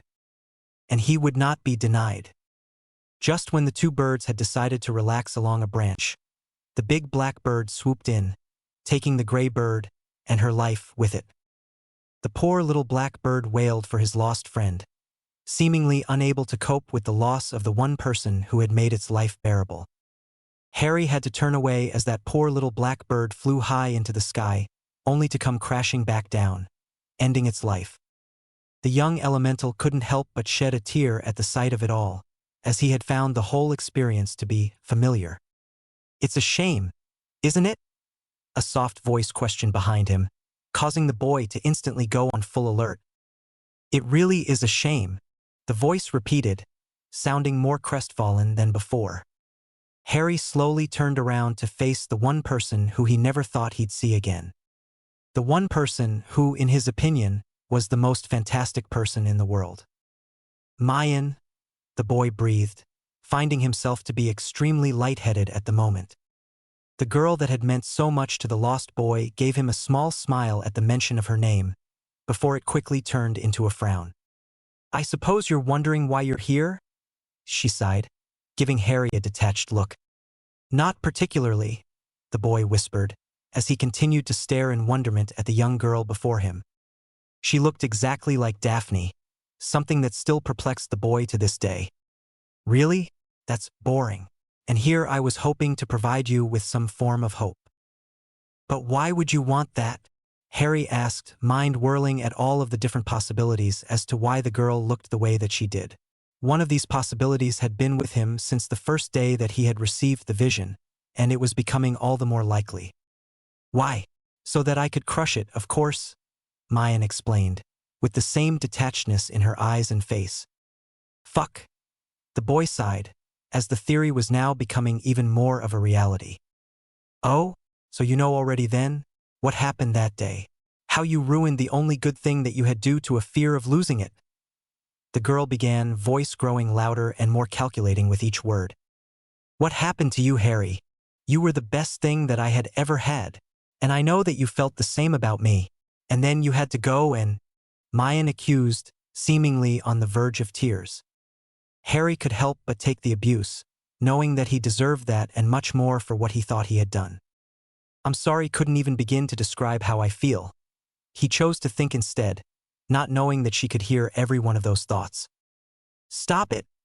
the girl shouted, causing a blast of pure energy to knock the boy off his feet, sending him a few meters back. "I don't want an apology from you." "Then what do you want, Mayan?"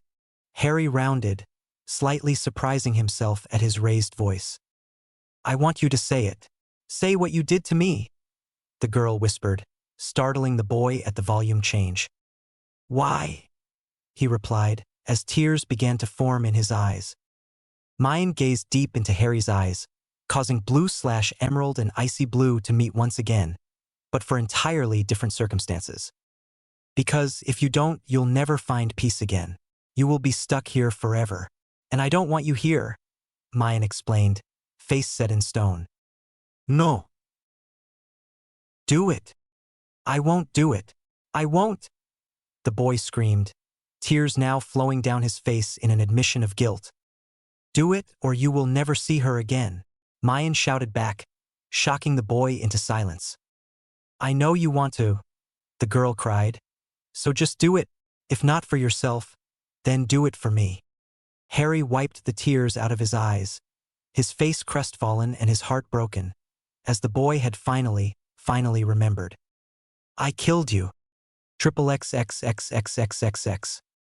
It was raining.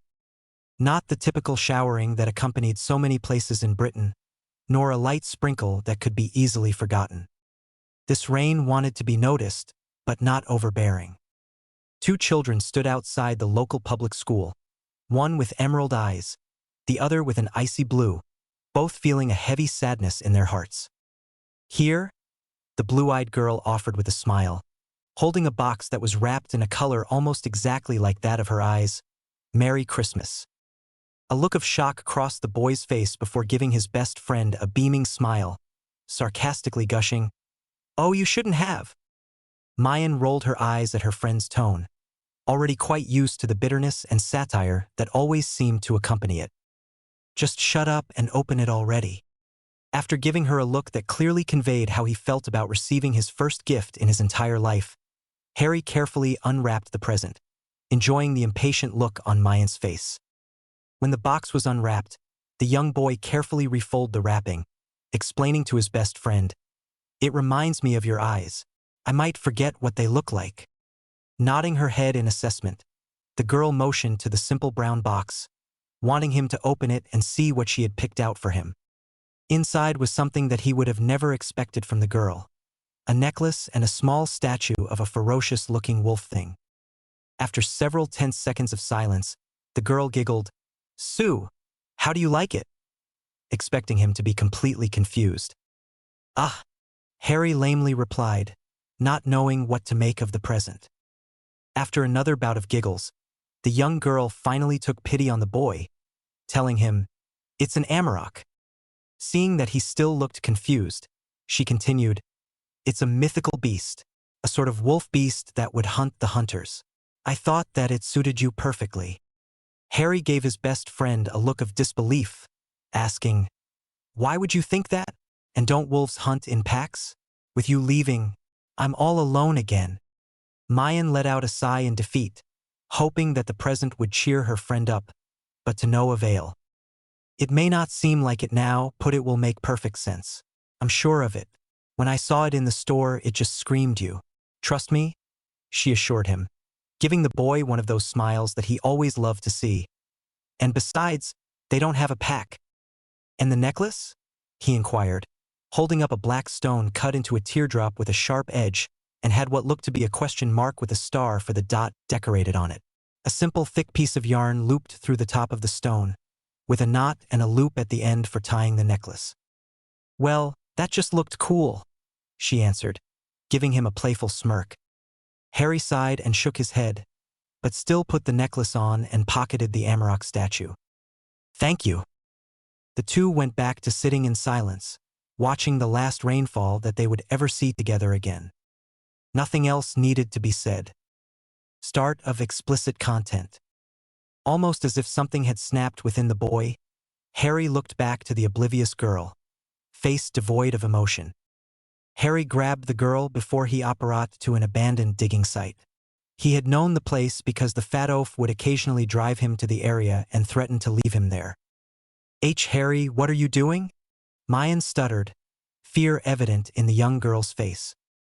The young elemental chose not to respond. And that was when the first punch was thrown. No. "Stop it.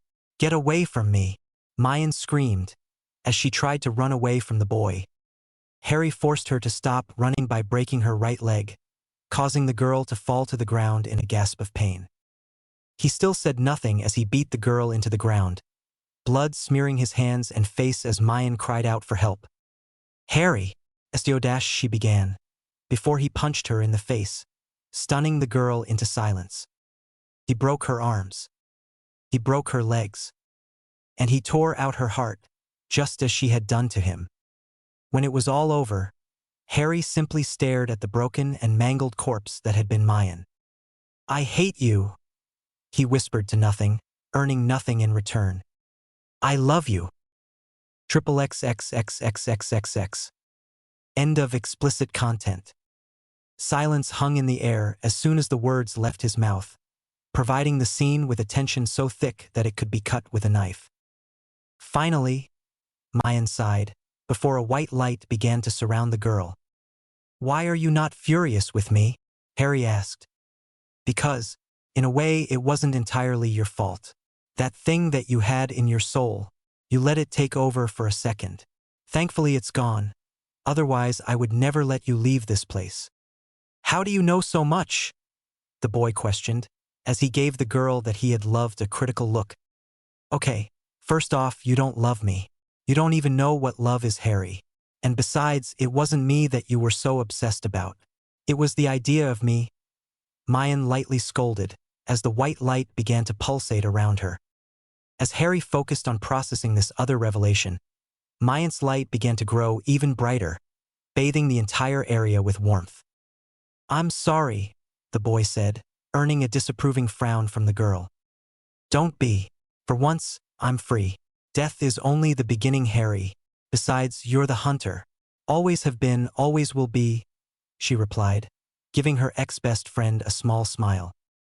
Once her light began to become blinding, Harry chose to look away, feeling as though he had no right to see where the girl would go next. When the brightness began to dim, Harry found himself once again alone in the small field. "For your sake and for mine, you had better not die again. Find the elixir of life or make one of your own, because if I never see you again, it'll be too soon." "I'll make sure to find it then," Harry mumbled, finding himself to be oddly content once again. "I guess I've finally learned to just let her go." With this final revelation came a strange feeling that began to flow through the boy. Power coursed through the boy's veins, as the block that he had originally had after the visions appeared completely vanished, giving Harry full access to all aspects of his magic. Soon, everything around the boy began to change. The weather began to grow colder and ice began to form below his feet. I guess I'm gonna get that rematch after all. The boy grinned. Triple XXXXXXX. Harry's core. Finally, a voice shouted, as Harry opened his eyes to a familiar and comfortable place. I wondered how long it would take. My love, you seem to be forgetting something. A womanly voice chuckled, giving the excited boy pause. I don't remember forgetting anything, he dodged as he turned away from the now frowning woman. All right, you ready to start this showdown? I promise I won't hold back this time. Harry gave his counterpart a small smile before he summoned an image of his wand without a thought, earning a whistle of appreciation from the red-eyed menace. So you finally found some peace, eh? And look, you learned a new trick. How delightful! Death giggled, before he summoned his scythe of death. I hope you're ready for what's cookin', 'cause I'm about to kick your ass, Harry bragged, as he summoned forth his black frost blade with ease. The young elemental knew that he would be able to handle the boy in his own world, as he knew that he could perform feats in here that would normally be impossible for him in the real world. Harry and Death began to circle each other, both looking for holes in the other's defenses. All in an instant, the two boys rushed one another, clashing blades in quick and cautious maneuvers. Harry would slash downward. Death would block the blow with the shaft of his scythe before turning and attempting to cut Harry's midsection, in which the young elemental would simply absorb the hit with an ice shield and repeat the process. Eventually, the two combatants disengaged, both seemingly needing a breather. Oh, you are much, much better, Death breathed, face alight with glee and pure happiness. Not too bad yourself, Harry replied as he gave the boy a wide grin. Neither had had this much fun in years. When the two had finally gotten their second wind, they began their struggle anew. Death started with a sweep of his blade to Harry's legs, causing the boy to jump a bit before he jabbed at his opponent's midsection. Death simply sidestepped the blow before he brought his inky black blade up in an arc, aiming to split the boy in two. And he wasn't disappointed. Death's blade went right down the middle of Harry, leaving the boy a second for his eyes to widen before he was split in half, showering his red-eyed clone in ice. Ha! Death thought, before a familiar black blade jutted out of his chest. A cold like the boy had never known before began to spread throughout the boy's body, as his senses were flooded with ice. I guess I win this round, mate, Harry chuckled, as he removed the blade from Death's body. Fuck! The injured boy croaked, as the wound in his chest failed to close, surprising those around him. As Death lay there, bleeding black blood, the woman that had accompanied him stood off to the side, laughing at her fallen partner. He got you good love. Well done, Harry, the woman chuckled, causing a faint grin to appear on both of the boys' faces. And I believe you owe me some butterbeer. Damn man, that thing hurts, Death needlessly whined, ignoring the woman's last comment as he tried desperately to close the wound in his chest with his hands. All Harry could do was laugh at the situation, finding the small amount of leftover tension dissipate at the sight of the boy trying to pull his organs back together. Ah, whatever, the pale boy sighed, stopping his efforts as he gave Harry a proud fatherly look. You actually bested me. I guess you were worth it after all. Worth what? Harry questioned, as he sat beside his new-found rival/friend. Crossing dimensions, the boy explained. It seems as though someone, and here he looked at Lady Death, forgot to mention that if we came to visit you, we'd be stuck here until you came out of your little fairyland. How long was I in there? It only felt like a couple of minutes at most. Dude, you were in there for months. It's June, for fuck's sake, Death exclaimed, as he and Lady Death slowly began to fade from existence. Fuck, I'm so screwed. Why, your girlfriend gonna bust your balls? The other boy joked, earning a smack upside the head by the woman. She is not my girlfriend, Harry hurriedly denied, earning a knowing look from the two as he uncharacteristically blushed. Yeah, maybe not now, but we all know it will happen eventually. Death sighed, as he had almost fully disappeared. Will I ever see you guys again? It'd be nice to have friends like you, Harry asked. Of course you will. We are Death after all, the boy joked before he faded from existence. A crazed but calming laugh filled the air, as Harry was once again left alone by people that he cared about. Well, I suppose it's time for me to head out too, the boy thought as he focused on his home. XXXXXXXX. In the small but welcoming hospital wing at Hogwarts, there lay a boy like no other. His hair was a cool midnight black, with 3 white streaks running across the right side of his temple. His skin was now entirely white, similar to that of a certain crazed red-eyed menace. And as he awoke, his eyes were now permanently a familiar icy blue. Daphne, I'm home. Desire. I will wait for you, for as long as it takes, I will wait for you. December 24th, 1991. As soon as the spell went off, Dumbledore was instantly notified. Find the culprit and do not let him escape, the old man yelled to his predecessor's portraits, earning a grim nod in return. With that, the man quickly apparat to the scene, finding that walking would severely delay him. Please don't be dead. Please don't be dead. Please don't be dead, the old man repeated, fearful for what has happened to the boy. For who else could it be but Harry Potter, the only one left in Slytherin at Hogwarts? When Dumbledore reappeared, he was met with a frightful scene.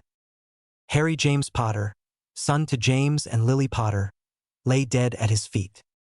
An immense amount of rage coursed through the old man's veins, as Dumbledore's powers swelled in a fit of anger.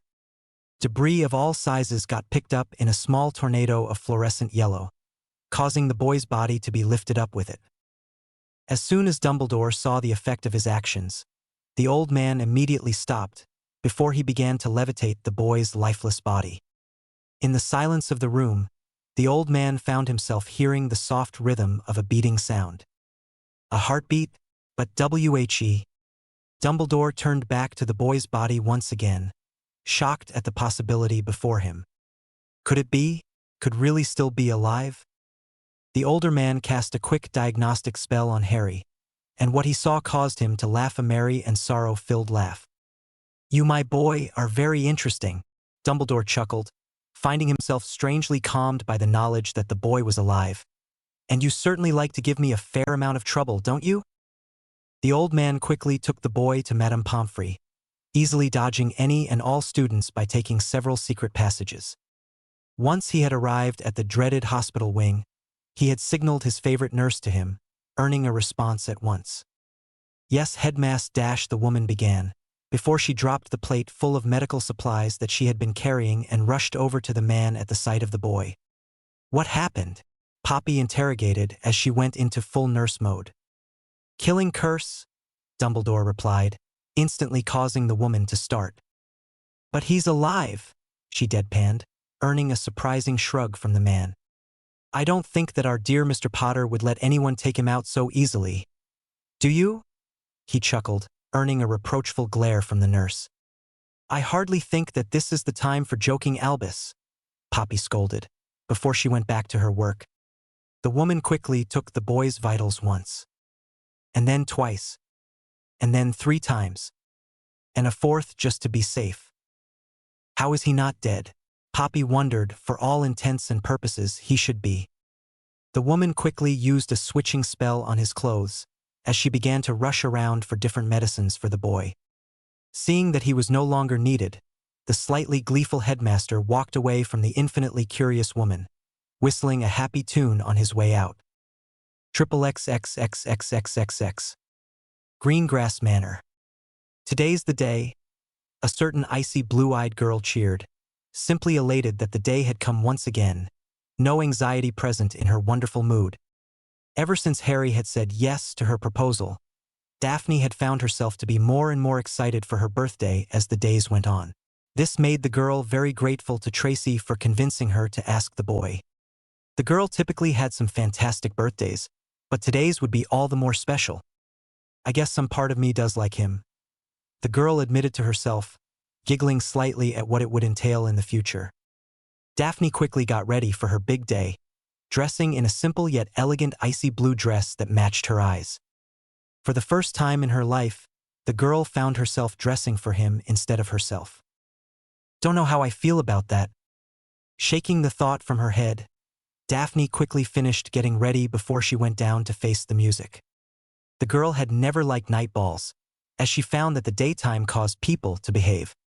When she said people, she really meant her parents. Even at the age of 12, Daphne could see how tipsy her mother and father could get when it comes to holidays, and her birthday was no exception. Will they ever learn? The young girl sighed good-naturedly. They may have their faults, but they were her parents after all.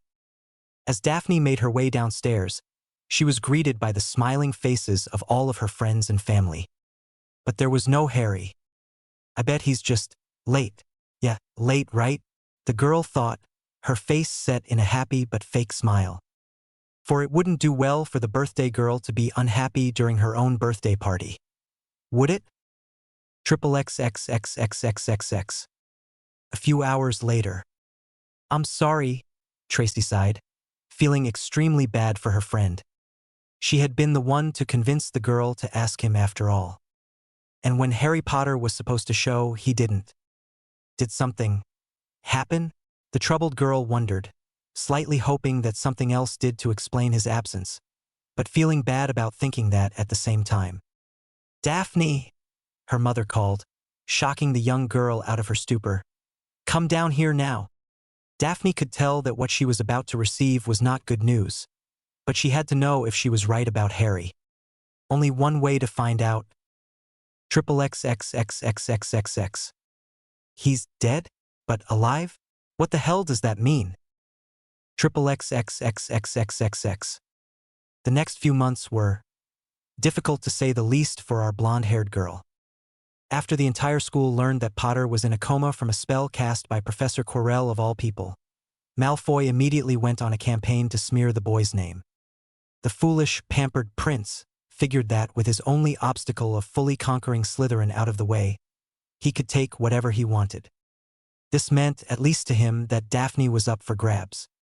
That notion was quickly put to rest with a swift kick to the sweet spot, as Daphne liked to call it. However, with this action, Daphne and Tracy found themselves alienated within Slytherin, while being disregarded by the rest of the school due to their house. It wasn't fair, but it was also the reality of the situation. The two poor girls would just have to live with the abuse until something drastic changed. Fortunately, something did. XXXXXXXX. Madame Pomfrey's quarters. The last day. Poppy had had enough of this school for a while. One day, she was brought a boy who was supposed to be dead. Only he wasn't. The next, that same boy becomes a huge hazard to the school, earning his own special place in the hospital wing. There was no sign that the Potter boy's condition would improve. In fact, at one time during May, it looked as though it would all be over for him once again. Why are you such a handful, Harry Potter?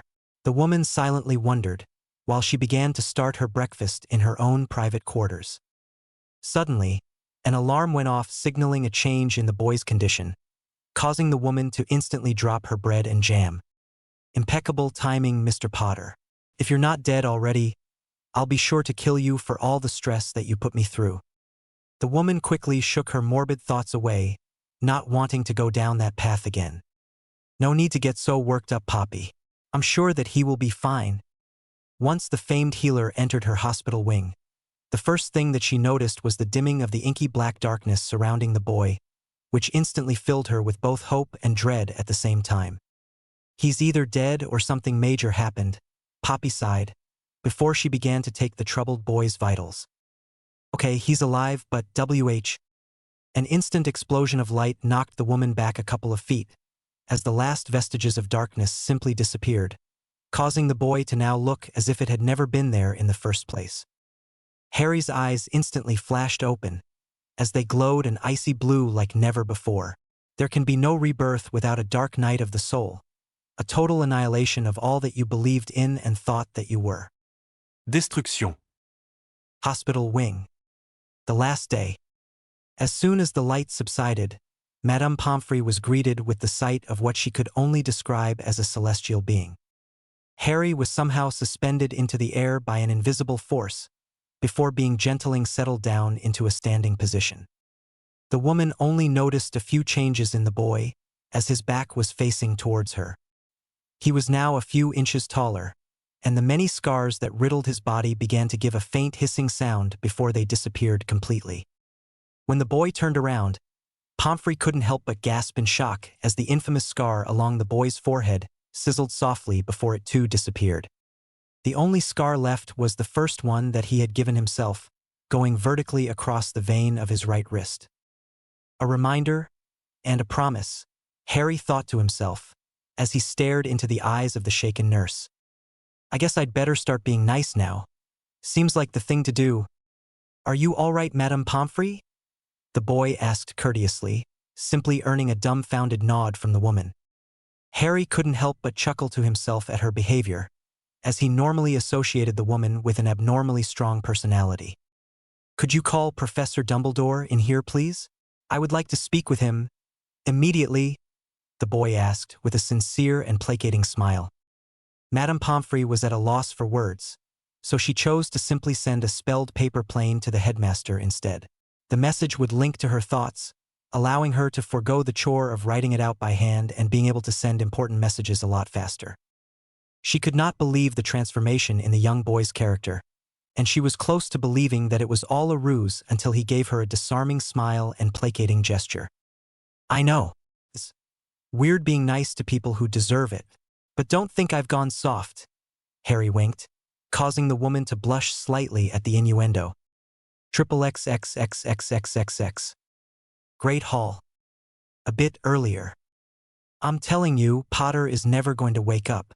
Just accept it, you stupid bitch, Malfoy whispered to Daphne. The boy had expected to get a rise out of the girl and watch her get frustrated before she would shrink away at the threat of the entire first-year Slytherins. This, however, did not prove effective. Daphne gave the boy no response, instead choosing to continue her small talk with Tracy. Ever since the girl had found out about Harry and his condition, she had been less and less focused on her schoolwork, dropping several marks down in a fit of depression. Tracy had been her constant companion and offered to help her at every turn, but the blonde would always find a way to deter the girl. She didn't want to do well, not without Harry. Look at what I've become, the girl scoffed. It's pitiful. Just then, a paper plane flew through the hall doors and towards Dumbledore, causing many of those watching the event to grow quiet with curiosity. By the time the paper plane made its way to Dumbledore's hand, the entire hall had grown silent, with new rumors already spreading throughout the students. Everyone watched as Dumbledore's face turned from curious to wonderment to full-blown elated before the man quickly got up and rushed out of the hall, a real smile gracing his face as he made his way to the hospital wing. Bet you anything it's pot dash. Could be I don't kn dash. Ink it's important? Awake? No way. The rumors seemed to intensify as the minutes without the headmaster wore on, with some people thinking that Harry had finally awoken, while others believed that Dumbledore was now glad that the boy was dead. It didn't take long for these rumors to reach the Slytherin table, and when they did, Draco was as white as a sheet of paper. Potter's back? Shit. His look of absolute terror was reflected by all of the other first-year Slytherins that had tortured the two girls, leaving only two other children safe from Harry's impending wrath, Blaise Zabini and Theodore Nott. Zabini because of his famous Zabini neutrality, and not because he simply didn't care about Harry. While the rest of the first-year Slytherins began to shit themselves out of fear of Potter's return, Daphne and Tracy were whispering furiously on the possibility of his awakening. You really think Tracy began?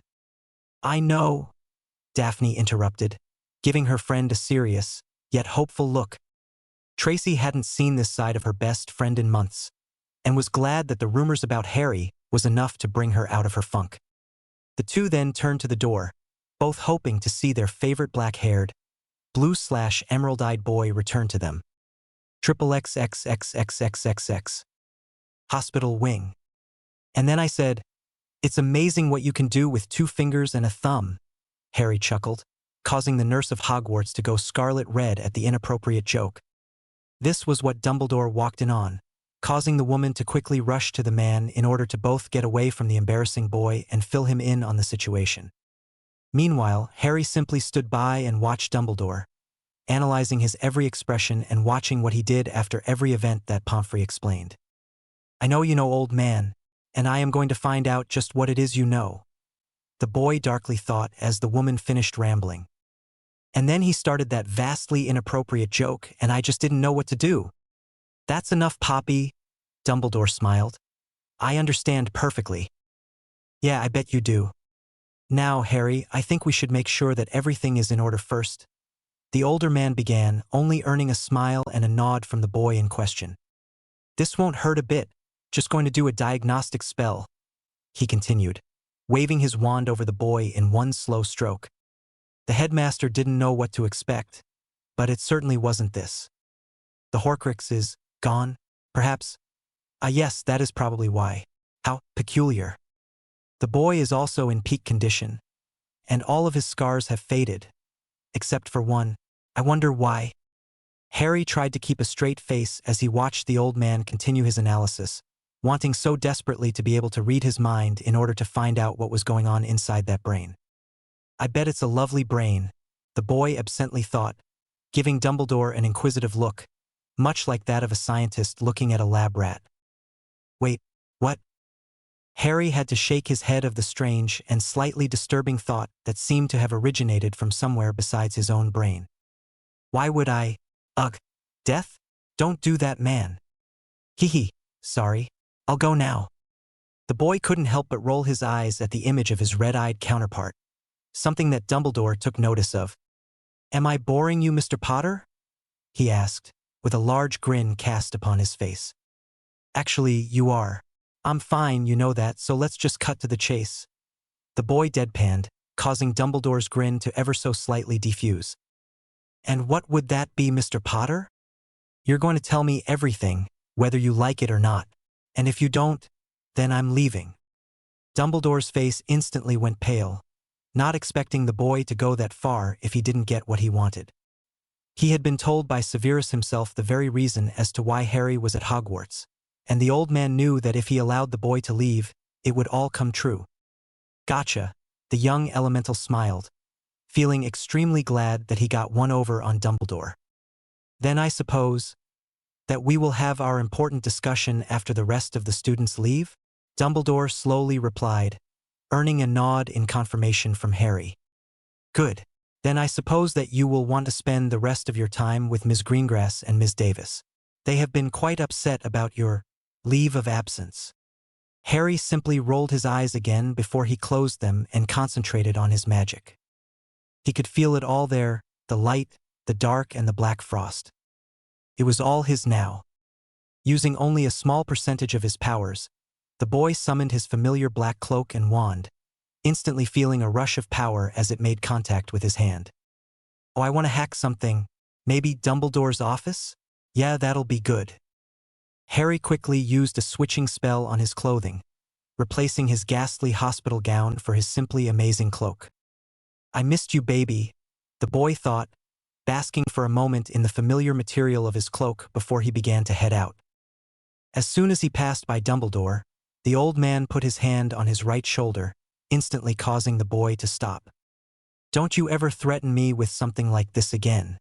You have no idea what is going on," the old man harshly whispered into his ear, startling the boy a bit as open threats didn't seem like the man's style. "Trust me, sir, when the day comes that I become more powerful than you, I will bring you to your knees and have you submit to my will," Harry glowered, shocking the man as his eyes glowed with power. Dumbledore couldn't help but feel reminded of another boy with that same cold and impassive glare, causing the man to shudder a bit at the fate that befell him. "I will not allow that to happen again. I will not." As Harry walked away, Madame Pomfrey couldn't help but sympathize with the boy on some level, almost feeling as though she was watching a reflection of herself when she was younger. "But I'm not like that anymore. I've changed. But has he? XXXXXXXX. It didn't take the boy long to reach the Great Hall, but for some reason, Harry had found that he wasn't actually able to go in. Perhaps it's her, you did kill her look-alike in a fit of rage, a rich and familiar voice suggested. That wasn't entirely my fault. Besides, we've made peace with one another. And anyways, I thought that I told you to leave. I'm going. Kropka. Harry gave an irritated sigh before he mustered up his courage and busted open the great hall's doors, causing everyone inside to instantly grow quiet at the disturbance. The boy paid the gawking people no mind as he tried to locate his two best friends. It didn't seem to take that long, as both chose that moment to run up to the boy instead, startling many in the hall at the Slytherin's show of emotion. Daphne was the first to leap into Harry's arms, followed shortly by Tracy. Tears of joy flowed down both of the girls' faces, happy that the boy had recovered fully. "I'm sorry," Harry whispered, receiving a nod of acceptance from the two girls. "Harry, what happened to you? Your skin, your hair, your eyes? They're just like Dash." "Yours." "Yeah," the boy interrupted, as he stared deeply into the blonde's identical pair of icy blue eyes. The entire hall watched on at the strangely heartwarming sight, with a few women in the crowd actually shedding a tear at the spectacle. "Tracy, could you do me a favor?" Harry asked, surprising the girls at his gentle and caring tone. Yeah. "What do you need?" the girl wondered, making eye contact with the boy. Harry was able to instantly download all of the girls' memories from the past few months, allowing the boy to see all of the pain and suffering that the girls had gone through in his absence. He saw every horrible prank, every name called, every horrendous act against them, all within a few seconds. "Thanks," he whispered, giving the girl a smirk that made her blush ever so slightly. Daphne seemed to notice this, but chose not to comment as she saw the smile drop away from his face when he turned to the other Slytherins at their table. Seeing that she had to do something before things got too bad, she grabbed his arm and whispered, "Don't kill them. I don't know how you know, but don't. They deserve to be punished," Harry calmly reasoned, once again surprising the two girls at his tone. Daphne chuckled a bit, earning a confused look from the boy before she explained, "I never said that you couldn't hurt them, just don't kill them," winking at the end. Harry gave the girl a beaming smile, something that caused the blonde's heart to flutter before he began his walk towards the Slytherin table.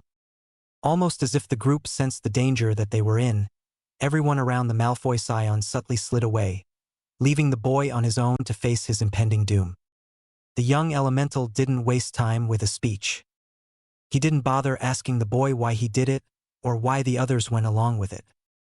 Harry simply stopped in front of Malfoy, directly on the other side of the table, before he summoned his powers from within him. The entire hall instantly went down to 0 degrees Celsius, leaving the cups of water that littered the room black and frozen. His hair turned white. His eyes glowed an even brighter icy blue, and he summoned his black frost blade with ease. Before the teachers could complain, or the stupid boy could argue, Harry quickly swiped at the boy's right hand, cutting off his fingers in the process. Malfoy screamed with pain and anguish as his phalanges flew off into the air. Harry then controlled the boy's body like a puppet on a string before he chopped off the left ones as well, earning another scream in pain from the boy. When he was done with the toes, he dropped the boy to the ground, turning to the now wand-carrying teachers. None pointed at him, but out all the same. "Listen to me, and listen to me very carefully," Harry began, borrowing Death's voice while mixing it with his own to create a rich yet cold tone. "These two girls," and here he pointed to an impassive Daphne and Tracy, "are under my protection. Anyone who wishes to harm them will find the consequences to be severe. Mr. Potter, it would not do you well to make threats to the student body," McGonagall scolded, the woman being the only one with her wand now raised. Harry simply gave the woman an impassive look before he released his control over his power, allowing it to smolder within him without being focused externally. "You never know. The old bitch might try something." "And where were you, Professor? When two young girls were being targeted by the rest of her housemates and some of yours as well, where were you? It is not my job to cater to the problems of every single student on school grounds. That is the duty of the head of house," the woman roared, blood red in the face. While most students were now scared shitless at this point, Harry was the image of calm and collected, further enraging the woman. Funny, I thought it was the deputy headmistress' job to help provide for her students. Or are those just words to you?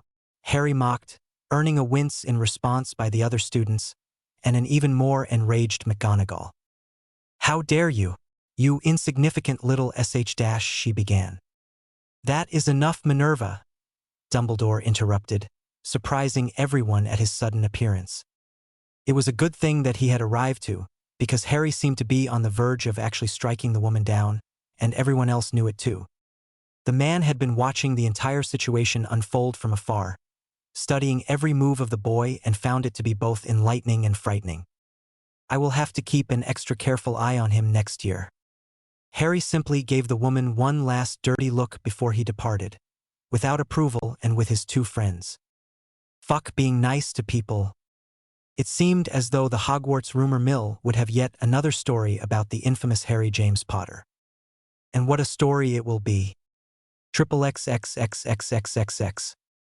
As soon as Harry made it to his room, the boy instantly collapsed into it, feeling a strange tightness in his core after the events of today. Seeing as how this could potentially be a very big problem, Harry began to meditate once again, arriving within his sanctuary within minutes. XXXXXXXX. Light white snow. His magic. Dark, black frost. His darkness mixed with ice. And a strange blue-colored wind surrounded the boy. His innate ice. Since when is the wind visible? Harry looked around, trying to notice something out of the ordinary, but couldn't find anything in the distance. That was until he looked down. Where the black and white snow should have been equal due to his newfound balance, there was now slightly more black frost than there was white snow. What this meant for his future, Harry could only speculate. But it could not be good. A beginning is the end of something, always. Delirium. Hogwarts. The next day, Harry awoke to the grumbling of his stomach, feeling both saddened and irritated at what the day would bring. She was leaving, but she'll come back. I mean, you did. Shut up, Death, the boy half-heartedly mumbled, quietly rolling out of bed in order to face a day filled with pain and misery. I'm Harry, and my girlfriend dumped me. Boo-hoo, I have a horrible past. Dude, you shut up. You're being a fucking whiny bitch right now. Death, you have no idea what you're talking about, so just shut up and go lick your wounds. Or would you like me to stab you again? The red-eyed menace had grown silent, leading Harry to think that he had won before he heard the crazed boy give a mad cackle. You really think that means something? Okay, boy, we'll see what happens next time. And with that, Death receded from the boy's mind, going off to wherever his world was. Harry was so focused on what today would mean for him and Daphne that he didn't even realize the repercussions of giving Death the cold shoulder. This would surely bite him in the arse later. XXXXXXXX. Slytherin Common Room. As soon as Harry had prepared for the day, and by this, the boy simply cleansed himself and put on his favorite cloak, and entered the common room, he was assaulted with pleas of forgiveness from his fellow first years. It seems as though after his spectacle last night, to which the boy had still received no punishment, many of the Slytherins who had insulted and abused his two friends had had a change of heart and wanted his forgiveness. Spineless cowards, the lot of them. Harry, I'm so sore dash. Dient mean it dash. UST playing a roo dash. Enough, Harry softly commanded, instantly silencing the group of first years. I don't want apologies. You are all worthless, disgraceful pieces of filth. Do not even speak to me. Just stay out of my way and leave my friends alone. The children flinched with each word, seemingly looking as if they had been struck by everyone, until they only nodded dumbly at the boy when he had finished. Good, now leave, Harry finished, causing every single offender to hightail it away from the elemental. Friends, huh? Who woulda thunk it? Tracy mocked, earning a simple rolling of the eyes from the boy. I'm not going to repeat it, and I'm not going to think about it. It is the way it is, and there's no way to change it. You think you went too far with Malfoy yesterday? It was a bit much, Daphne asked, finding herself to become a bit sick at the mere thought of Malfoy's amputated fingers. What was I thinking yesterday? The girl privately thought, cursing herself for her lack of stomach, but also for her need to prove herself to Harry. I protect my friends, was all Harry gave in reply, before he headed out of the common room, leaving the two girls to quickly catch up to him. XXXXXXXX. Hogwarts Express. As Harry made his way to the famed train, the other students of Hogwarts gave the young elemental a wide berth. Some stared at him with awe. Others, not so much. Apparently, many people, typically the Hufflepuffs, thought that Malfoy did deserve punishment for what he did. But they also thought that what Harry had done was too far. Then there was the portion of the school who actually backed Harry, this group being comprised of namely Ravenclaws, as they realized that the blonde would be able to get his fingers reattached with ease. And then, there were the people, namely the Gryffindors, who were almost unanimously against Harry. But it wasn't because of what he did to Malfoy. No, it was what he would do to the first-year Gryffindors, as they too had joined in by tormenting the girls. What was interesting was that the Lions were not mad at them for bullying other students. They were only snakes after all. This was all, of course, having to deal with the older students in each of their houses. The younger ones were simply scarred for life and avoided Harry like the plague. You could be sure that this story would create massive headlines. I swear. This school is full of imbeciles, the young elemental cursed, staring at the receding back of a shock-shell Draco and the rest of his loyal supporters. Which is to say, just Draco. After the incident, the Malfoy scion had found himself friendless and left to rot, something that both pleased and disgusted Harry. If you're going to make friends, at least stick by them. Even if they're occasionally wrong, that doesn't mean that you have to get rid of them at the drop of a hat. As the boy reflected on his own personal message, he shrank back in shock, thinking that was way too Hufflepuff for me. I feel like I'm going to be sick. By the time Harry had come out of this self-realization, he was already sitting in a compartment with Daphne and Tracy, both of whom were giving the boy odd looks. Yes, he sighed. Nothing. It's just that you looked a bit sick for a moment, Tracy replied, giving the boy an inquisitive look. You know, I just realized something. And what would that be, oh wise one? Daphne smirked, causing her friend to swat her arm in protest. No, I'm serious. This is totally critical to our friendship, Tracy chided, causing the other two to go silent with her serious expression. What is it, Tracy? Harry asked, finding himself to be slightly curious to what the girl would say. I just realized that Harry only hangs out with girls, Tracy excitedly explained, earning two blank faces. Is there something you're not telling us, Harry? The girl then joked, thinking that she could return the favor for last night. Oh, well yes, there is, Harry agreed, before he leaned into the girl's ear, whispering, It's that I'm madly in love with you. Tracy's face instantly went scarlet red, as Harry went back into his seat and gave the girl a smug smile. Damn it, that was supposed to be my job. She has no idea who she's playing against. What am I going to do with these two? Daphne thought, slightly jealous at the fact that Harry always teases Tracy. Say, Harry, where are you going after this? Tracy asked the boy, feeling very foolish as she didn't fully know his situation outside of school. Oh me? I'm staying at Hogwarts, the boy nonchalantly replied, earning two gobsmacked expressions. What? You get to stay at Hogwarts and practice magic over the summer, the blonde reiterated, simply getting a shrug from the boy. That's so awesome, Tracy exclaimed, causing a small smile to grace the boy's lips. I suppose.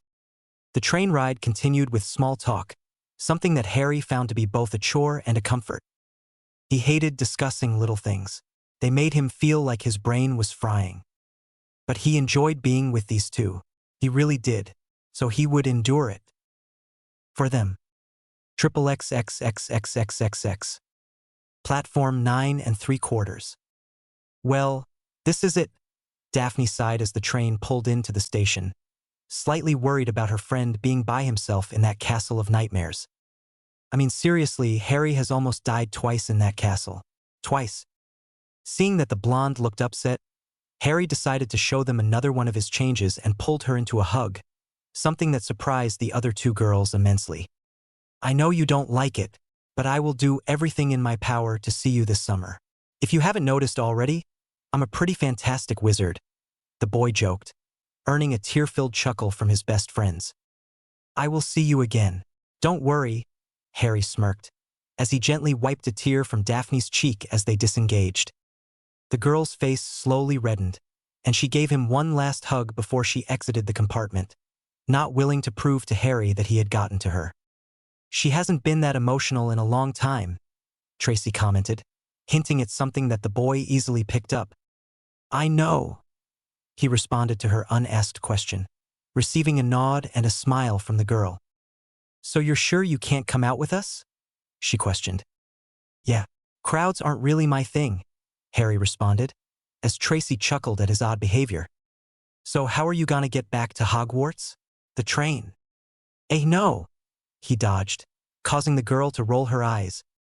Too many secrets, mister, she playfully chided, before she too gave him a hug and exited the compartment, catching up to Daphne in mere moments. Harry made eye contact with the two girls through the window, and after making sure that no one else was watching, gave them a wink before he disapparated from the platform, giving the two one last surprise for the year. I swear, it's like he wants us to have heart attacks, Tracy mumbled, verbally mentioning what Daphne thought internally. He really is a special one, though. XXXXXXXX. Hogwarts. Dumbledore's office. Knock, no CK.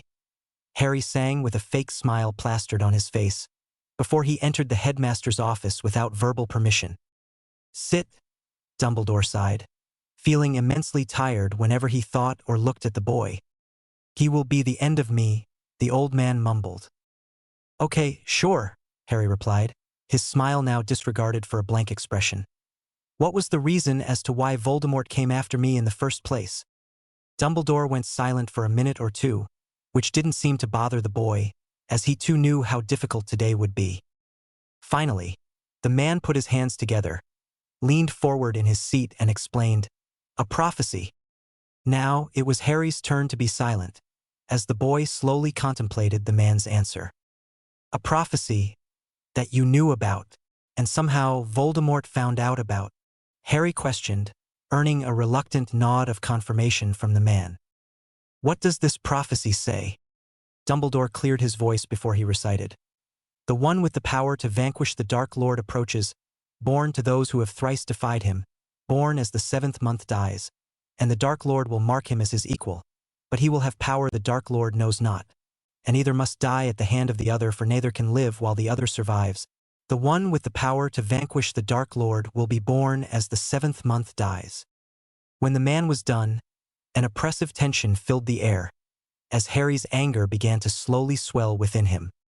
You do realize that that prophecy is vague as all hell, right? The boy sighed, earning a perplexed response from the headmaster. I felt as though it was pretty straightforward as prophecies go. The prophecy is either about you or Mr. Longbottom, as you both are born at the end of July. But I'm sure you have no idea about the boy. And here he received a nod from the young elemental. And the Dark Lord is Voldemort. Your parents, as well as his, met with the monster in combat 3 times and survived to tell the tale. And this power the Dark Lord knows not? Bullcrap? The boy questioned, not believing the man's analysis of the prophecy for a second. Love, Dumbledore stated. Harry sat in silence for a few moments before he burst out laughing, causing the old man to grow even more irritated with the boy. Are you serious? Are you freaking serious? Love? You really think love is what can bring down the dark idiot? Harry chuckled, finding his opinion of Dumbledore to once again be lowered. You're insane, the boy finished. Perhaps. What is your interpretation? The older man inquired. Mine? If you want to start with the dates, there are some cultures that have completely different calendars than us, and those can just as easily be implemented in this situation. No names are mentioned, which means that this prophecy could literally be about any Dark Lord in the future and his opposed savior. I could continue, but I think you get my point, Harry explained to a crestfallen Dumbledore. But it must be you. All of the pieces fit. To you, Harry retorted. They all apply to you. In that silly little brain of yours, all of this makes perfect sense. But for once, Dumbledore, think rationally. It makes no sense, the boy argued. You are the chosen one. You will be the one to lead the light when I am gone, the old man roared, as his power began to swirl around him. Fat chance. I don't want nor need to be a part of your light. Harry spat back, causing the headmaster and his familiar to shrink back as they had been struck. How dare you? The light will be your salvation. I don't need salvation, old man. And frankly, I don't want it, the young elemental scoffed, before he left the place in a fit of rage. As soon as the boy slammed the door closed, a backlash of accidental magic went through his hand and into the door, causing Dumbledore's entire office to be ruined by a wave of icy blue/midnight black energy. Papers were thrown in the air, magical instruments were knocked to the ground, and an old man with a weary heart was now left with nothing. Every fucking time I go in there, it always ends on some stupid shit. What the hell? XXXXXXXX. Astronomy Tower.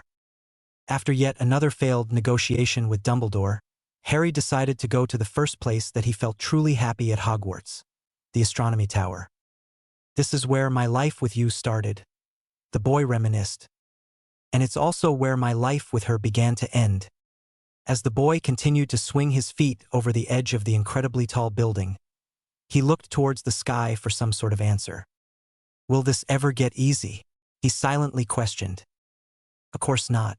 But that doesn't mean that it won't get better, a feminine voice responded, giving the boy a slight start. The other death, right? Why are you in my head? Because I'm your link to this dimension's Harry Potter. You could say that I am the link to all of them, but you two are the ones who are most compatible with me. Really? And he believes that? Of course he doesn't, but it's nice to dream. I suppose, Harry replied, as he slowly began to remove his necklace from his neck and his statue from his pocket. What are you going to do with those, young one? I was thinking about throwing them away. I don't need them anymore. That part of my life is over. Interesting idea. But faulty. Those experiences are what make you you. Without them, you are nothing. And if I wish to become someone else? You can try.